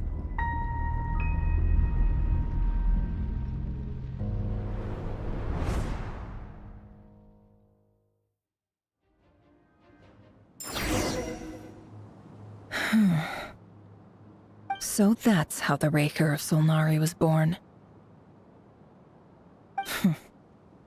A monster created by circumstance is a monster all the same. Viewing other people's thoughts for too long can get uncomfortable. Right now, I'm feeling a strong sense of loathing. In a nutshell, the story of Conria is what happens when the truth falls by the wayside. Everyone tells little white lies, and before long, you have a huge pack of lies that destroys everything. Whew. Time to get back. His past is filled with sorrow, but the tale of any fallen civilization is one of endless tragedy. Cruel as it may be, that was Conria's fate.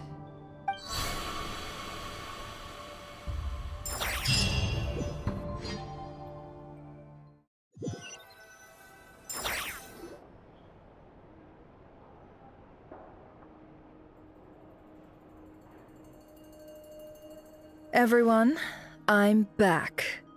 Can I get a standing ovation? Never! How are you holding up? Feeling okay? She's fine. Boss is a pro. Yes, I'm fine. You will have seen the events of Rerir's life through my thoughts. It's now clear that he is just a regular nobody, driven by personal tragedy, as he said himself. I mostly agree. There's only so much we can know about him from his memories alone, but they did give us a clear glimpse into his life in Conria. However, I would not consider Rerir to be a nobody. He was deeply involved in the events of that era. Yet, when the catastrophe of a generation strikes, nobody is safe. Sounds to me like you're speaking in riddles again. Is this you urging me not to abandon the people of Nodcry in their hour of need? That's not what I meant. Although I do hope you choose to remain a part of the plan. Without you, the mission ahead will be all but impossible. Then try to remember that I respond better to the carrot than the stick. And I don't appreciate being bossed around. Now, as for you, Missy, you were excellent. You stuck to the rules of the ceremony and kept your mouth shut the entire time. Bravo. Cool. So, can you fill me in on the deets now? Most of what I saw went right over my head. Patience. You'll hear the whole story, don't you worry. But let's meet up with the others first. It will save me narrating it twice. Yehoda? Yes, boss. Let me get that door for ya. That's more like it. For a moment there, I was worried you'd forgotten about the first clause of your employment contract. Forgive my curiosity, but what does the first clause say? It says I gotta do the annoying stuff that Boss is too lazy to do for herself. Like opening the door, pouring the tea, yada yada. Is that right? If something is in the contract, it's because she willingly agreed to it. Rest assured that the Curatorium abides by the very strictest of labor policies. You don't seriously think I'm cruel enough to treat her like my slave? In any case, I've hardly shied away from my share of the work today. Hope I don't catch Flintz and Varka lounging about in their chairs, enjoying a leisurely cup of tea. There's nothing I dislike more than other people enjoying themselves while I'm hard at work.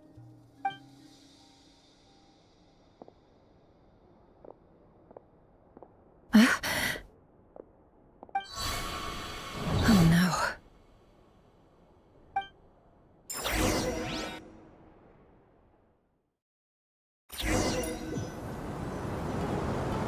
Sorry to disturb you, but we seem to have run into some trouble.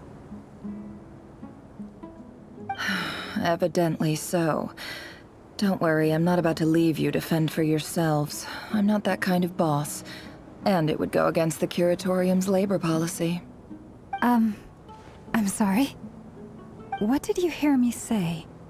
I wasn't talking about labor policy. Wait. How long have I been standing here? Not long. You just appeared by the door a moment ago.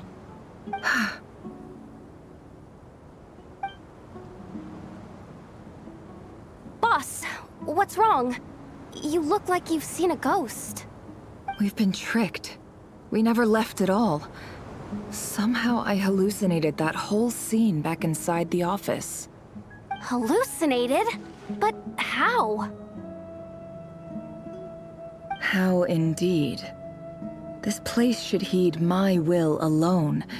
All thoughts and actions that occur in here are just a result of pawns moving across the chessboard in a carefully calculated manner. And nobody has access to this chess set but me. So you control everything in here? More or less. But yes, it's a special technique of mine. Has anything like this ever happened before? Only once. It was the first time I used the chess set. Is there any similarity between what happened then and what's happening now? I suppose my thoughts are a little turbulent, which was also the case my first time. Is there anything I can do to help?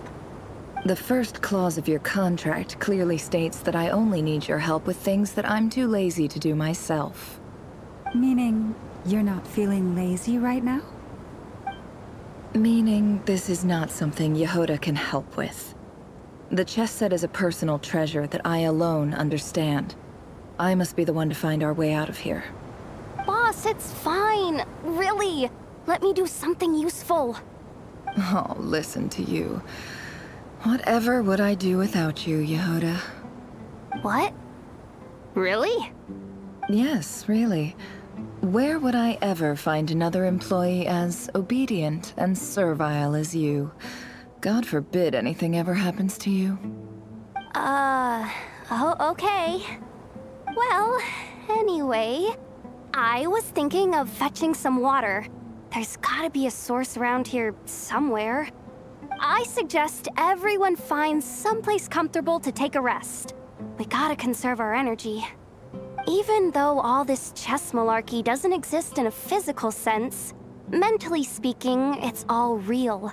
And so is our tiredness and fatigue. You don't want to dismiss mental fatigue. Just because it isn't physical doesn't mean it's any less serious. But anyway, I got your backs, so don't worry about a thing. Don't I have the best employees? Jealous much? If we can find a suitable time, I'd love to borrow Yehoda for a day to help out at the Frost Moon Scions. Would you be amenable to that, Boss Nefer? Oh, Lauma. Have I ever told you just how pretty you are? Beauty runs from the tips of your antlers to the depths of your imagination. Time to rally, everyone. Follow me. As we continue our journey, the same rules will apply. That means stay focused and no talking no matter what we encounter. And don't disturb the chess pieces. You have my word that I will get us all out of here.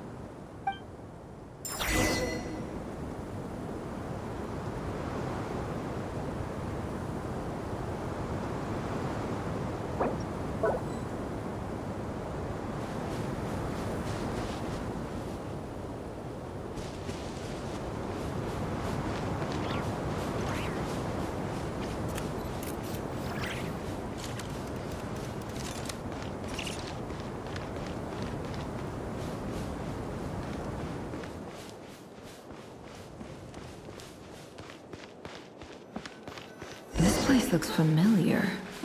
That's not a good sign. There's someone up ahead. Time for a little chat.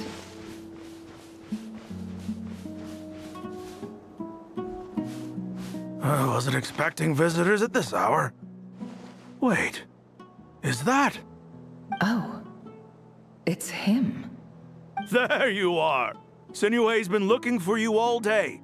I think he has some news for you. Oh yeah? What were you doing just now, Uncle Retinue? Hiding away some more loose change? I know I saw some Mora.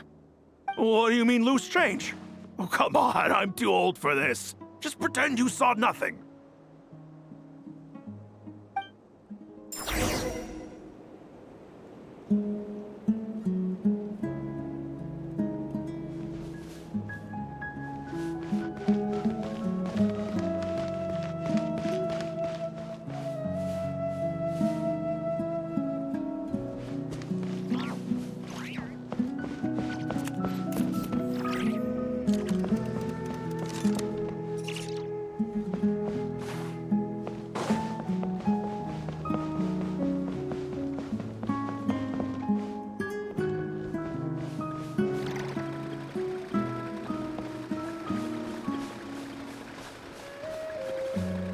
Hey, kid.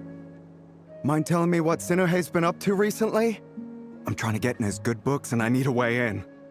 Get in his good books? Why? What do you want with my dad, Uncle Apepi?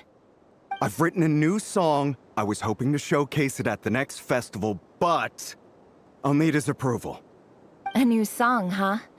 I'd love to stay and listen, but unfortunately, Uncle Retinue says my dad's looking for me. Well, there's plenty of time and I'm not going anywhere. See that pile of stones? I'll be sitting there warming up my vocal cords. Come find me when you're done. Pile of stones. Got it.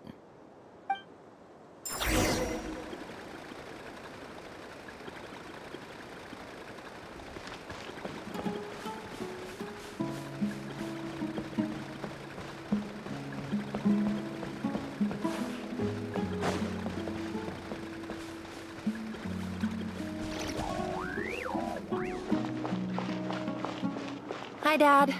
Uncle Retinue said you were looking for me. Ah, there's my little princess. If you'd gotten back just a little sooner, you could have shared the spoils of war with me. Spoils of war? Who were you fighting against, Dad? It was just a figure of speech. The aftermath of a sandstorm is no time to be waging war. I was talking about our war against thirst. I went out to fix our water supply problem, and now I'm back. Which means... We have a well again! That's right. I found a new one and brought back as much water as I could carry. It should last us for a good while.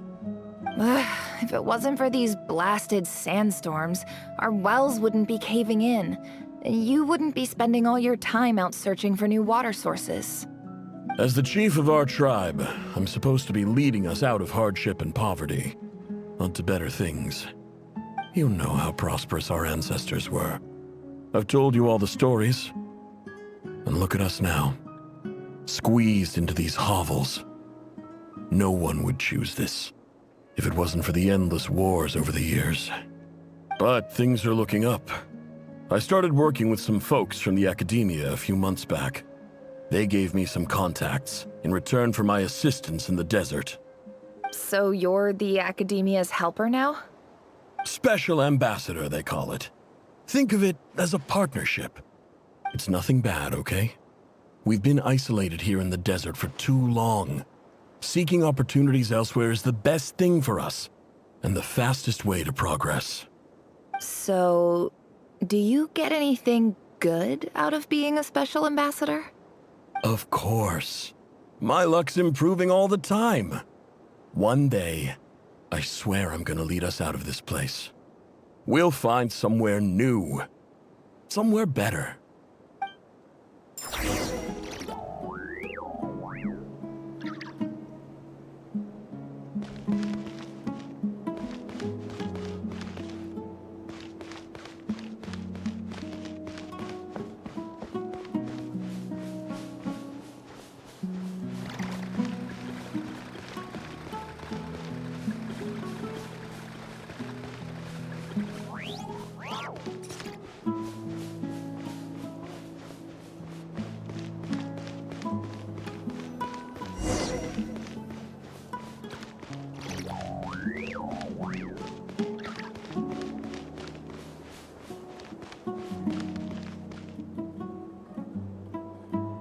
That's our well, and you know it!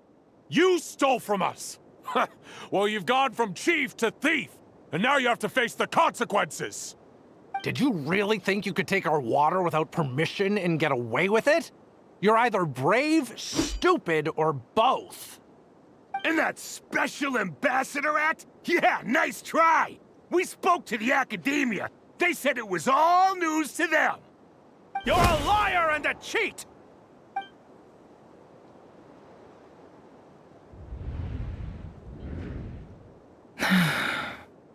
I heard Yehuda gasp, but I don't blame her. Most people are terrified by the sight of blood. Corpses strewn across the ground. The wounds are clearly from scimitars and daggers. The desert dwellers' weapons of choice. There's a handwritten note on the ground. Let's see what it says. Halil, this is Sinuhe, chief of the Shimti tribe. Surely you remember me. I was the one who helped you and your colleagues avoid the quicksand in the desert. This is my second time writing to you. I assume my last letter must have gotten lost in the mail, as I didn't receive a reply. I hope this one makes it to you safely. I'm writing to you because I need some help. That sandstorm the other day completely blocked up our well, forcing me to look for another water source in Iab and Unut territory. It was a matter of survival. Praise the gods. The well of the Iab tribe was intact. It was my last resort. I drew what water I could and left, but not without being spotted. I fear they will retaliate. You told me to write to you if I ever needed help. You said you'd be my ally in the Academia. I urgently need you to formally recognize my title of Special Ambassador and send some of your people to assist me for a few days. It's the only way I can convince them that this was the Academia's decision and prevent them from retaliating. This is an emergency. Please send help as soon as possible. Looks like this letter never got sent. The writer died a grisly death, and the letter was trampled into the ground. It's badly defaced. Some parts are barely legible. What a ridiculous lie the surviving Shimti tell. Their whole village was butchered over a sip of water.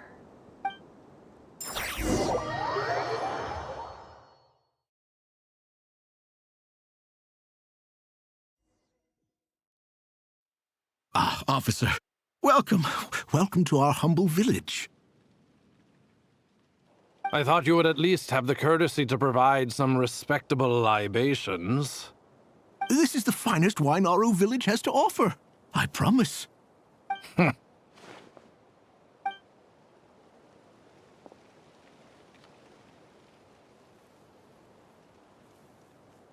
The Academia has agreed to reserve a single space for a candidate from your village.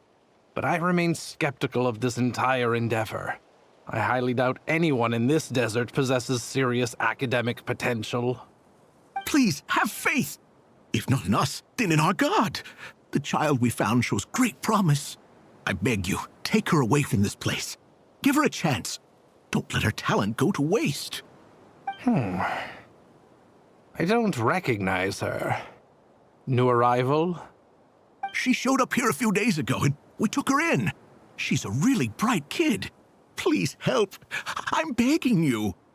So, where are you from? Nowhere special. Just a sand dune. What about the rest of your family? How many of you are there? Just the one. It's only you? Correct. So, no brothers, no sisters, no mother or father? Any who have slept on a bed of sand, I call my brothers and my sisters. Apart from that, I have no family. All right. Get over here. Sign your name on the form.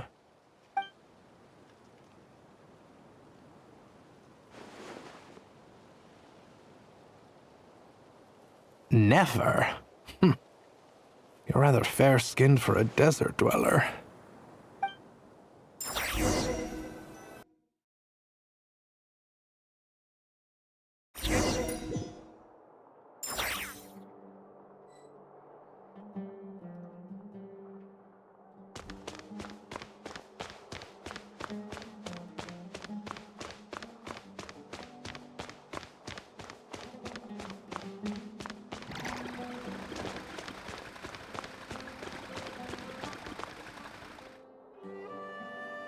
Nefer, this term's assignments have been issued already.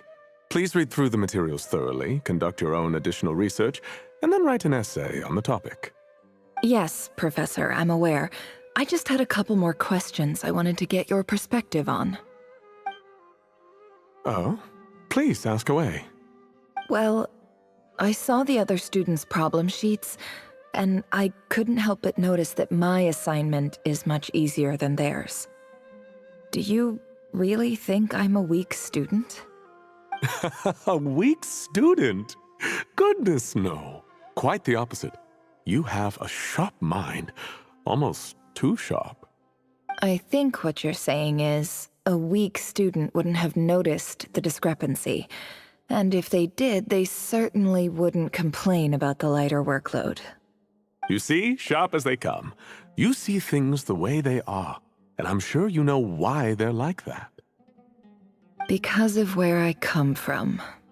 Because I'm different. I'm sorry, Nefer. I don't like it any more than you do. It's just... Anyway, you said you had a couple of questions. What's the other one? I wanted to check. If someone sent me a letter to the academia, where do I go to collect it? Ah, your family wrote to you. Well, as long as they put your name on the envelope, someone should hand it right to you. Not exactly. It's not even a recent letter. I was just curious where the mail would end up if no one collects it. The House of Dana, I expect. I know there's a box for unclaimed mail somewhere in there, probably sitting on a shelf. Whatever you're looking for, that'd be the place to start. Okay, got it. Thank you, Professor. Oh, don't mention it. Honestly, I feel like I failed you. I'm supposed to be your teacher, but I haven't taught you anything. Hey, don't say that. You're a great teacher, and you do your best for all your students. But the rules are the rules. You're not allowed to teach students like me. It's not just the academia either. The whole world bends over backwards for the successful, and leaves the losers to suffer and die. Oh, my dear child. Don't tell me you've given up on life already. I haven't. I just think that if you want to make it in this world, you have to find a way to become successful.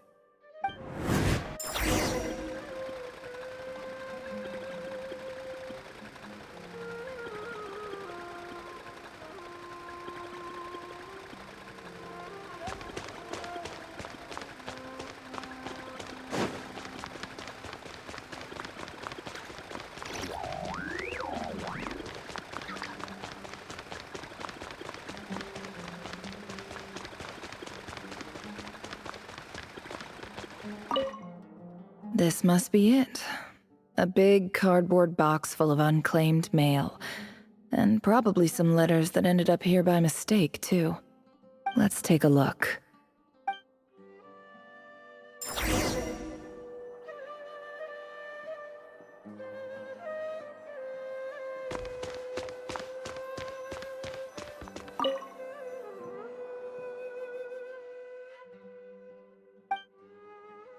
A dilapidation survey from Port Ormos.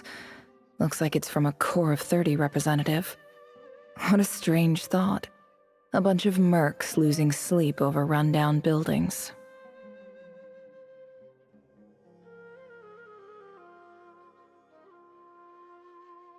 This one was never even opened. I guess the recipient didn't care what the Corps of 30 had to say about anything. Who was it addressed to? I don't recognize the name, but it must have been a Kasharawar professor.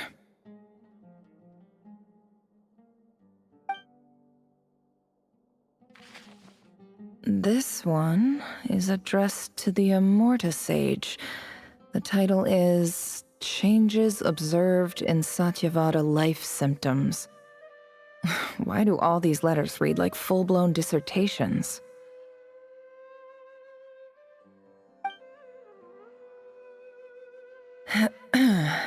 Guided by the incense, we became lost somewhere in the forest. All the barriers between levels of consciousness disappeared as our minds soared around in circles, looking for a branch to seek refuge on. In clinical terms, these symptoms fit the description of incense poisoning. For example, my neighbor who always breaks out into song and dance after using incense. This seems like something the academia would want to know about. Why wasn't it collected? Wait, what's this written on the back? The note says, "The sender authored this letter while under the influence of mushrooms. I would send it back, but no return address was provided.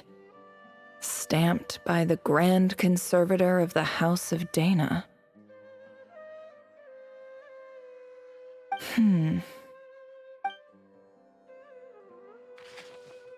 This next one is addressed to Grand Sage Azar. A few words of protest regarding recent changes in Sumeru's educational policy.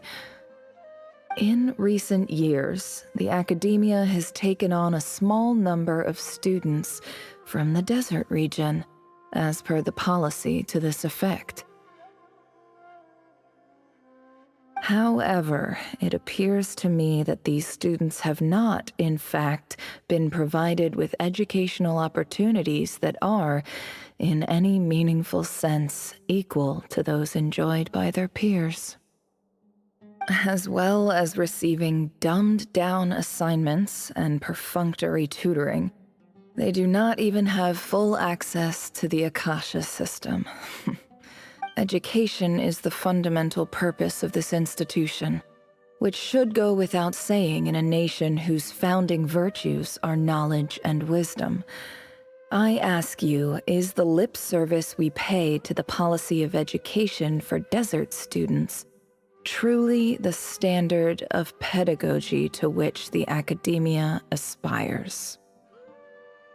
As Grand Sage, policy decisions are your prerogative, but do not forget your roots. You and I were once students too, as was everyone else in this institution. I do hope you will give some serious attention to this matter. I encourage you to discuss issues like this with myself and others, and listen to some alternative opinions. Great letter. Shame it didn't get to where it needed to go. And the sender is... I didn't realize anyone else even knew how bad students like me have it in this place. So this is where letters from the Sage of Spontamod end up? Nice one, Grand Sage. Really enlightened leadership. Whatever. This isn't what I came here for. Moving on. I'm not exactly holding out hope that a letter sent from the desert would even make it here. But if it did, where else would it end up if not in this box? I can't believe how much discarded mail there is. Must have been years since someone last went through it all. And this is just one box. The whole house of Dana is boxes on shelves. I don't believe for 1 second that any human being has sat down and read through all the documents in this place. Wait, could this be it?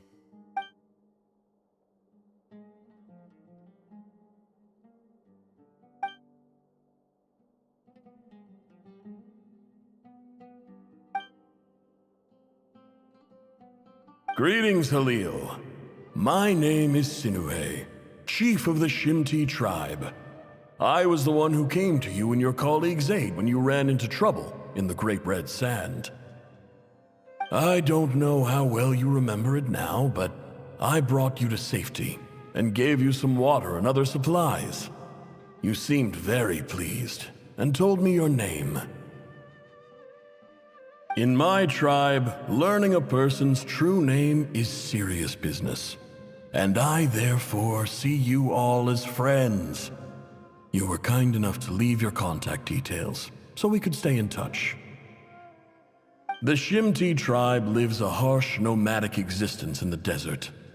You were sympathetic towards my plight, promising to make me a special ambassador of the academia and help us find a way to make a better living. This brings me to my reason for writing. Our tribe has fallen on particularly hard times, and I would like to ask for your assistance. There was a terrible sandstorm a few days ago, which blocked up the well in our land. To ensure my people's survival, I had no choice but to venture into Iyab and Unut territory in search of an alternate water source. The Iyab and Unut are descended from the Thamudians, while we trace our ancestry to Tulatala. We worship the Lord of Flowers and have had relatively good relations with our fellow tribes up until now. I found a well belonging to the Iyab tribe. They declined to help us, but I really had no other option, so I took some water to keep me and my tribe alive. My actions are certain to incur their wrath. When we met, you assured me that you would be my ally in the academia. I would like to take you up on that offer, because I really need your help. I wonder if you could send an academia representative to meet with me.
That aside, the last time you were here, you mentioned that the Academia had started accepting students from the desert.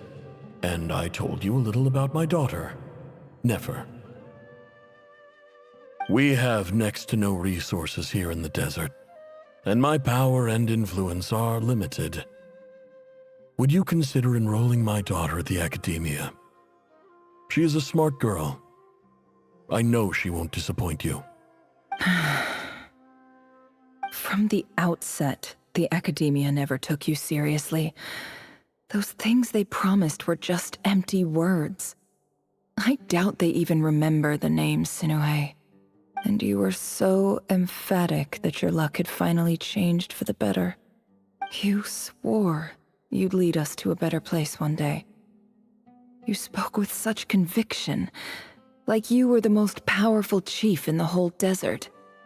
You liar. You lied about everything.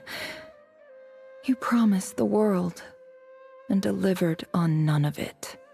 And who fell for it? Just me, by the looks of it. Despite your best efforts. Which makes you a pathetic liar. You weren't even any good at it. I think I'll take over from here. Let me show you how it's done.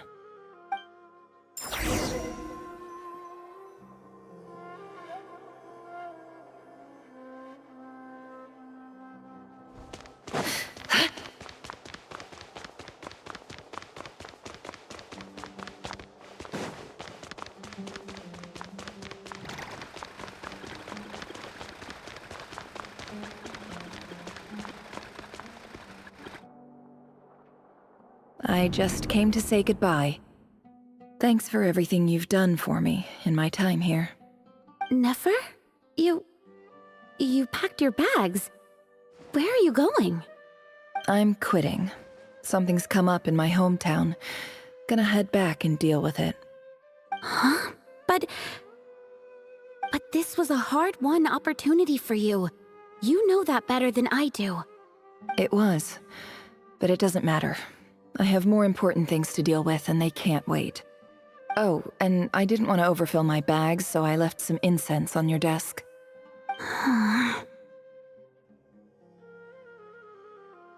What's wrong? I thought you liked incense. Although, I did read somewhere in the House of Dana that it has hallucinogenic effects.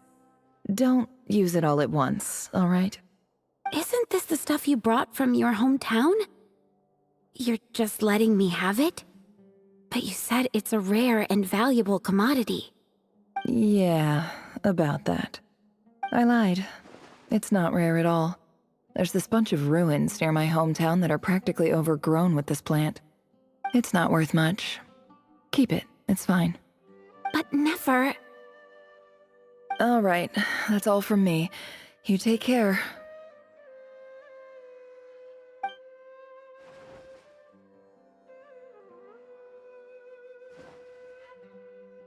Don't forget me, okay? I mean, we're more than just classmates, right? We're friends. Yeah, I'll remember you. I lied again. That incense is worth a fortune, and it's a rare find even in those ruins. And as for remembering her, I have far too much to do when I get back. No time to reminisce. I'll be lucky if I even make it through this alive. But either way, I expect I'll forget you pretty quickly.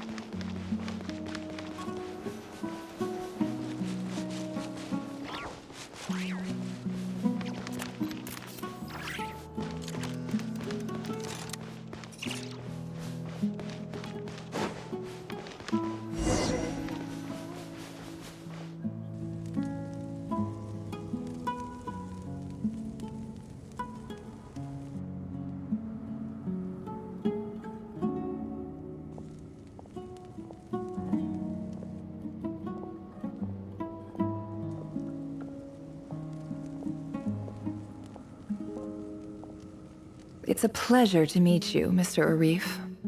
So, what does the Academia want? Since they've sent their special ambassador, I assume there's a big business deal to be made. If not, I'd be very disappointed. Please, sir, lower your blade. You're lucky I'm the one they sent. Not all special ambassadors share my admiration for the Iab people.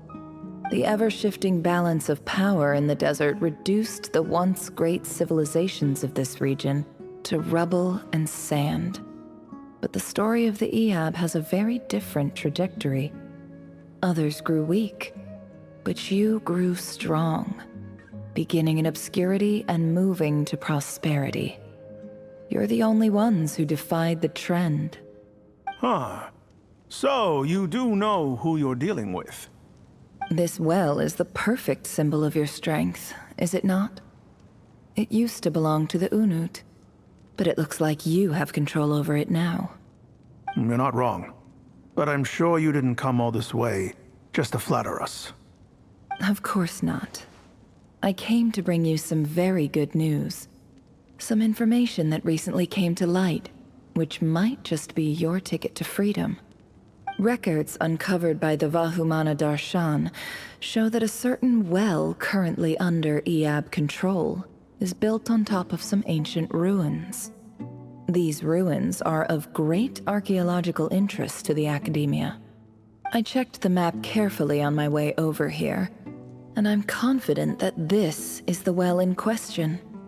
The Academia is offering 50 million mora in return for excavation rights. 50 million? No, wait. If these ruins are as important as you say, 50 million's a little low, don't you think? Don't get greedy, Iab. We know far more than you think. We know that you seized this well by force. Wasn't that the first step in your rise to power? To drive away the Unut and steal their water supply? So what if it was?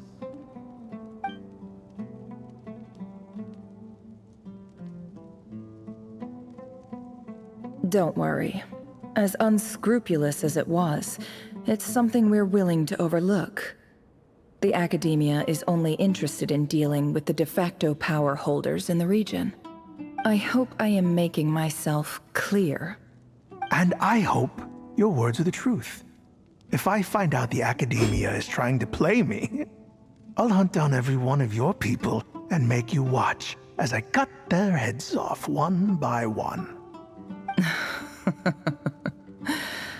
I assure you, Chief, that would not be in your long-term interests. You don't want to make an enemy of the Academia. You see how I'm dressed, don't you? I appreciate that you've never been to the rainforest, but surely even you recognize an ambassador's attire when you see it. And what does a barbarian like you have to lose anyway? You really think the Sumeru Academia would bother to come all this way just to lie to you? We have more important things to worry about. All right, I take your point. The Academia is the highest authority in the land. I'm sure you're trustworthy people. In that case, we have a deal. We will sell you the excavation rights. I'd like to thank you, Ambassador. This is good news indeed. Excellent news. In fact, it calls for a celebration. Would you do us the honor of staying a while and enjoying some Iab hospitality? Gladly. I am partial to wine myself, and I trust you are as well. So let's indulge in a few drinks together, in celebration of this momentous occasion.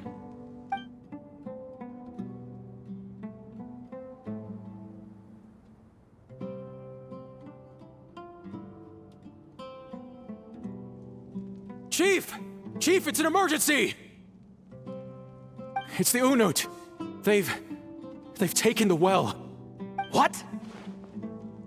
Well, don't just stand there. Take it back. Yes, Chief. I have every confidence in the Iab's military superiority. And yet... What is it? The Unut's response was alarmingly fast. The day after we reach a deal, they seize the well. This can't be a coincidence. Perhaps there is a traitor in your midst. I don't think so. I am obliged to remind you, Chief, that the Academia will only deal with the de facto power holders. If you cannot regain control over the well, I'm afraid you won't see a single mora of that 50 million. No! Please, Ambassador, just give me some time. I swear the Unut will not get away with this. That well is ours, and so is the mora. Glad to hear it. I will wait here for an update. If there is a traitor, I will find them. In the meantime, make yourself at home. I'll report back as soon as I have an update. Much obliged. Wow. All it took was a few words and I've got him wrapped around my finger. What an amazing feeling. So, in summary, Ambassador, the Academia would rather negotiate with our tribe instead of the Eab, yes? The Eab are ruthless murderers who don't listen to reason. And now they have the gall to interfere in our research projects in the desert region. So let me ask you, Chief, if you were the Academia, what would you do? Kill them all, of course. Precisely. The Academia does not tolerate those who stand in our way. The Eab have held back our academic pursuits for too long, and our patience is wearing thin. At the same time, there is simply no way that the Academia can be seen to be intervening in desert affairs. I'm sure you understand where I'm coming from. We have our own rules out here. If the rainforest dwellers raised arms against a desert tribe, it'd start a bloody war. Right. We can't confront them ourselves, but we can support their enemies. The Unut have always had strained relations with the Eab, which makes you our natural allies. Natural allies. Weren't the Eab your allies once? You were quick to send them after us to protect your interests back when we stole that water. And now look at you. You're at each other's throats. Let me be clear. The Academia wishes to collaborate with the legally recognized rulers of the desert in this matter. We are asking for excavation rights to that well, and our offer is 50 million mora. Say no more. I believe we have an understanding. Good. Then I suggest you get to work. Get us access to that well, and the mora's yours. You see, Dad? Lying is easy when you know how. People will believe anything.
Look at yourselves. You may be vile, savage monsters, but your butchered bodies bleed like any others. You're no different. You're nothing special at all.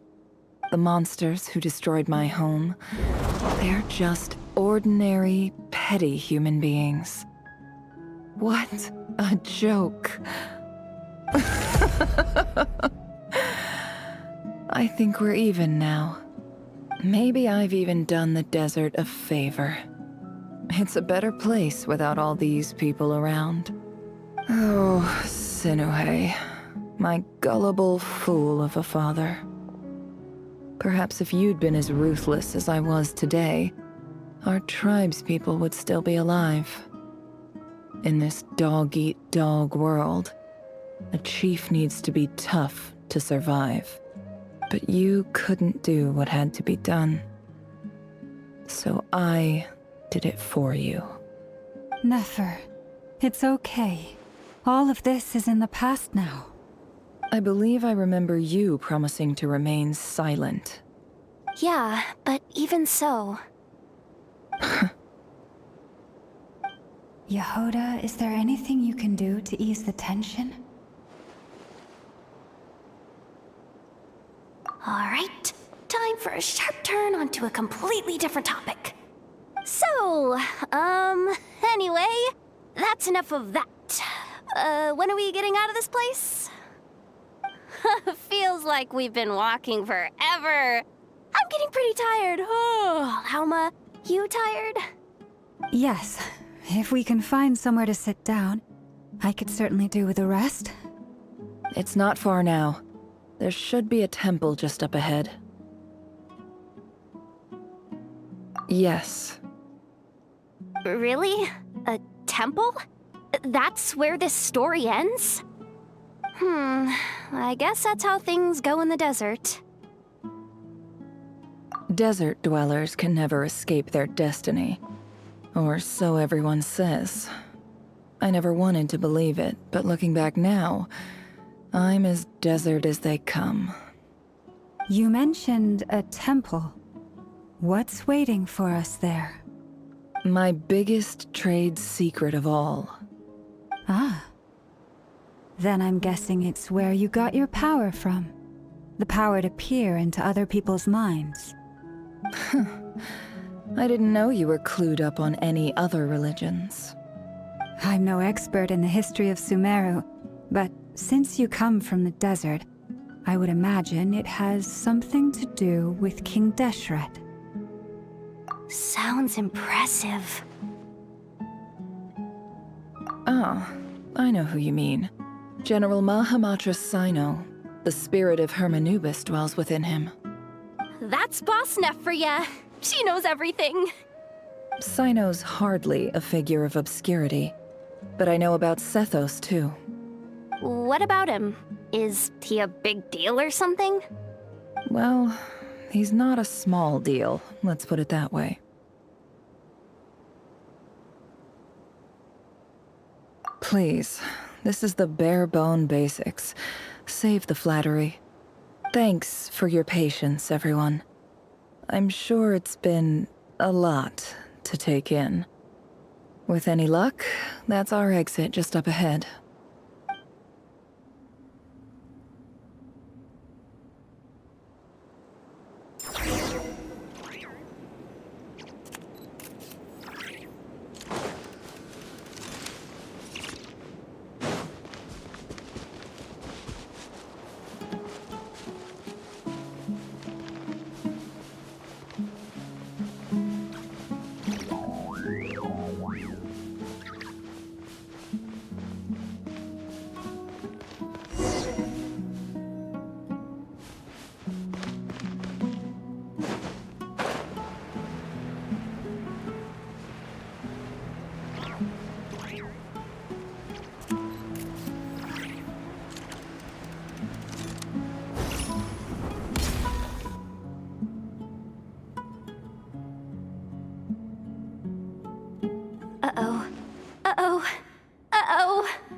I'm totally out of my depth here.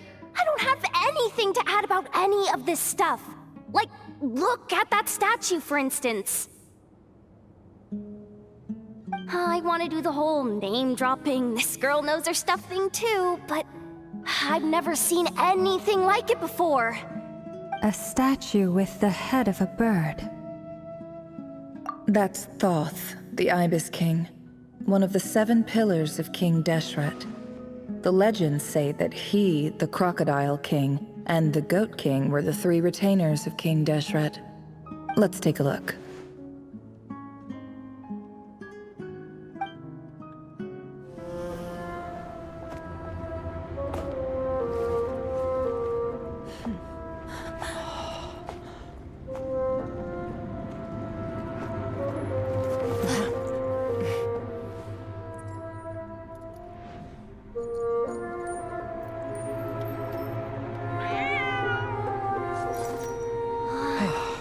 It's just Ashru. So, all is well?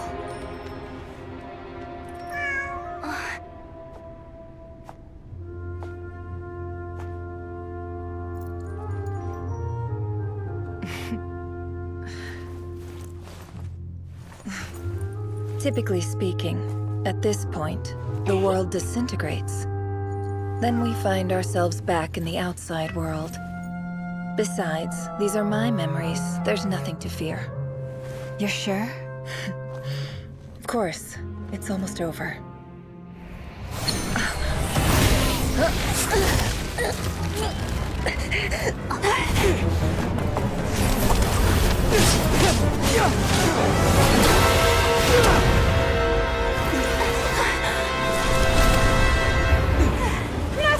Hold on!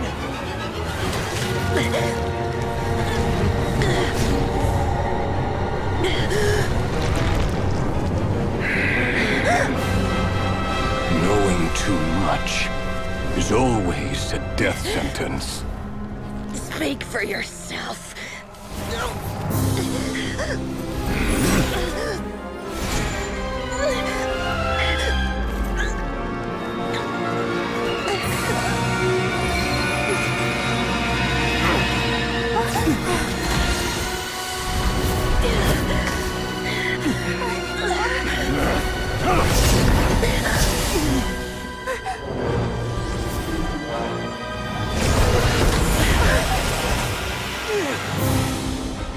How repulsive.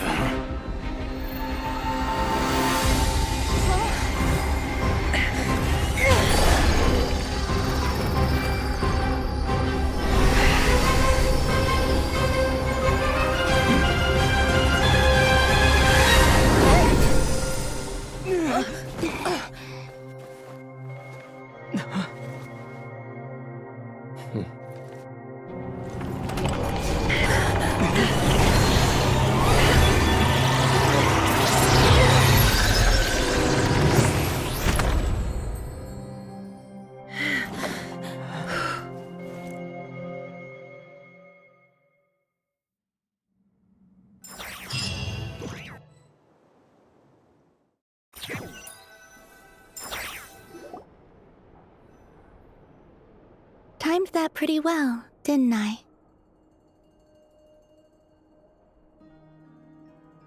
It's okay. I'm just glad no one was hurt. Paimon noticed you doing something too, Dainsleif. Were you helping get them out? Of course. When I asked Nefer to conduct this investigation, I was not naive to the dangers involved. I had a duty to ensure your safety. Good to know your sense of justice is still intact after all these years. I take that to mean that you saw the truth. That comes as a great relief. I certainly did. And thanks to your help, I also managed to trap Rerir inside the chess set. Whoa, really? How'd you manage that? Well, to be honest, I sensed that something was wrong long before we made it to the temple. By using this fragment to probe into Rerir's past, well, the monster formerly known as Rerir, it seems I alerted him. I was tracking him, then he caught on and started tracking me too. Can't say I'm surprised. But how did he track you through your thoughts alone? That shouldn't be possible. Rerir was a secret agent who reported directly to the Vinster King. He is an expert at finding a trail and hunting down his pursuers. No wonder. He infiltrated the chess set, read my thoughts, and built a new virtual chess set inside of it. That's why we weren't able to leave at first. Speaking of your chess set, it's quite a remarkable item.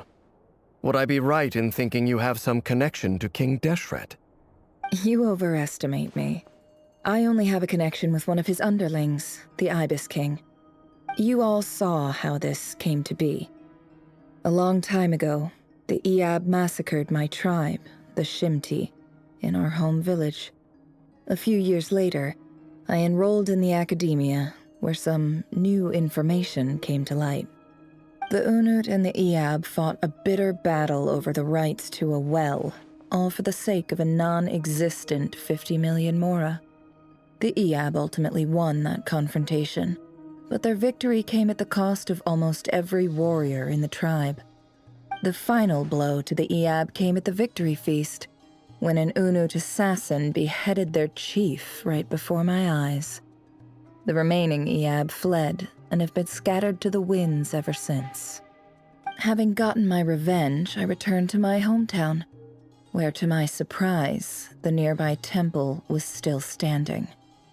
There it was, seemingly immune to the relentless hostility of the desert, while my tribal home lay in ruins. As I stood there gazing at the temple, I noticed a cat just outside. This cat, as it turned out, was home to the spirit of the Ibis King. He led me to a gate deep inside the temple, and there he made a deal with me. This chess set is my gift from the Ibis King.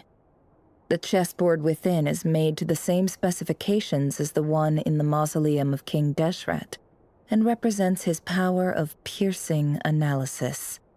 With this chessboard in its container, I gained a certain ability to perceive hidden secrets.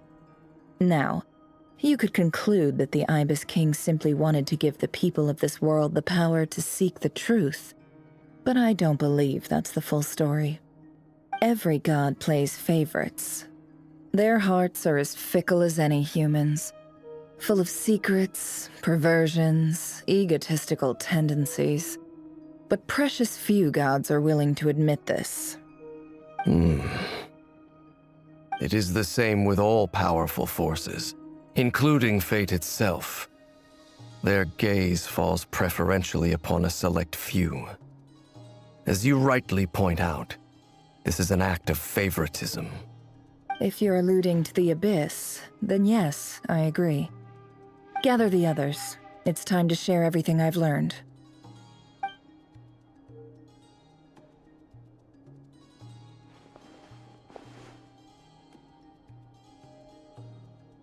Thank you all for being here. As promised, I did some further investigating into the Raker of Solnari's background. I am pleased to report that the investigation has been most fruitful indeed. The Raker of Solnari, real name Rerir, was once a Conrian subject who served the Vinster King. I will now share the important details of his story. Please save any questions or comments for the end.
So that's why he's so obsessed with the moon. A tragic tale, to be sure. But it does not excuse his many transgressions. No matter how much Rerir suffered in the past, the fact remains that he is what we know today as the Wild Hunt, wreaking havoc upon innocent lives in Nodcry. he becomes more dangerous with each passing day. If left unchecked, it is simply a matter of time before all of Tevat suffers the consequences. This is a threat that the Knights of Favonius cannot ignore. A question for Miss Columbina. Forgive me if this is presumptuous, but have you ever seen the spatial gateway that appeared in Rerear's memory? Never. But I have heard stories of something called the Moon Gate, and this seems to fit the description. Miss Lauma, any thoughts on this? In the lore of the Frost Moon Scions, the moon is believed to hold many secrets. Some sources speak of ancient knowledge, others of a gateway to the unknown. The term Moon Gate is one I have heard before. But as is the case with all of our legends, there are no records of any first-hand witnesses. We cannot know whether it truly exists. Then back to Miss Columbina. As a moon goddess yourself, do you have some idea of where the Moon Gate leads to? Not at this stage, sorry. I do hold the power of the Frost Moon, and my strength is recovering well. I can sense that the gate would open at my command, but... But there's more to the power of the Frost Moon than that? Yes. A moon goddess has the right to open the Moon Gate, since it is a path to the moon. But as never mentioned, holding open a spatial gateway takes a huge amount of power. And right now, I need to conserve my energy to fight the Rahier of Solnari. I'm afraid this is one mystery we may have to leave unsolved for now. I agree. Better to save your strength. But if you'll humor me for a moment, I have a bold conjecture of my own regarding the world beyond the gateway. I highly suspect that neither Tholindis nor Rarir made it through unscathed. The evidence pointing to this is the fact that the Rahier of Solnari exists in the form of countless fragments. With the abyssal power he wields, no ordinary foe can touch him, let alone tear him to shreds. And yet, the wild hunt proliferates wherever his scattered fragments lie, drawing hordes of monsters to many different locations across the land. So your theory is that Rarir was physically torn to shreds by some powerful force? Hence, why the Wild Hunt is a distributed phenomenon, rather than a unified one? Makes sense to me. Explains why the Wild Hunt is so pervasive, and why he's been trying to piece himself back together. He was whole to begin with, and he wants to be whole again. Without the power of the Abyss on his side, he almost certainly would have perished the moment he was torn apart. But the Abyss, much like a curse, has kept him alive. I could not agree more. The power of the Abyss is most surely a curse. It is a compelling explanation, and one that accords with my present understanding of Abyss creatures. Whether the life form in question is primitive or advanced, if a curse has extended its lifespan unnaturally, it will continue to survive in spite of everything. This raises some interesting questions. I will run some experiments and see if there is any validity to my suspicions. That being said, regardless of whether my research bears fruit, I would like to thank Miss Nefer for conducting such a thorough investigation. Already, it has greatly enriched my understanding of the entity we face. My pleasure, Mr. Albedo. I too hope that the information I have shared today proves useful as we look to formulate the next stage of our plan. Hey! What is it, Dainsleif? You look really upset! It's just... when I think of the man I once knew as Rarir, I struggle to understand why things had to turn out like this. The two of you used to be friends, didn't you? I don't know if these words will bring any comfort, but my heart goes out to you. Mine too. We can never know all the hows and whys of the way things are. The moon and stars are full of untold secrets and lies, and the skies are host to many more mysteries than these alone. Yet, none of that can begin to compare with the complexity of human life. Those are the first comforting words I've heard in a long time. Thank you, both. Well, I think this is a good place to end today's meeting. I'm sure Nefer needs some time to recover. She's been through an awful lot today. That's very thoughtful of you, Lama. Of course. Sounds good to me. Take some time to rest and digest before we reconvene to nail down a plan.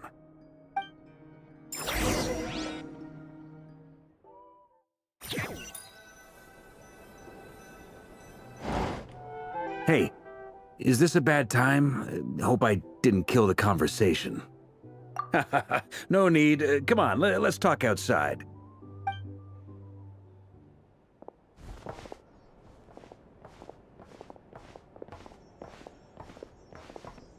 Anyway, Nefer went back to the curatorium to get some rest. But before she left, she shared some things with me that I thought you should be aware of.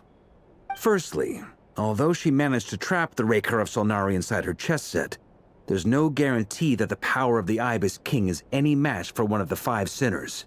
Their powers are beyond our comprehension. It's only a matter of time before he finds a way to break out. We have to come up with a plan and take care of him before that happens. Honestly, my mom figured that might be the case. So, how long have we got? Well, I asked her that same question. She talked for a long time, but for the most part, it seemed like she was trying to convince me how precious her chess set is. What a long and storied history it has. It felt like some kind of sales pitch, you know? The kind where you end up handing over Mora against your will? Anyway, after all that, she finally answered the question. 2 days, at most. 2 days? Holy moly! Can we even recruit enough help in that time? That remains to be seen. Which brings me to the second issue. Dainsleif is obviously conflicted about this whole thing. But given how little time we have, there's no way we can pull this off without his help. You have some history with him, right? Do you think maybe you could talk to him for us? Great. I appreciate it. All right, on to item 3. So, Albedo, Durin, and I put our heads together and came up with a plan.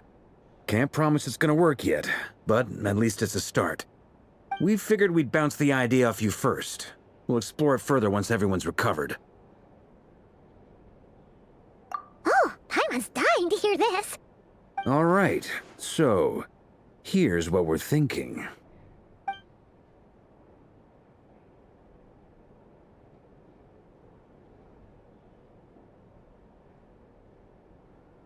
We felt a little uneasy about roping you into this. I mean, firstly, you're not locals, and secondly, none of us are your boss.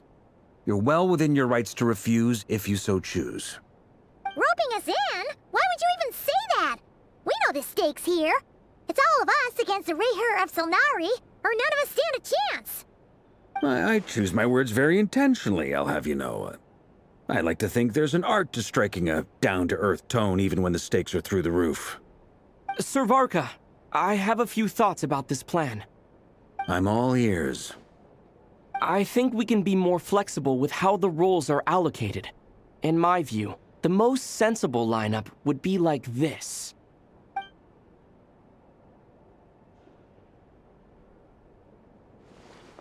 I see your point, yeah. But if that's how we're going to approach this, you'd better make sure you're ready. To be clear, I don't doubt your abilities. Far from it. I just want to make sure. Are you really willing to take all this on? I want to do everything within my power. The Rayher of Solnari is a truly fearsome opponent, and if I do my part, it'll greatly reduce the risk for everyone else involved. Well, that tracks with what I've heard. Jean's mentioned in her letters that you're so diligent it's almost abnormal. As in, most people weigh up the risks and rewards in situations like this. But you seem to just march towards danger without a moment's hesitation. Of course, everyone appreciates a fearless pioneer. But all that aside, I'm the Grand Master of the Knights of Favonius, and you're our honorary knight. I want to make sure your courage doesn't come at the expense of your safety. Thank you, Sir Varka. I should be the one thanking you. It means a lot to have you on board. I'll give some serious thought to your suggestions.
This is a thorough plan, but I do have one last question before we take action.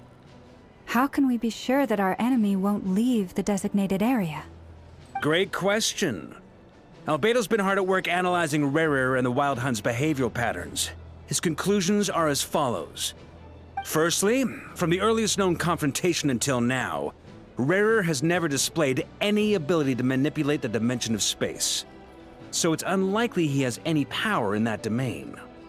Secondly, he seems to have a particularly strong vendetta against our group.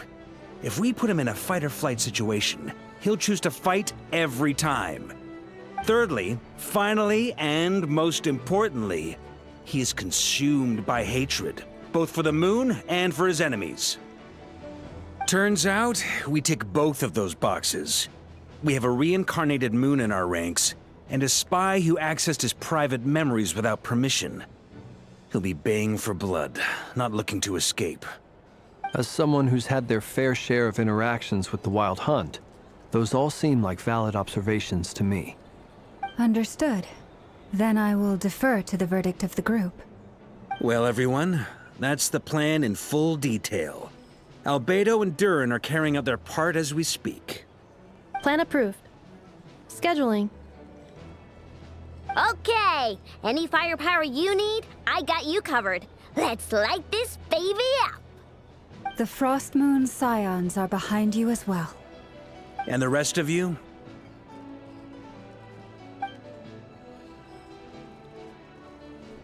No objections? All right, then it's settled. This is the plan we're going with. Next up, an old tradition of mine.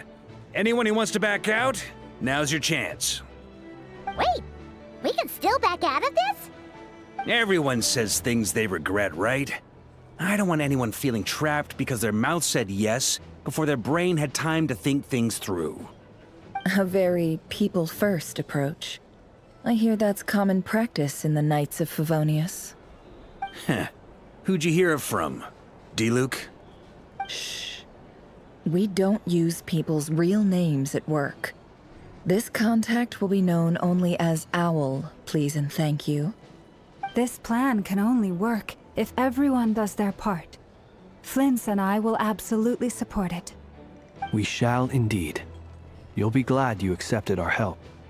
Also, you are the last person I expected to see here, Miss Dory. It's not often I get called Dory in a work context. My peers usually call me Lord Sangama Bay. So, the longer your name, the higher your net worth. Is that the idea here? In that case, Mr. Flint's here must be worth a fortune. That's right, I know your full name. It's... The walls are thin here. I'd appreciate you keeping that a secret. Okay, fine. I'm actually only here as a favor for someone else. Do you have any idea how much it would cost to hire me otherwise? Oh, does this mean someone out there actually has the power to boss Dory around? It most certainly does not. We have a long-standing and mutually beneficial business partnership. She's actually the mom of a friend of yours. Said mom supplied me with a great little trinket, but now that lady's ruined everything. If I don't start building a little goodwill now, my whole business in Notcry is gonna go down the drain! Okay. So what exactly is so special about this pendant? It's a lucky charm that a great mage made for me. We have a business relationship, and she was worried that something bad might happen to me. So, she wanted me to have something that can store power to protect myself with. I finally got it all fully charged up with Kovaki, and then never went and used it all up at once! Never lost so big in my life! You're right. It was all my fault. I didn't mean to drain all the Kuvaki in the pendant, but I'll make it up to you. You will? Well, in that case, how about you give me your chess set, and we call it even? I knew you'd say that. Well, it's yours if you want it. In fact, take it now, and I'll even throw in a free Raker of Solnari. Deal? You're putting me in a difficult position here. It's a very useful thing to have around, but I have a funny feeling it won't be around much longer. I guess we'll see in a couple of days. Looks like bankruptcy for me. Hey, don't be so pessimistic. See this through and you never know. You might find a new business opportunity on the other side.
Let us have a modicum of patience for the richness and complexity of humanity.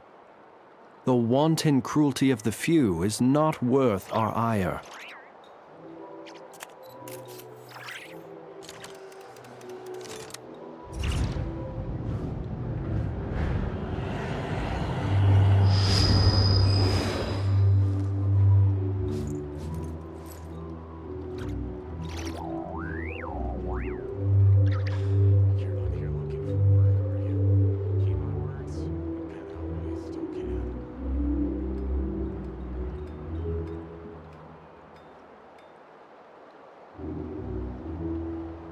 People ought not be so frightened of ghosts.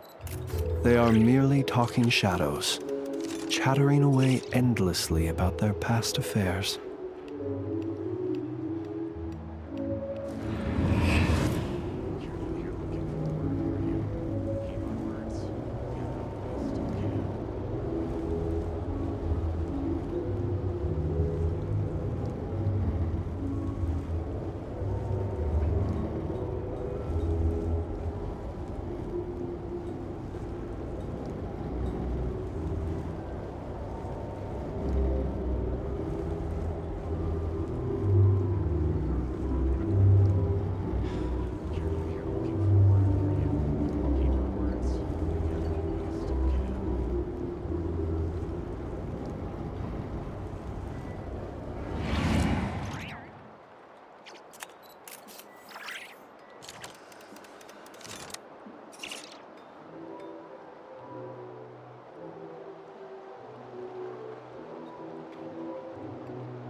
He who wishes to peer into the abyss needs simply to wander through Nodcry on a misty night. The march of the Wild Hunt will be sure to drag him into the darkness.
People ought not be so frightened of ghosts.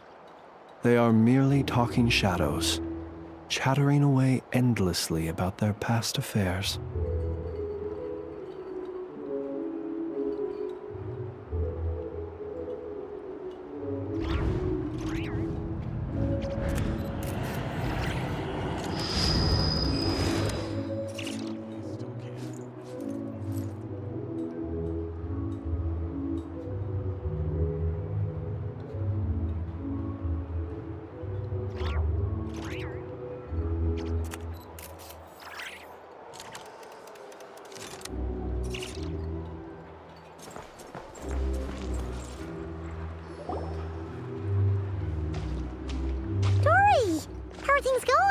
Feeling ready? Oh, I was born ready. We only have 2 days. You think Lord Sangamabe would let an opportunity like this slip by? Don't forget, when something's in high demand, the people with the goods on hand get to charge the highest price of all, even higher than the sellers taking advance orders. Ta-da! See? It's right here. Ah, it's so pretty. Did you make it? No, I have a supplier. We go way back, so he made me a very attractive offer. Aha! No wonder you were talking about Lucky Charms at the meeting. You've been getting Kave to make them for you.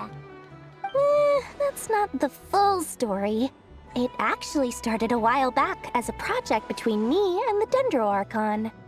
Mage Alice once warned me that this world won't stay safe forever. There may come a day when everyone faces a great crisis. I passed this on to the Dendro Archon, and she secretly brought together a research team made up of Sumeru's top scholars to invent a technology that could keep people safe. I won't go into the details because it's all very complicated, but if you want to know more, you can ask the Dendro Archon about it sometime. Anyway, point being, it was the Dendro Archon who asked Kave to build this little contraption. As one of the top Kashara War talents, he was the obvious choice.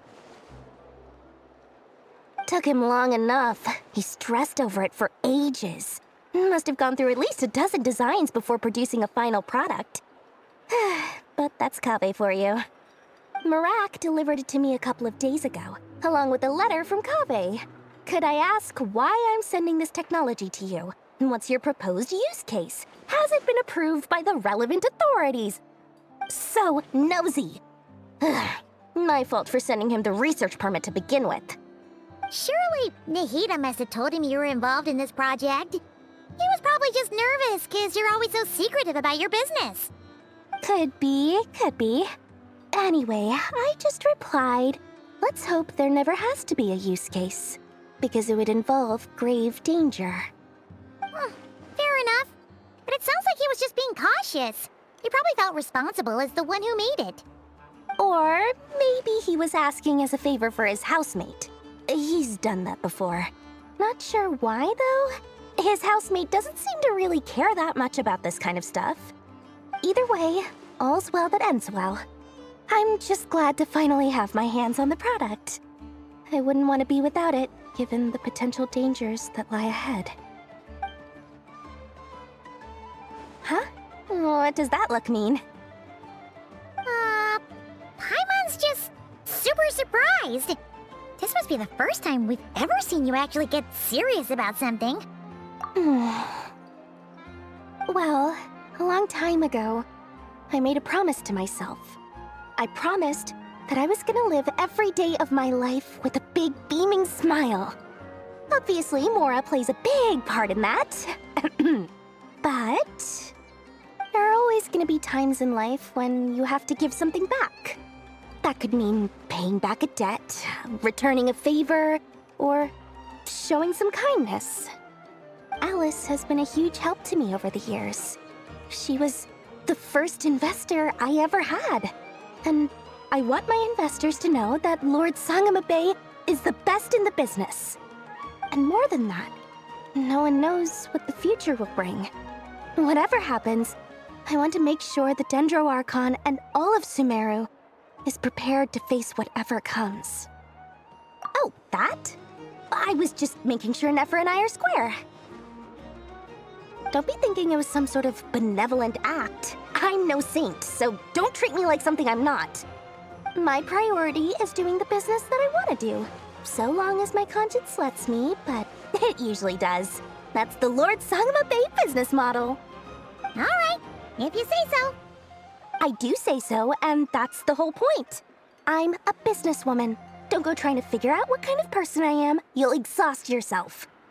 Much easier for everyone involved if you just take my word for it. Oh, and could you two help me get this stuff where it needs to be? Thanks so much. You're my favorite assistants.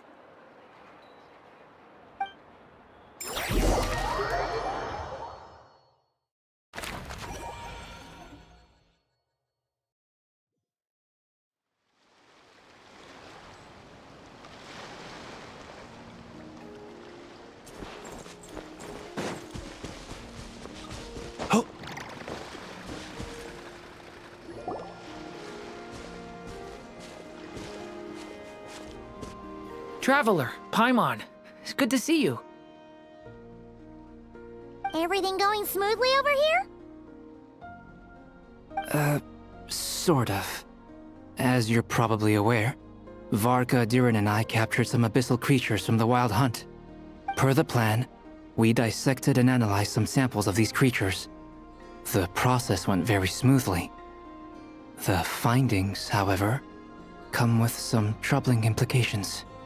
What? You can actually dissect the Wild Hunt? That depends on your definition of Wild Hunt and dissection. Harmless, lifeless.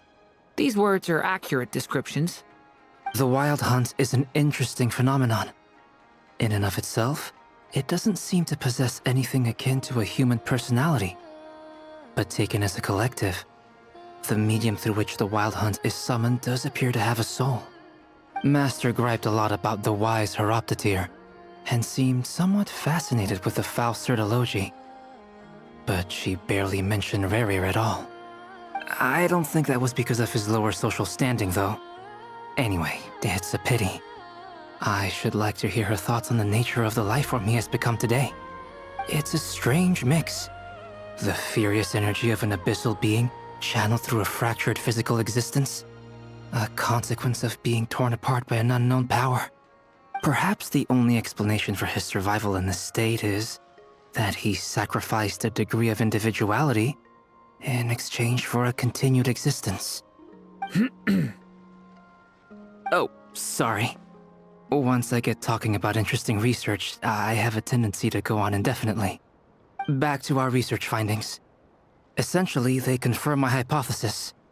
Rerir's corpse is completely contaminated by the Abyss, and the effects are irreversible. You could think of this as Rerir in mutated form. But in my view, even that would be inaccurate. In reality, His whole being has been consumed by the Abyss. In other words, he is now nothing more than a manifestation of abyssal power. Unfortunately, at present, we have no means of completely eradicating abyssal power. Hence, we cannot fundamentally destroy the Rahier of Solnari either. Oh, that's terrible news! So, that's it? We can't defeat him? Not even if we get the power of the Three Moons? Miss Columbina's situation is a difficult one. She can never achieve wholeness when the world does not accept her presence. It's as if her creator banished her to a place she can never be accepted. It means she spends most of her energy just on her own survival. Given the circumstances, it's only natural to despair. But we must see this plan through to the end. Time to kick off the backup plan. Oh, Paimon almost forgot! This is for you. Dory asked us to bring it. Ah, how wonderful. Well, thank you for making the trip. Durin and I will be heading off shortly. I'm sorry I won't be there to protect you in person this time. Please be careful.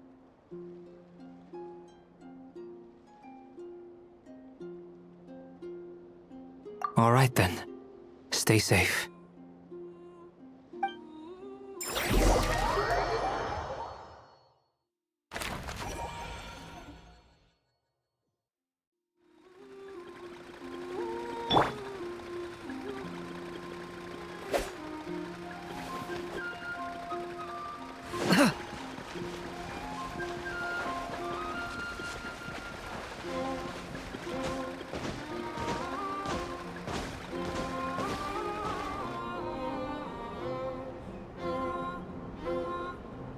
Miss Lauma, is everyone here?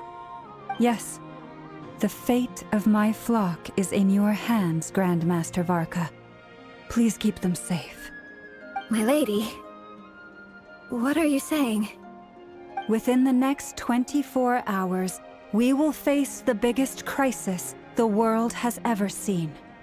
This is not a burden that we deserve to bear, but I believe that we reap what we sow in this life. So I intend to act. I must do what I think is right. For me, that means fighting for the future of Nodcry. This gentleman is the Grand Master of the Knights of Favonius, Varka, Knight of Boreas. In my absence, please follow his lead. Hey, everyone. Guess I should introduce myself. Well, to start with, I know my way around a battlefield. Biggest strengths are honesty and hard-workingness. Anyway, point is, I don't intend to let Lauma down. I'm gonna do everything in my power to keep every last one of you safe and sound.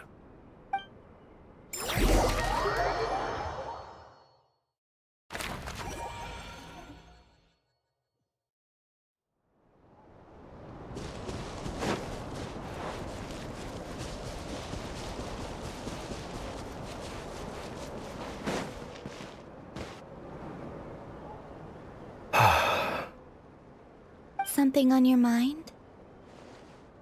Miss Columbina, was it? I believe that's how the others addressed you. That's right. Names are funny things. Have you always been called Dainsleif? Yes. I take it your own name has a more complicated history.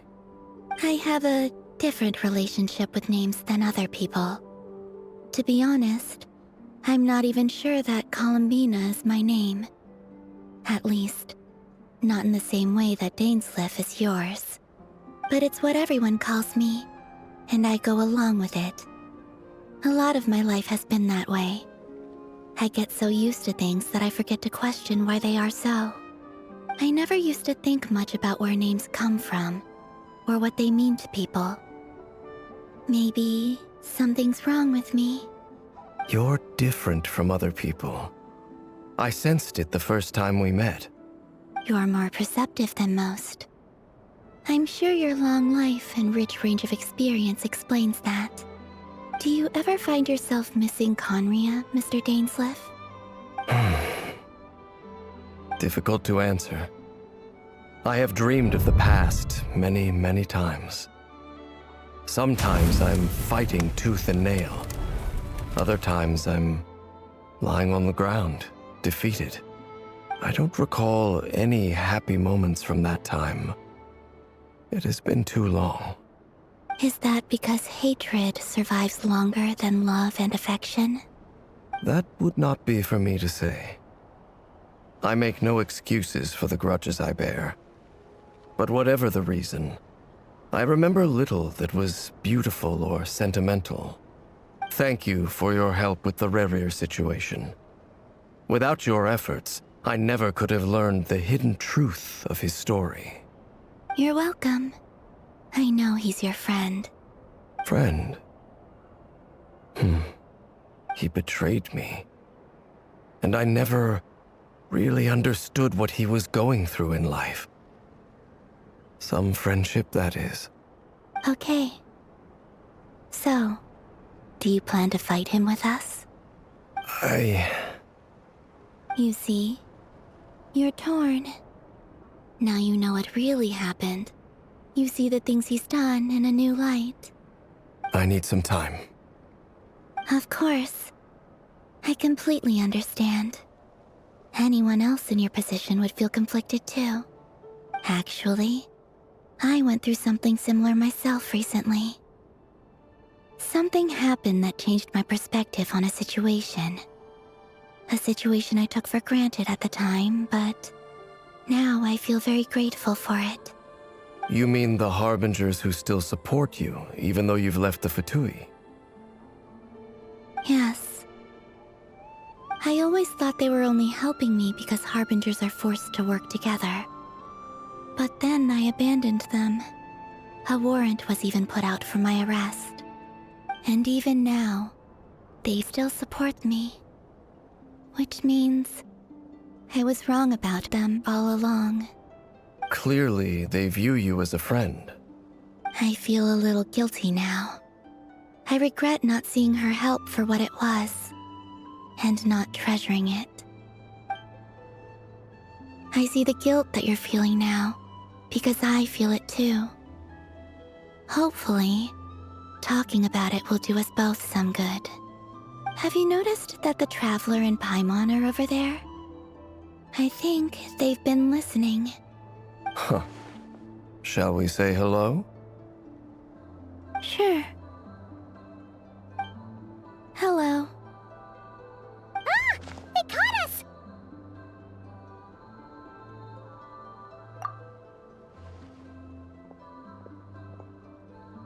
I apologize for making you worry.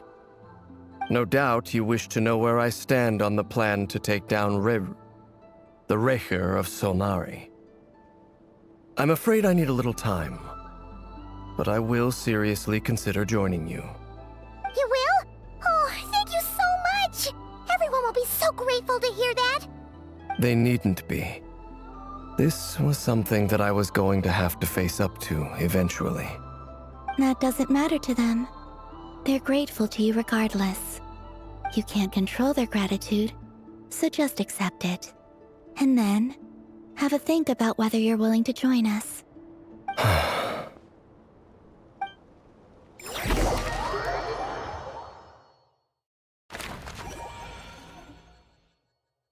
It's nearly showtime! Let's go rendezvous with the others. You know the place.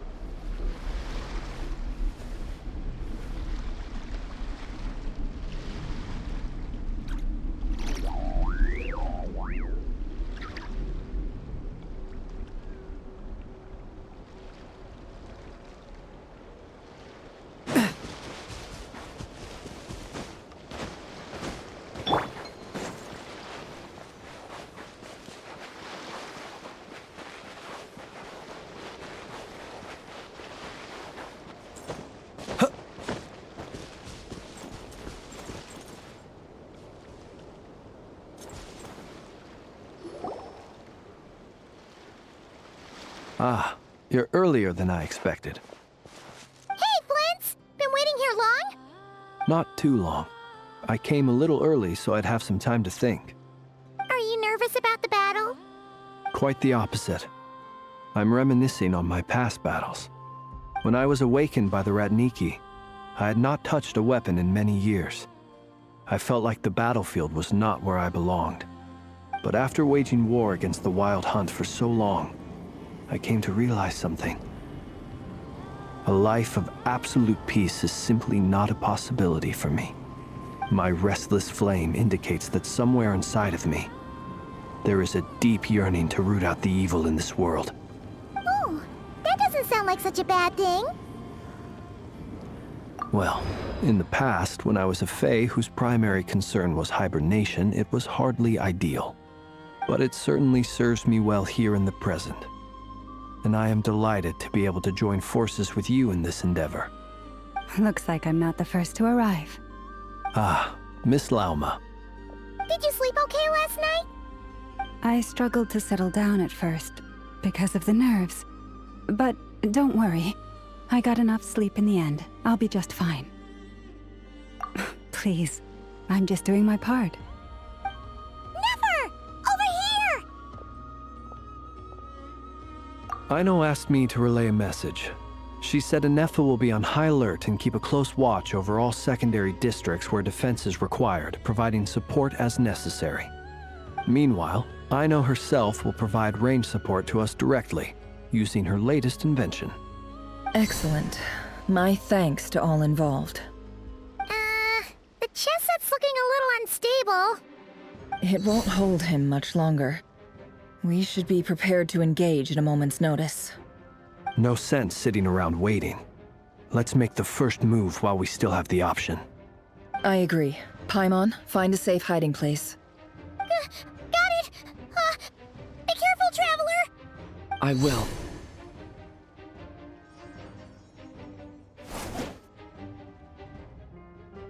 Everyone, take your positions as soon as the battle starts. Every ounce of strength we have in our bones, let us bring to this fight. Ready? Let's go. I've seen all your futile ploys before. You have become the authors of your own demise. I wouldn't be so sure about that. You are merely a moment of sport before I tear down the moon.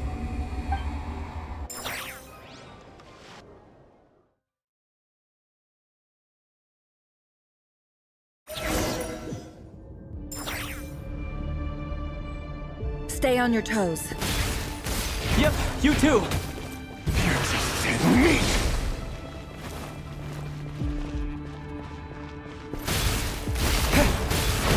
Hunt them down! Let me help you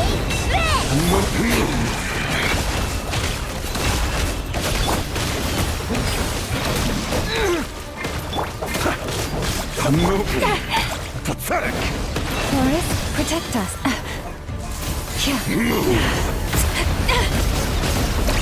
Moonlight betrays you. Observe. Close your eyes. Observe. For the everlasting forest. The moonlight It all adds betrays up. you. Can't hide the truth. Hunt them down! Seek within. Futile.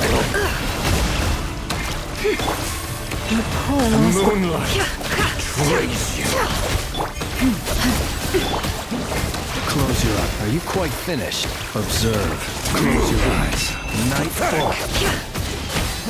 With one heart, we pray. Go! The moonlight move. The moonlight betrays you. Observe. Be silent. Futile. No more lies. It all adds up. Hunt The them mystery down. unravels. Move. By the frost moon of old. Move. Observe. Close your eyes. Night falls. Observe. Fear the dark. Close your eyes. Leave this place. What? It began with the moon, and so shall it end. The moon will protect you.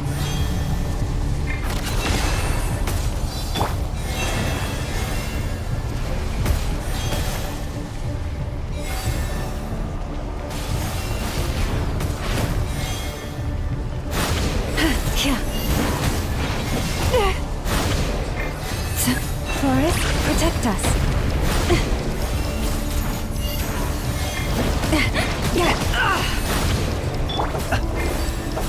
Observe. Be silent. Do you see now? Leave this place. From here. When will it be as you foretold?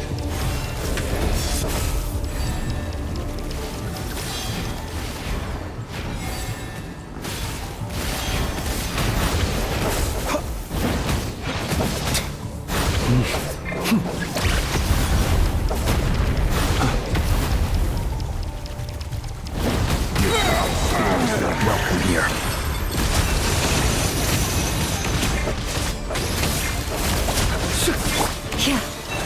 With one heart, we pray.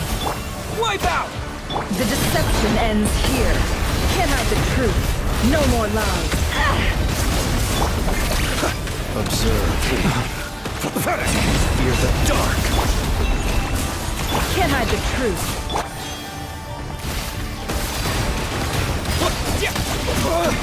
The mystery unravels. No more lies. For the everlasting forest. Forest? Be silent. To dust. It's all futile. Fear the dark. Can't hide the truth. Pathetic. Steady now. Water jet! It all adds up. Futile. By the frost moon hold. The moonlight Within. betrays Can't hide the truth. Close your eyes. Pathetic. Night falls. Water jet! Futile. No more lies. Bombs away! Leave this place. The moonlight betrays you. Hunt them down. For the everlasting forest. You pull. Water jet! The deception ends here. A grave transgression. Close your eyes. Are you quite finished? Futile. Night falls. Be silent. Hunt them down. With one heart, we pray. Leave this place. The moonlight. The moonlight heroics is over. Who wants to go first?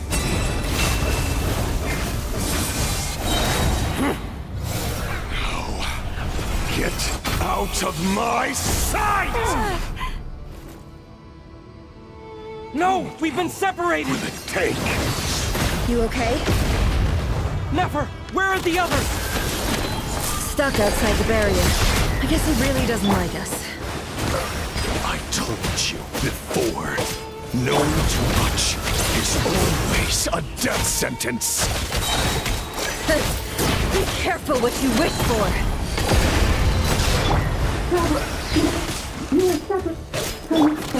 Velma! Can you hear me? Hold on, wait. Silence. Your voices are gone. But at least I know they're still there. I need to focus. Stick to the plan. Remember my most important task. Just keep stalling him. If I can stall him for long enough, the moment will come. It all adds up.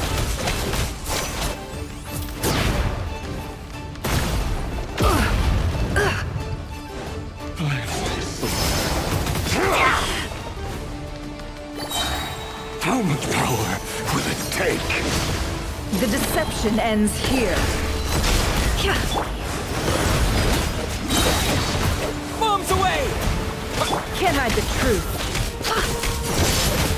It all adds up. Shameless.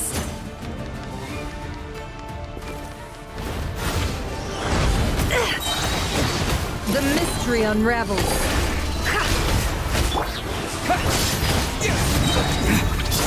Wipe out! No more lies.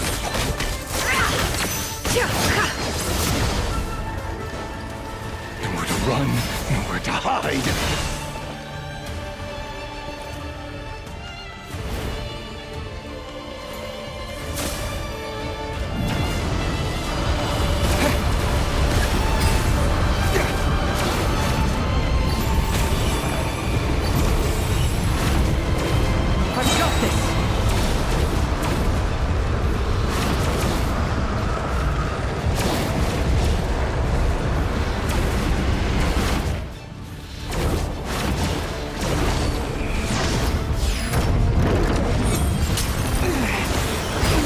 Broken. I can't keep this up. Don't push your luck. How much power will it take? No more love.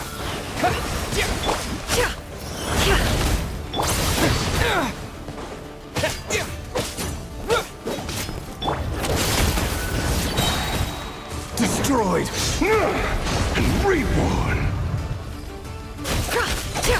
Seek within. Yeah! Go!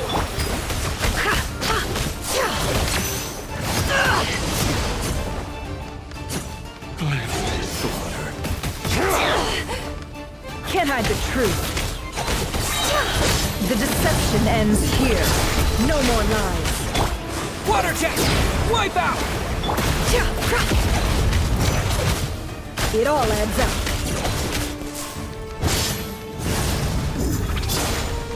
Your death is within my grasp! Can't hide the truth.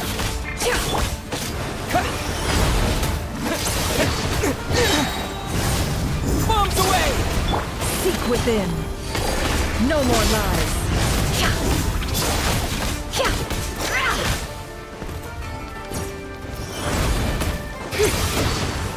Nowhere to run, nowhere to hide. It all adds up. The deception ends here. Wipe out! No more lies. Yeah!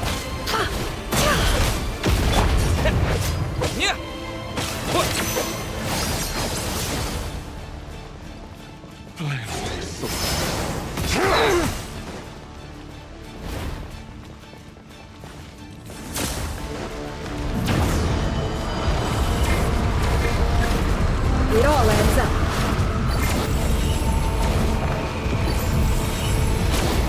Curses. There's no other way.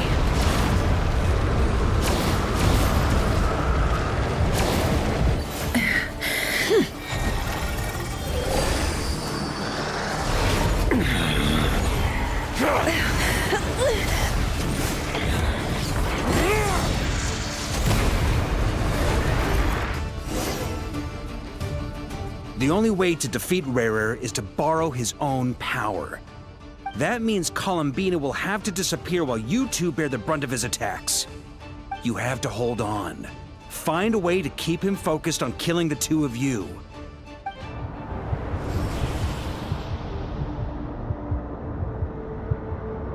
Nefer, your eyes are bleeding. Soon you will be powerless to resist. And then, I will reduce you to dust. But that dust will plague your memories.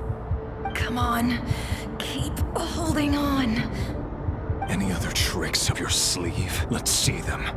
As entertaining as they are, you've backed yourself into a corner. You don't fool me. I see your fear clear as day. I have to stoke his rage. Make him unleash everything. You fear what you could never defeat.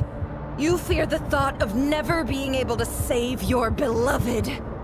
You cannot win the fight against fate, Rerir. Is that what you think? Well, now it's your turn to feel afraid!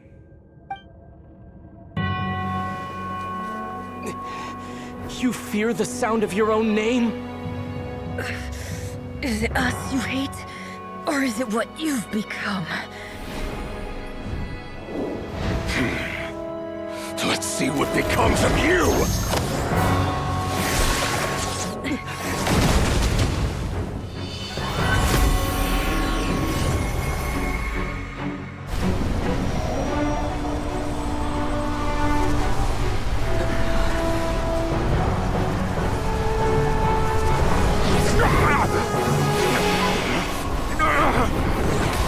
What's happening? That power. I've seen it before.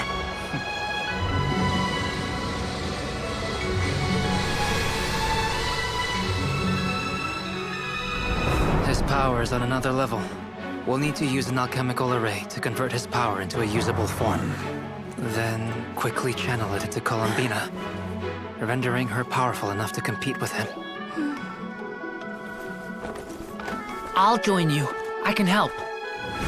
If I release enough abyssal energy into a confined space, it'll create a potential difference, allowing us to extract a huge amount of elemental energy. Next, I'll synchronize with everyone's minds using Pyro, then give you temporary access to their abilities and fields of view. But it won't last long. Can you see? Well enough. So, we have a student of Gold Rhine-Daughter in our midst. How about that?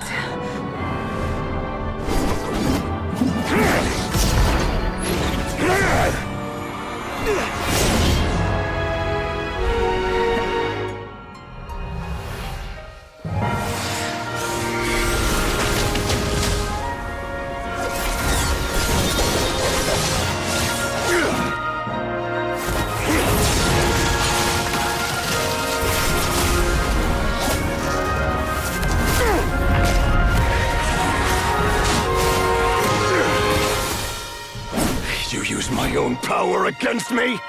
Just like how you stole Kuvaki. Look familiar?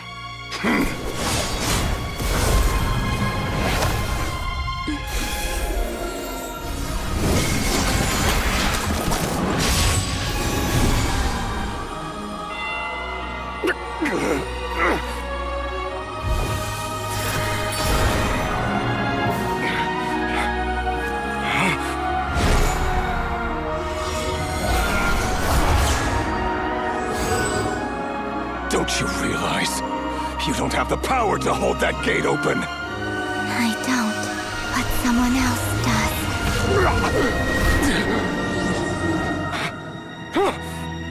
Goodbye, Rerir.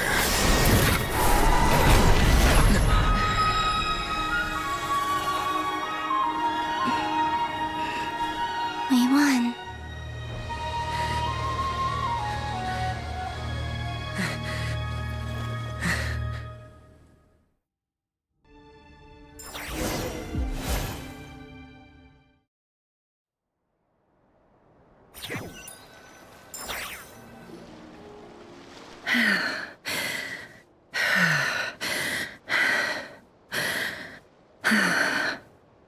Nefer, how are your eyes?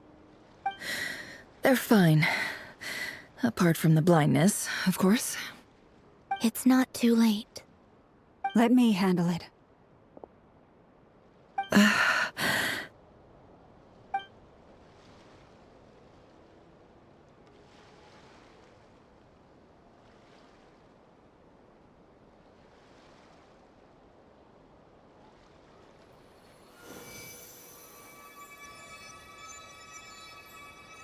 Miss Nefer, it's not like you to lose your composure. That was the most reckless thing I've ever seen you do. Reckless how? The situation was critical. Our lives were at stake. We had to do something. Even so. Okay. I guess you're right. Under the circumstances, it was a wise decision. You traded your eyes for an incredible victory. In business terms, I suppose that's a huge return on investment. I'd be hard-pressed to argue otherwise. Still, I don't like this outcome, and I don't want you to lose your sight for good. People suffer when they make sacrifices they shouldn't have to make, whether that means faith, strength, or in this case, your ability to even see. I had hoped you could win without sacrificing so much as a single hair on your head. Thank you. Really. All done. Don't try and open your eyes just yet. We'll see how you're doing in a couple of days. Until then, please follow your recovery plan to the letter. I'll send full details through Yehoda. For now, just get yourself home, relax, and rest. My dear friends, we have fought bravely and achieved a spectacular victory. A dark cloud has been lifted from the skies of Nodcry. All in this land will be grateful for what you have done. The moon will remember this day. Thank you both.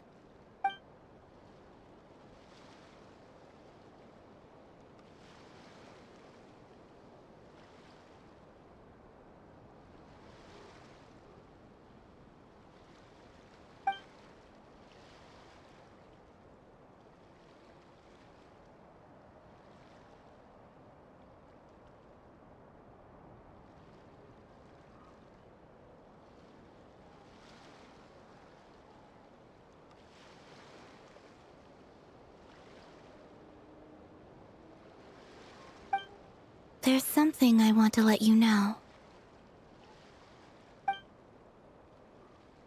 What is it? When Durin connected everyone's minds so I could access their powers, I also felt everything they felt. And since Nefer's eyes were injured, my eyes are hurting now too.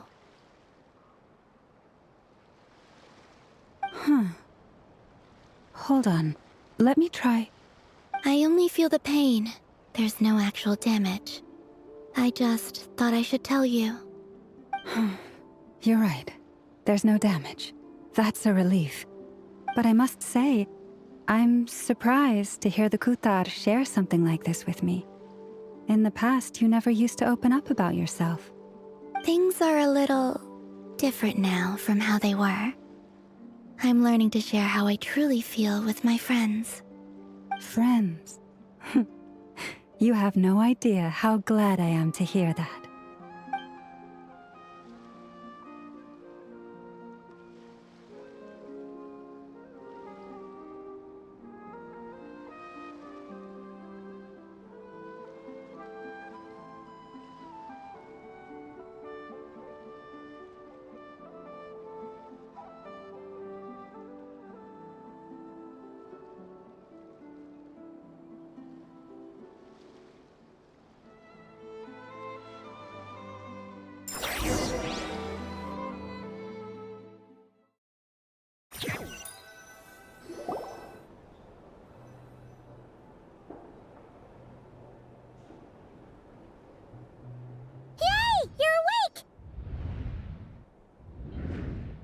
How are you feeling? Any aches and pains? Did you sleep well?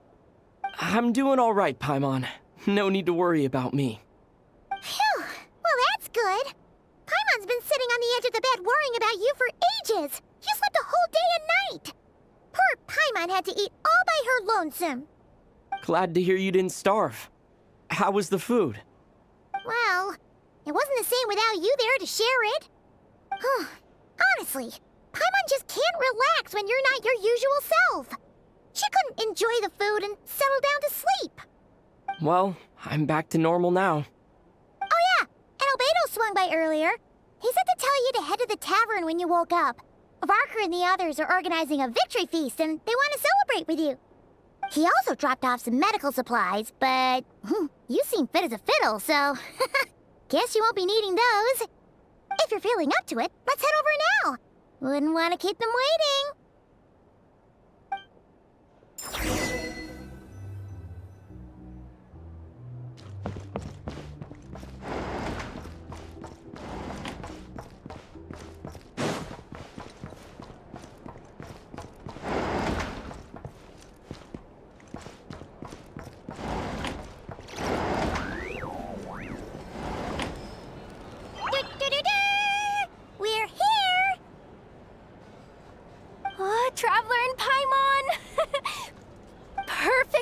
morning. We were literally just saying how there's no way we're holding this victory feast without you any longer, and we would have postponed it till tomorrow. How are you feeling today? Much better. Thanks. Don't worry about me. Relieved to hear it. If that changes, just let me know. Happy to check you over at any time. Yep, we're here for you. Anything you need, just let us know. Oh wait, where's Nefer? How are her eyes doing? Nefer's right over there. I'm sure she'd love to catch up with you.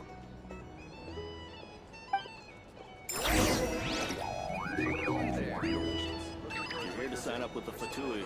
Make sure your paperwork is all.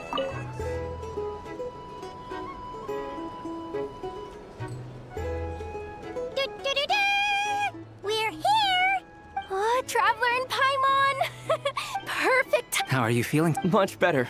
Relieved to hear it. Yep, Oh wait, where's Nefer? How are her eyes? Nefer's right over. I'm sure she'd love to.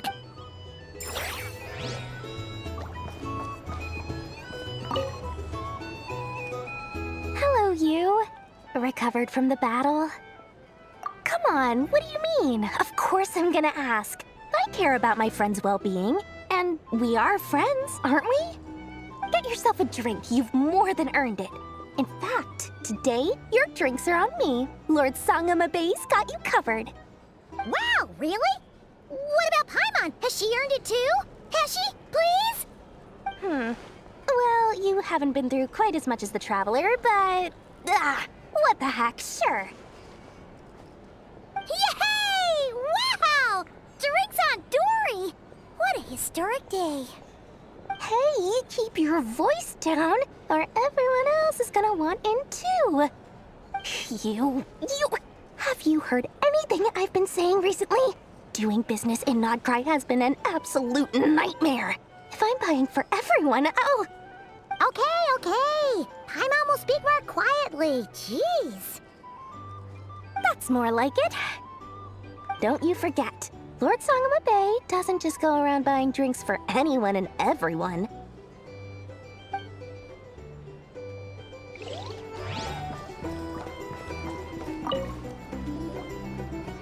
I thought of 1,000 ways to congratulate you, but now you're here, words are failing me. The honorary knight stuns them speechless once again. Well said. The honorary knight showed us all how it's done. The other knights tell me that Mondstadt was the first stop on your journey. All of us are truly delighted to count you as our friend. I'd like to thank you for supporting the Knights of Favonius, and also for helping us save Nodcry. Nonsense! Of course I'm gonna mention it. This is more than just business. It's a relationship. And there can be no relationship without showing gratitude where it's due.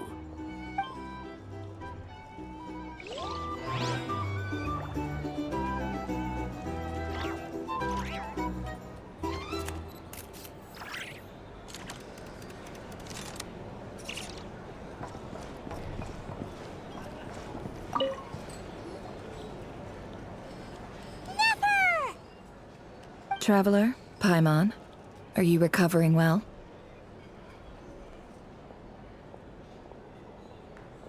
Turns out that moon chanter has some real talent after all.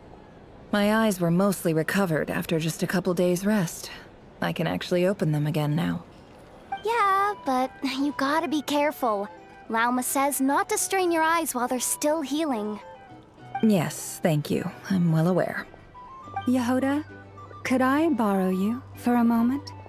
I could do with an extra pair of hands. Oh, sure. Coming. Did you hear that? I gotta go help Lauma for a second. You guys chat among yourselves. I'll grab us some drinks on the way back. Paimon, you still like them sweet? You bet. Make it extra sweet, because Paimon's earned it. Sure thing.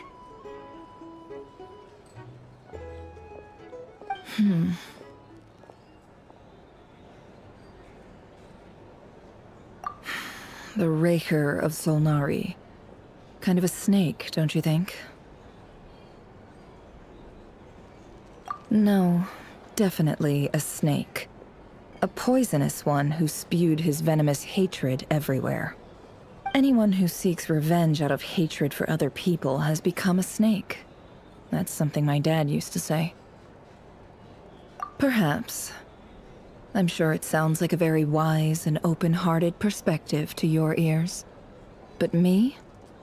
I think hatred is a perfectly justifiable emotion. What else is left when everything you depended on in life gets stripped away? Something's gotta fuel that drive to keep on living. If you're worried about me, you can nip that in the bud. I'm not someone who gets stuck in the past. It's just... I suddenly feel like I was wrong to call my father a liar. He was just a fool. That's why the academia turned their back on him, and why the other tribes ganged up on him. Oh, Father. How much better things could have been if you were a skilled liar. Look at the Ibis King. Thoth is a fiendishly cunning liar. And yet, strangely, he feels more like a father to me than my real dad ever was. He's never brought it up, but I'd bet he feels the same way. Why else would he give me the power to perceive the truth, while at the same time training me in the art of deception?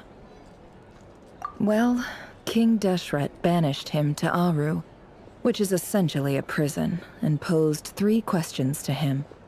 He promised that he'd have his freedom if he could find the answers.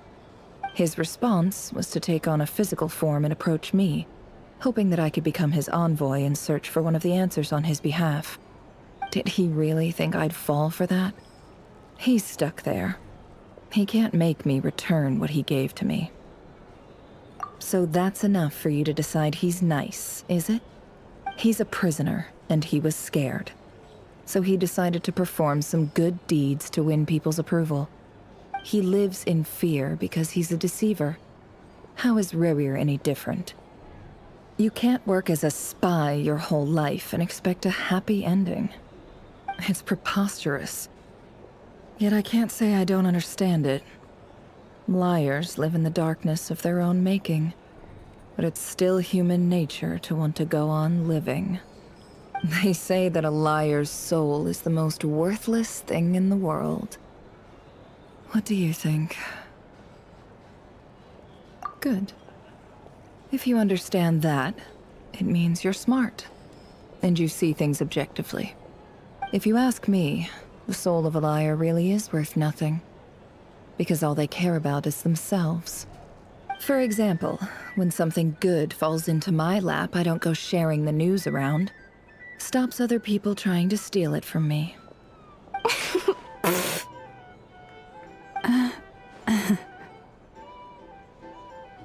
So be it. They have sharp ears. I can't keep anything from them. Oh, is that what it looks like? Well, you all know my past now, and I can't simply eliminate everyone who knows too much. So I guess I just have to put up with you, for the foreseeable future at least. When you find yourself in a situation you can't control, the safest play is to keep calm and start monitoring everyone involved like a hawk. In the intelligence world, you need to have a sense of perspective and play your hand accordingly. If you understand what's at stake, please ensure my secret is safe with you. I trust you'll respect my wishes as a friend. But don't forget, I will also be watching you like a hawk.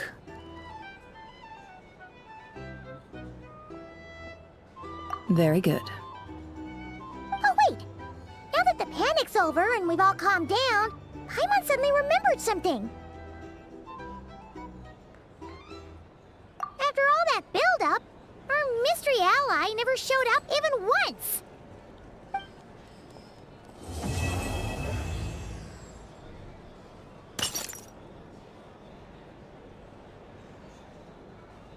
Huh? Am I imagining things?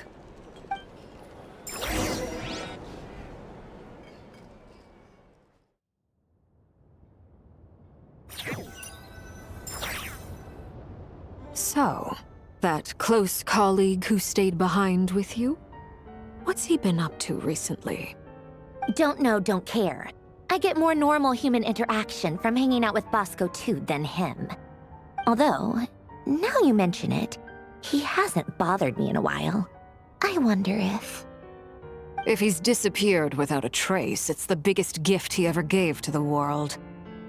But I somehow doubt that's what's going on. He won't lie low forever. So we'd better stay on guard.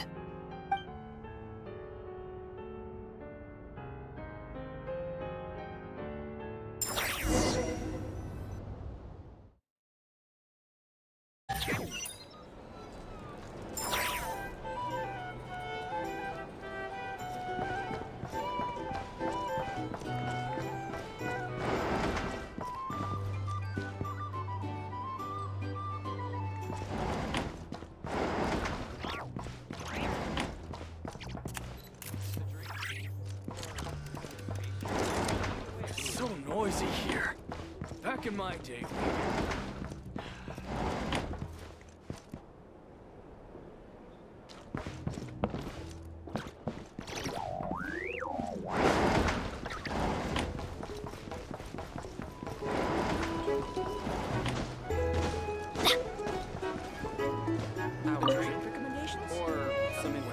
How have you been holding up?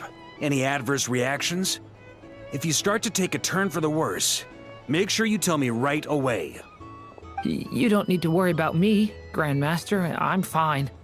I mean, I barely did anything, so... What? You're too humble, young man. You played an indispensable role in the battle for Nodcry. We can't thank you enough for your support. Sometimes, when people praise you, it's because you deserve it. The best thing is to accept it calmly and with grace. It's important to learn how to respond to words of admiration. Let's do a quick demonstration. Albedo, that was an incredible feat of alchemy. The pressure was on, but you worked flawlessly at lightning speed to get the job done. Thank you. I can't take all the credit, though. Durin played a big part in forming the alchemical array. See? Did you catch that? A masterclass in how to take a compliment. Okay, yeah. I did work pretty hard to help prepare for the battle. No point denying that. Hey, you guys!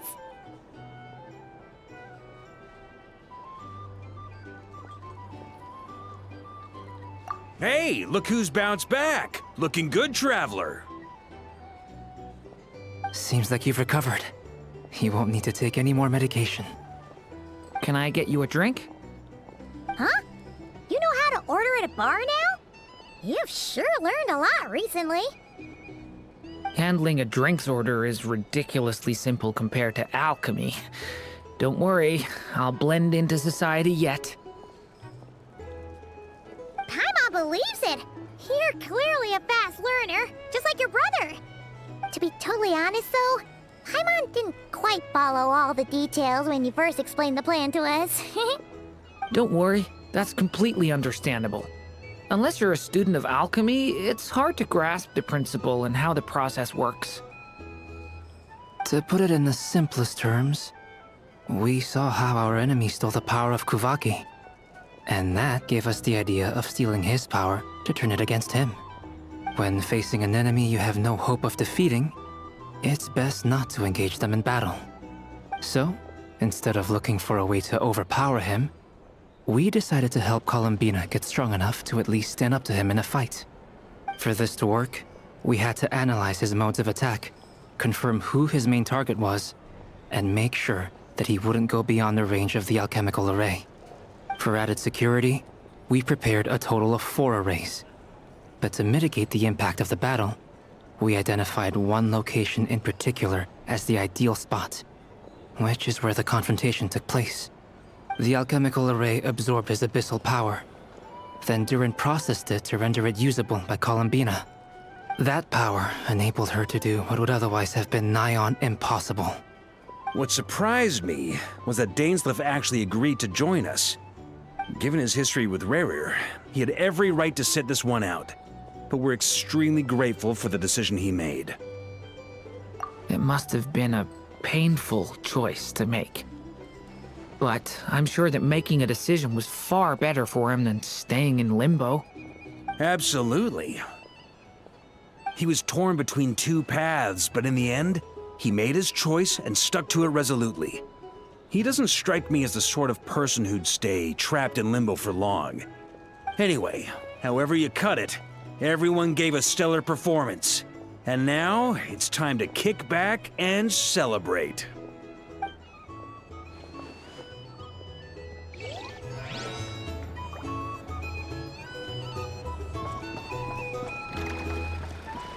Hey there! Looking for a drink or two? Or perhaps a room for the night? Ah, Lord Sangama Bay. How lovely to see you. I must thank you for the device you provided. It was an enormous help. Would I be right in thinking that it was developed by the Academia? Why come and ask me when you clearly know already? I mostly came to thank you. That's more like it. A little gratitude goes a long way with Lord Sangama Bay. Play your cards right, and you might even stand a chance of becoming my long-term supplier. The chance to work with such a kind and charitable investor as yourself would be a great honor for the Curatorium. Huh? Charitable? Who said anything about charity? First time hearing about it. Let's see. The first plot of land you purchased in Nodcry, your desert interests, and... Stop! What do you think you're doing? Exposing my investment history!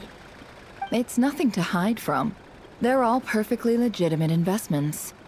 And some of the land you purchased was with the intent of building a sanctuary? Yes, I heard about that too. How did you... You're a curious case, Lord Sangama Bay.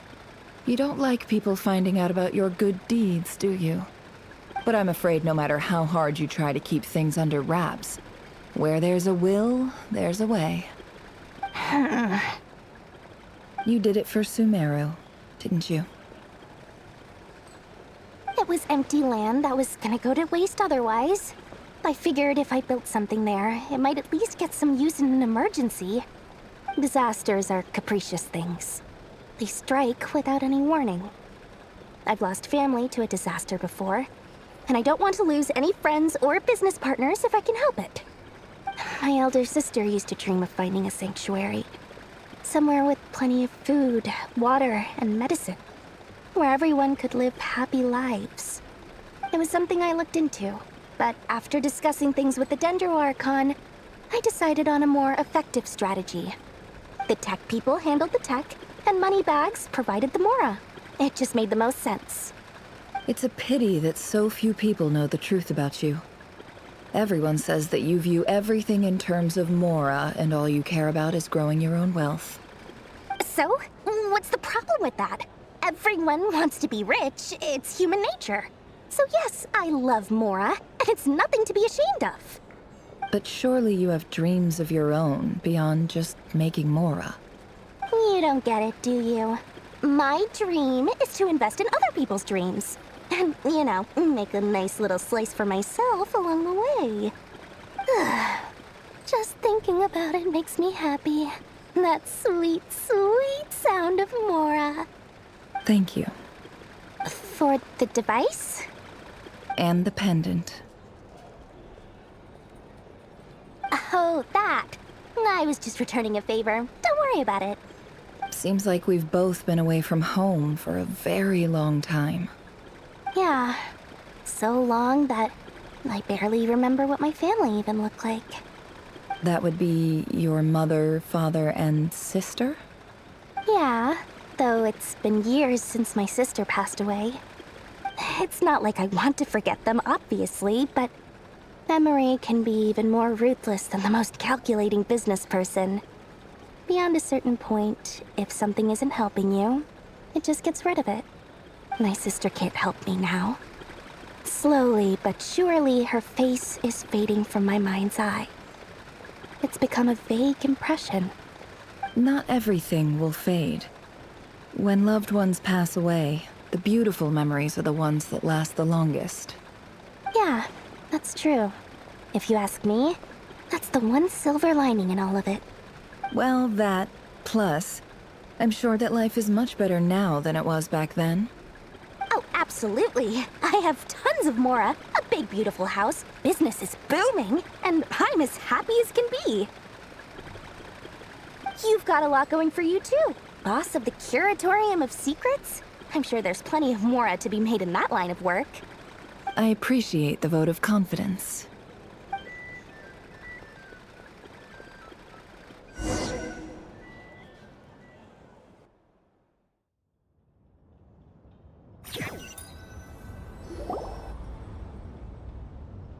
That's the only reason you're here.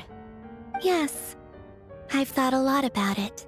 And I've realized that you, me, and Arlecchino should be friends. I think this is very important. So I felt I had to come and tell you. Well, this is a new one. I'm so moved. I can't even hold my teacup. If that's all, you can leave now. Do you not want to be friends with me? Or is it that you prefer being co-workers? What is this, Columbina? Are you deliberately testing my patience threshold? Right now, my politeness module is active. But if you say another word, I swear I'll shut it down. If your politeness module was active, wouldn't you say the word please at some point? Polonia, please see Lady Columbina to the door. Will you still invite me to your next tea party? What? Yes, I think you will. Bye-bye, dear Sandrone.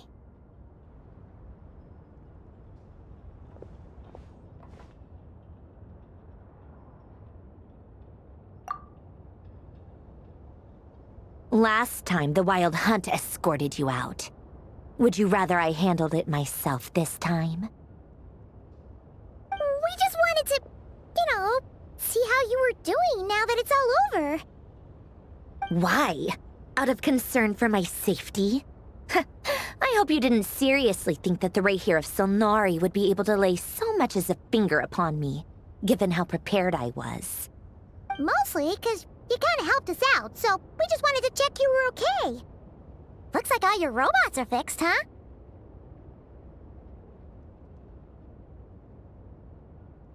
Oh, don't you worry about that. Tea time is already a write-off. The visitor before you managed to kill my appetite.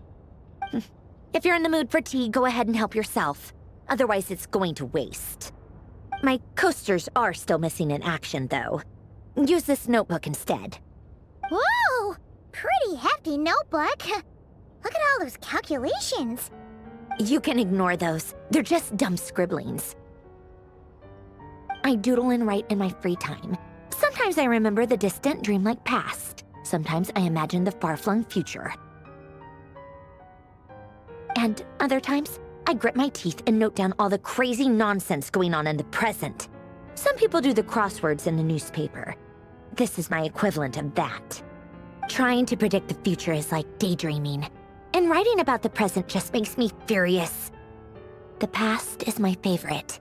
If nothing else, it's already set in stone, so I don't have to rack my brains trying to figure it all out. Huh. Although, having said that, the only vaguely interesting memory in my past is probably that guy they call Lord Artificer. Who else? Pretty much all the mecha and Fontaine are his personal handiwork. Wait, are you saying you know him? Like, personally? As a friend?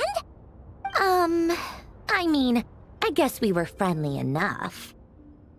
Yep. In fact, I'm probably the only normal person left who knew him at all. We used to chat occasionally back when he was still around. Before he passed away, he asked me to destroy all his manuscripts. I honored his request, but I did read through everything first before destroying them. I mean, I couldn't let the genius of Lord Artificer Alain Guillotin disappear like that. Would have been such a waste.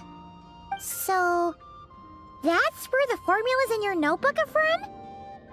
I just told you. Those are my equivalent of crossword puzzles. They're just dumb formulas that I solve for fun when I'm bored. Alain's work was like epic poetry. The formulas in my notebook are just silly little riddles in comparison. Not that there's anything bad about them. I mean, at least, solving those riddles isn't going to hurt anyone. Except me, 'cause I lose a few brain cells in the process. Anyway, while we're on the topic, I might as well tell you about what happened to him and his friends. Alain Guillotin had two close buddies, René and Jacob.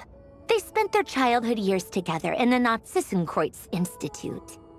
They were all quite competitive, so there was some rivalry between them, but it was a friendly rivalry. But beneath the friendship and the rivalry ran something deeper, a sense of nostalgia for the past. Unfortunately, childhood would end, the prophecy would come true, the apocalypse would arrive, and the future would never be. A mad dream that would normally only capture the minds of lunatics began to take root in their hearts. A dream of saving the world. And if René and Alain had been people of lesser wits, that dream would probably have ended up as something for them to joke about in their older years. But alas, they were some of the sharpest minds around. They nurtured that dream with the full power of their intellect, and it grew into something that ate away at their souls. The first of them to fall under its spell was René. Against Alain's wishes, he persisted in experimenting on a mutual friend of theirs to try and save their life. Alain did not approve and parted ways with René.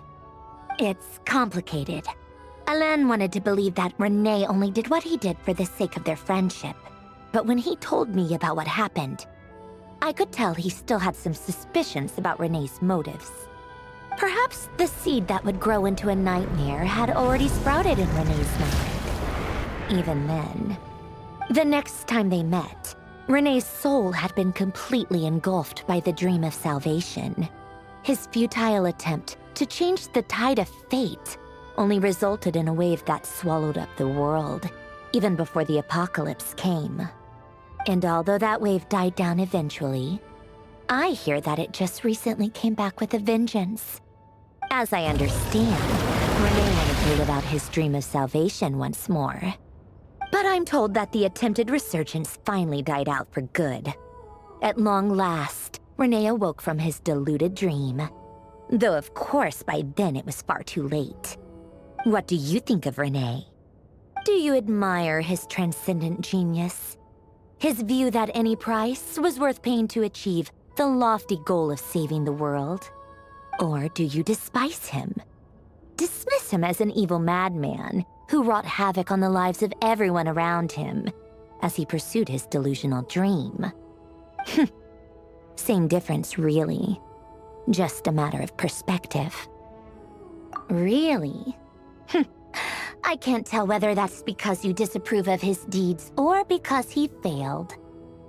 Or maybe you have some other reason.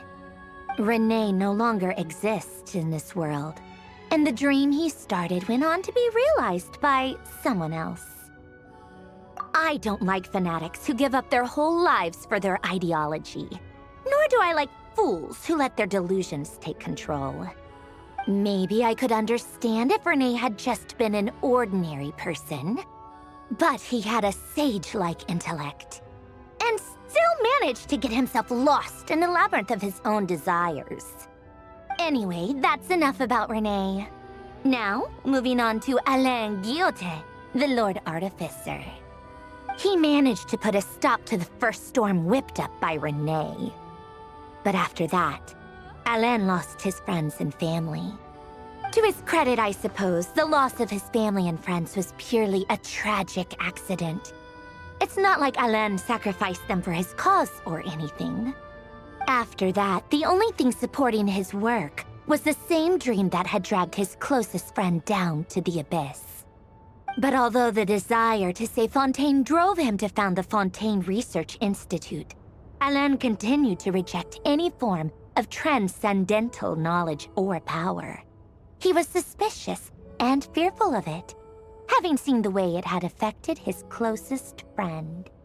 I think that formulas and machines derived solely from human intellect were the only thing that gave him a sense of spiritual comfort. Yet Alain's intellect was simply too great. It barely left him space to breathe in his lifetime.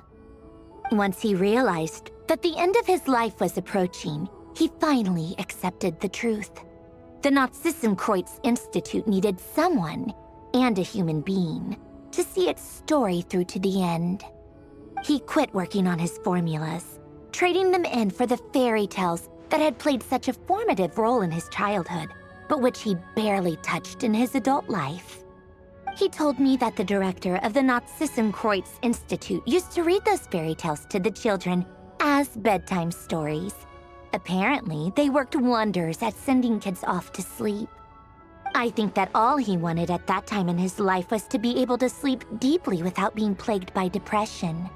By that point, nothing else really mattered. At the very end, he laid down to rest in the ruins of the former Nazissenkreuz Institute orphanage, while the Fontaine Research Institute he had founded continued tirelessly with its work. Many years after that, tensions over competing dreams would once again cause a rift, this time between members of the Fontaine Research Institute. But the actions of those fools had nothing at all to do with Alain. And that is the story of two people from the Nazissenkreuz Institute who both wanted to save the world. One went all in on his fantasy of salvation without ever looking back, and ended up calmly sinking to the bottom of the deepest sea. The other sought desperately to burn bright in his life, even though he wasn't sure where he was going. I do sometimes wonder, why is it that people like them have such grand hopes of saving the world? Even the grandest tree starts as a tiny seed. So perhaps, for each of them, their mission to save the world began with a very simple desire: to save themselves. They were young children with friends and family who mattered to them, desires to explore the meaning of life, ambitions to have a successful career. They didn't want to see all of that taken away in one fell swoop. Or maybe they just wanted to find something to anchor themselves within the chaos, to stop them getting quietly swept away by the storms of life. But instead, the search for their own salvation took them down the rocky road laid out by fate. Do you think the desire to save oneself is enough of a justification to try and save the world? The way you said that sounded just like Alain. I asked him the same question back when he was in his prime, putting all of his energy into his work. He gave the exact same answer as you did. No elaboration, just a quick short answer before getting right back to his work. He was always that way. All right, tea time's over. I owe Arlecchino a favor for telling me these stories. I'll have to bring a whole sack of gifts the next time I visit the House of the Hearth. I'm gonna go tinker with Polonia now. You guys can do whatever you want, as long as it doesn't involve interrupting me. Polonia, exit hibernation mode. Begin diagnostics.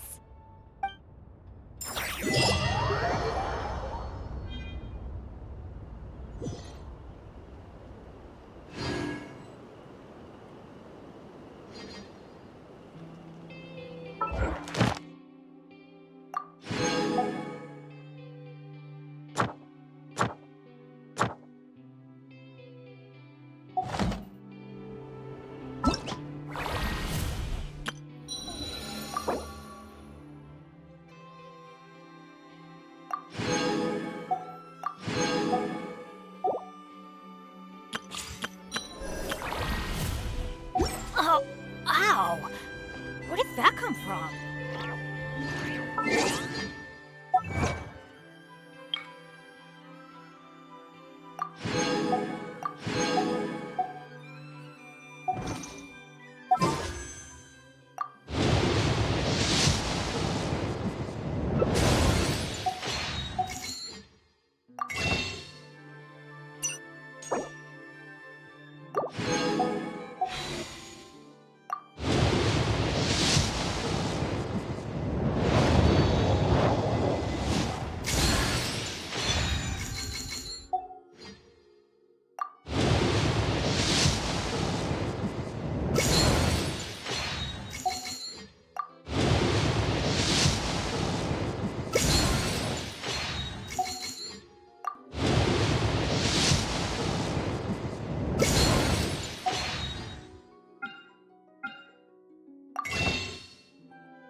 adventure time!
Chivalry will never die.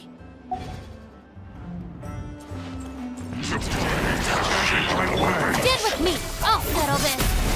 Rain Cutter! Rain outlines it! Observe. Night falls.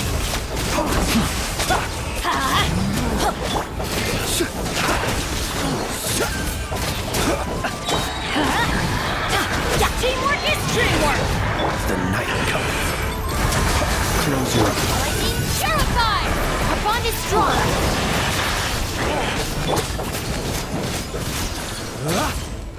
Witness the power of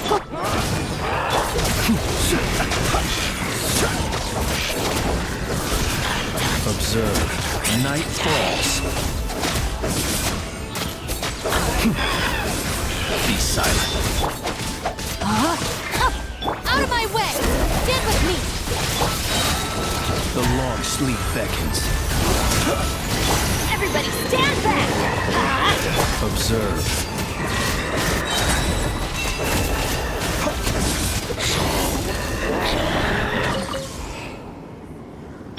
Dissipate!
Close your eyes. Observe.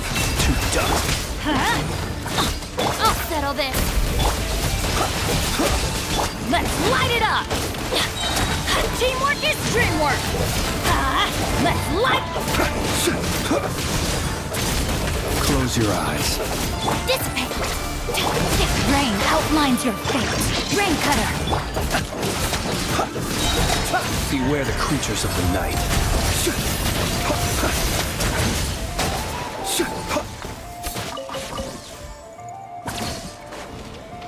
Out of my way!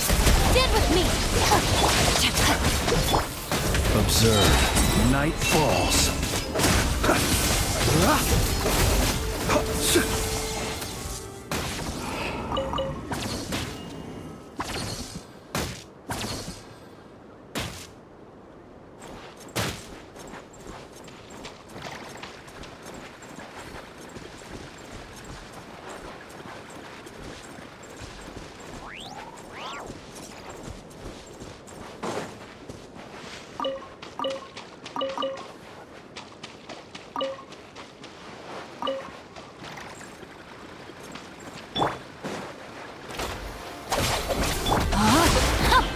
Close your eyes. Do you fear the dark? Lightning terrified!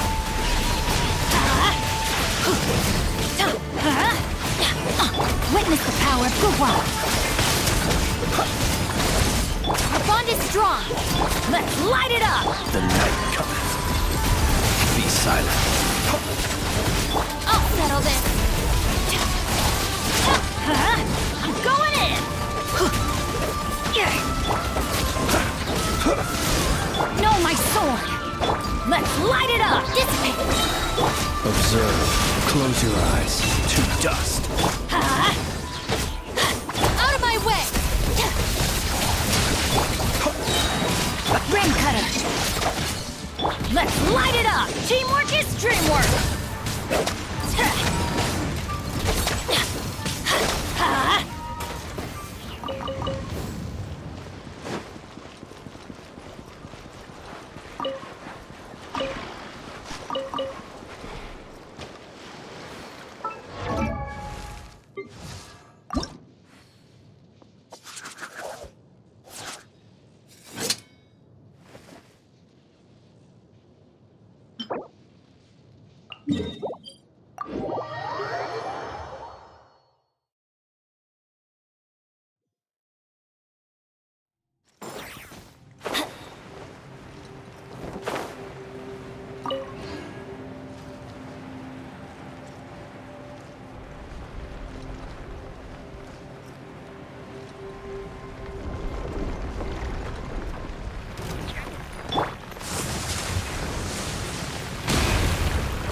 me!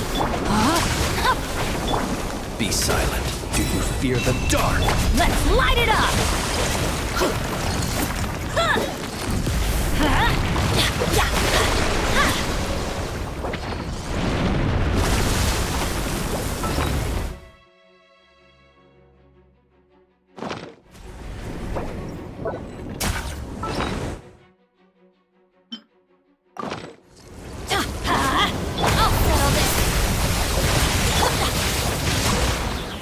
Observe. Night falls. I'm going in! Let's light it up!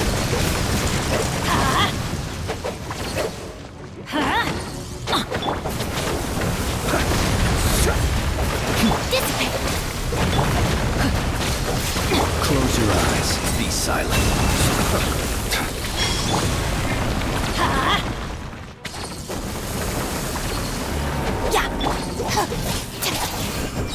No, my sword! Lightning terrified! Our bond is strong! Beware the creatures of the night. Observe. Witness the power of Gugwa!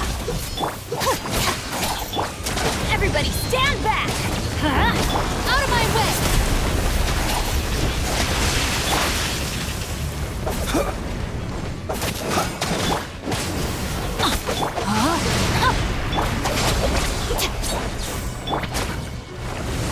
Close your eyes. Be silent. Lightning terrified!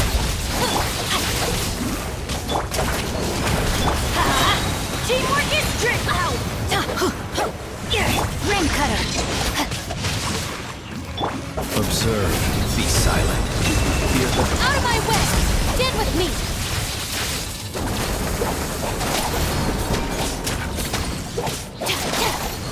The night cometh.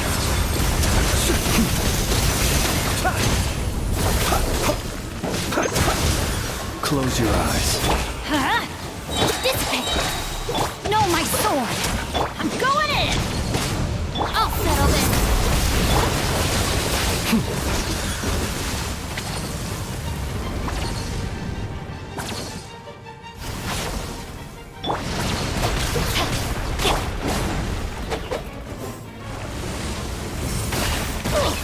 Off we go! Close your eyes. Be silent.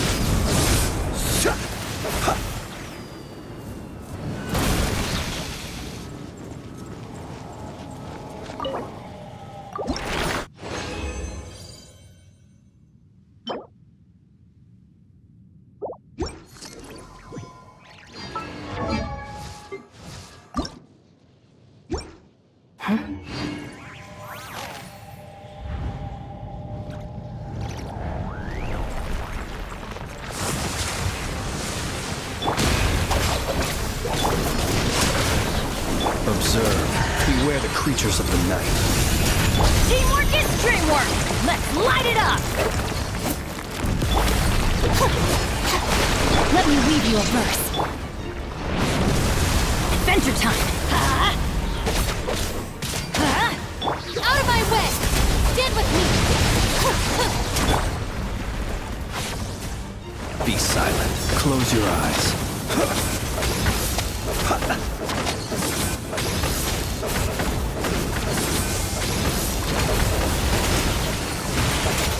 Steady. Our bond is strong!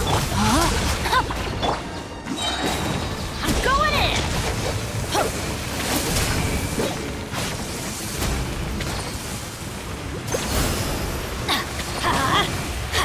Body and mind. Body and mind. Not good! I'll settle this! The night cometh. Observe. Witness the power of Gugwa! Lightning terrified! Let's light it up! Close your eyes. Night falls. No, my sword! Everybody stand back! Stand with me!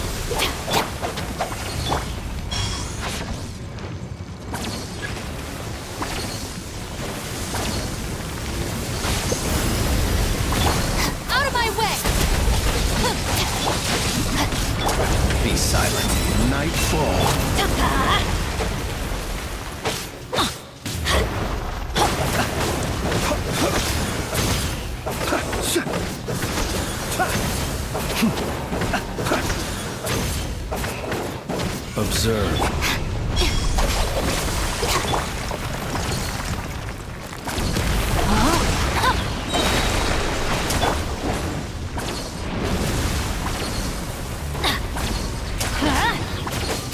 Let me weave you a verse. Teamwork is dreamwork. Let's look lightning terrified. Dissipate. The long sleep beckons. Close your eyes.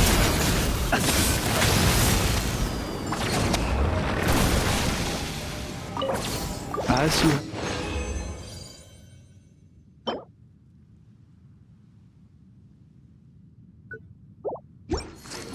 No corner of Nodcry is safe from the wild hunt.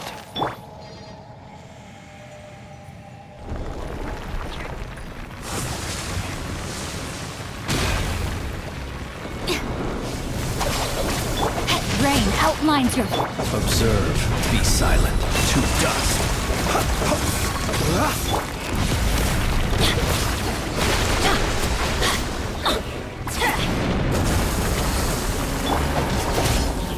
I'll settle this. Close your eyes. To dust.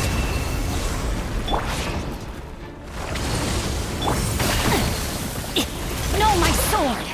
I'm going in. No, that rain cutter. Observe. To dust. Lightning terrified. Let's light it up. Everybody stand back.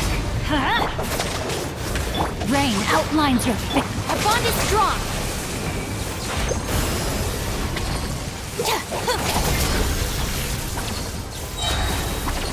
Out of my way. The night comes. Let's light it up. Close your eyes.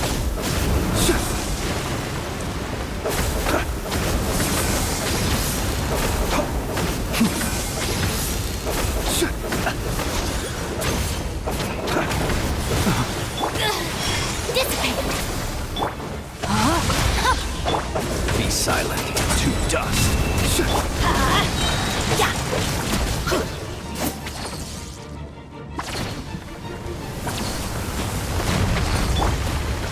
Our bond is strong. I'll settle this.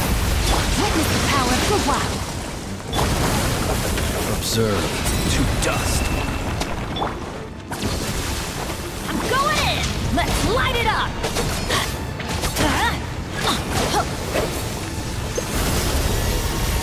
Let's light it up. Close your eyes. To dust. Teamwork is dreamwork.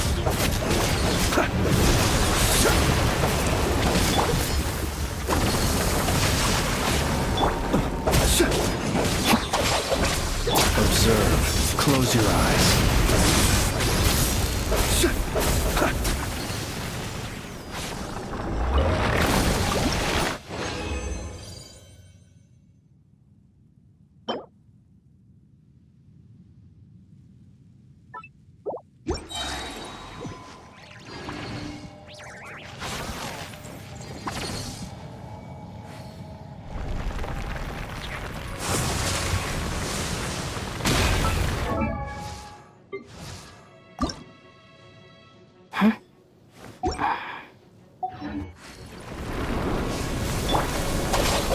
Lightning terrified. No, my sword. Be silent. To dust.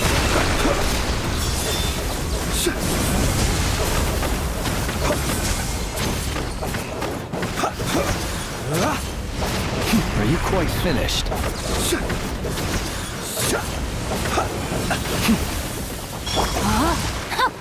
Stand with me. Observe. Do not fear the dark.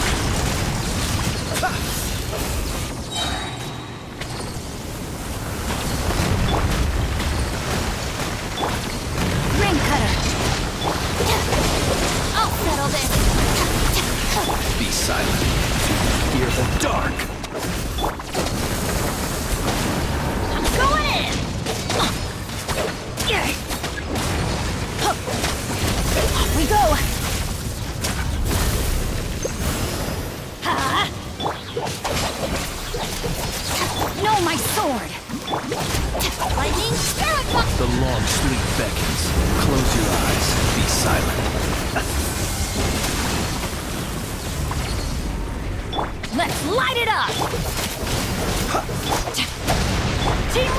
Extreme work!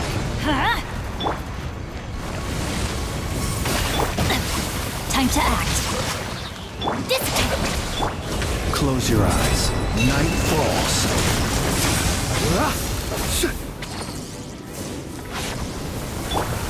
I'll settle this! Let me weave you a verse.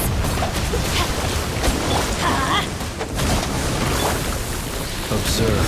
Close your eyes. To dust. Observe.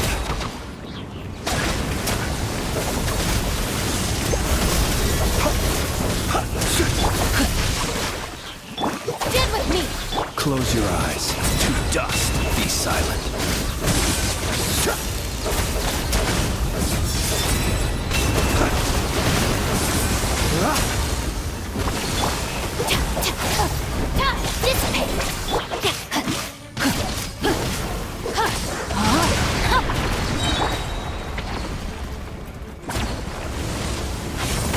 Close your eyes. Everybody stand back! Beware the creatures of the night.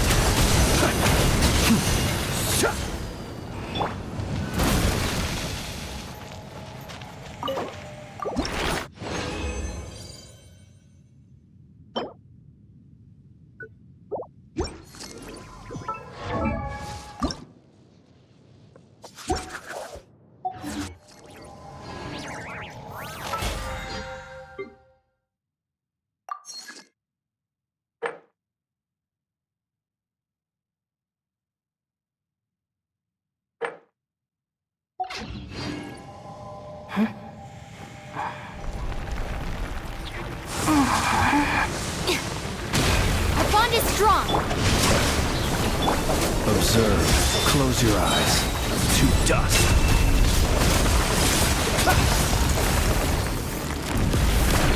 Observe.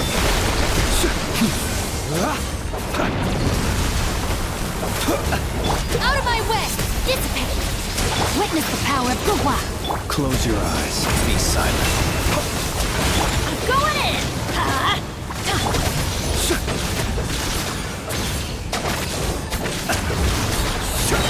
The night coming. Our bond is strong! No, my sword! Observe.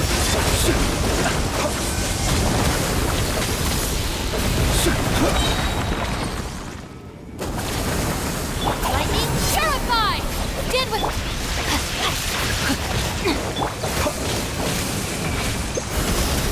Be silent. Close your eyes. To dust.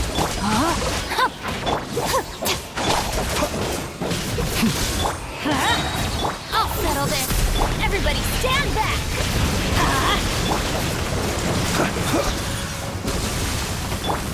Dissipate! Let me read you a verse. Beware the creatures of the night. Be silent. Observe.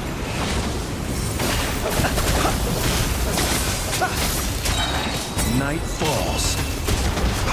Lightning terrified! Our bond is strong! No, my sword! Be silent. Observe.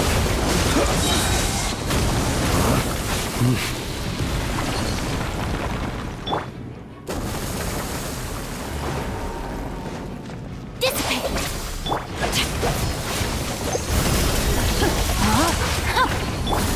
Be silent. Teamwork is dreamwork! Let's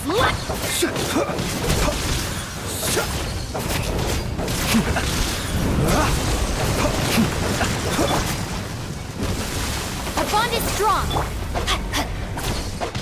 Observe. Be silent. Night falls.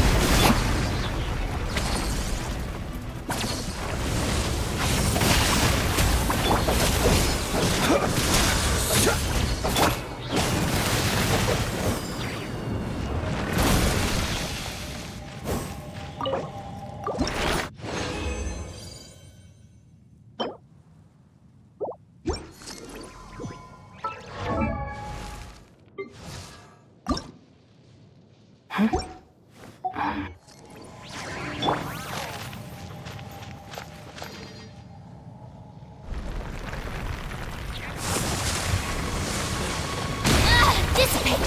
I'll settle this! Ring cutter, know my sword! Observe. Close your eyes.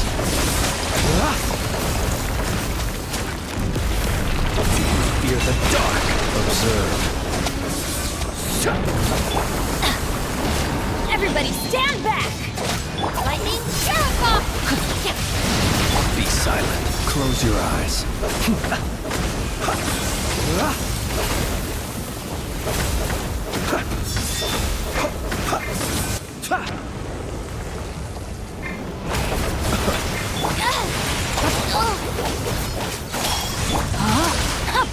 The long sleep beckons.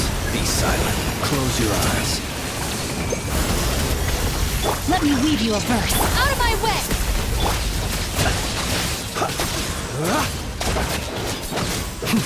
Teamwork is dreamwork! Huh? Observe. Be silent. Dissipate! Rain outlines your fate. The night cometh.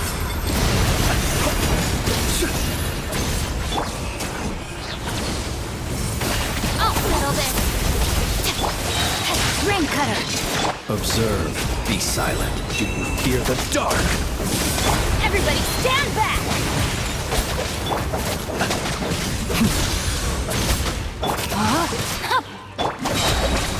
Lightning terrified!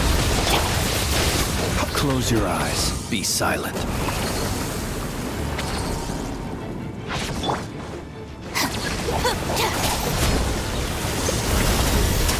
Beware the creatures of the night.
goodness, how the world has changed.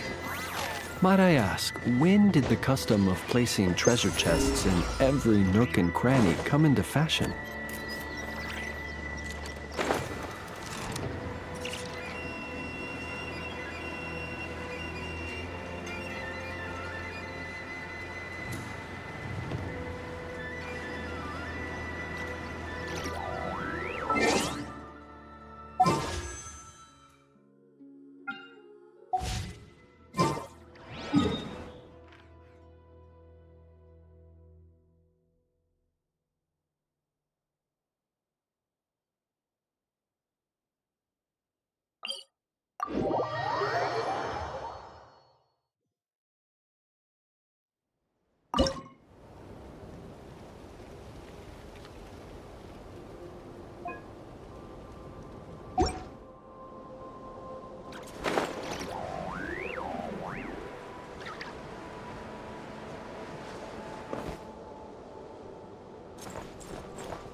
Another 3. Did they make you write reports in the adventure? I have never. Of course, I understand why they are important, but the mere thought of the out.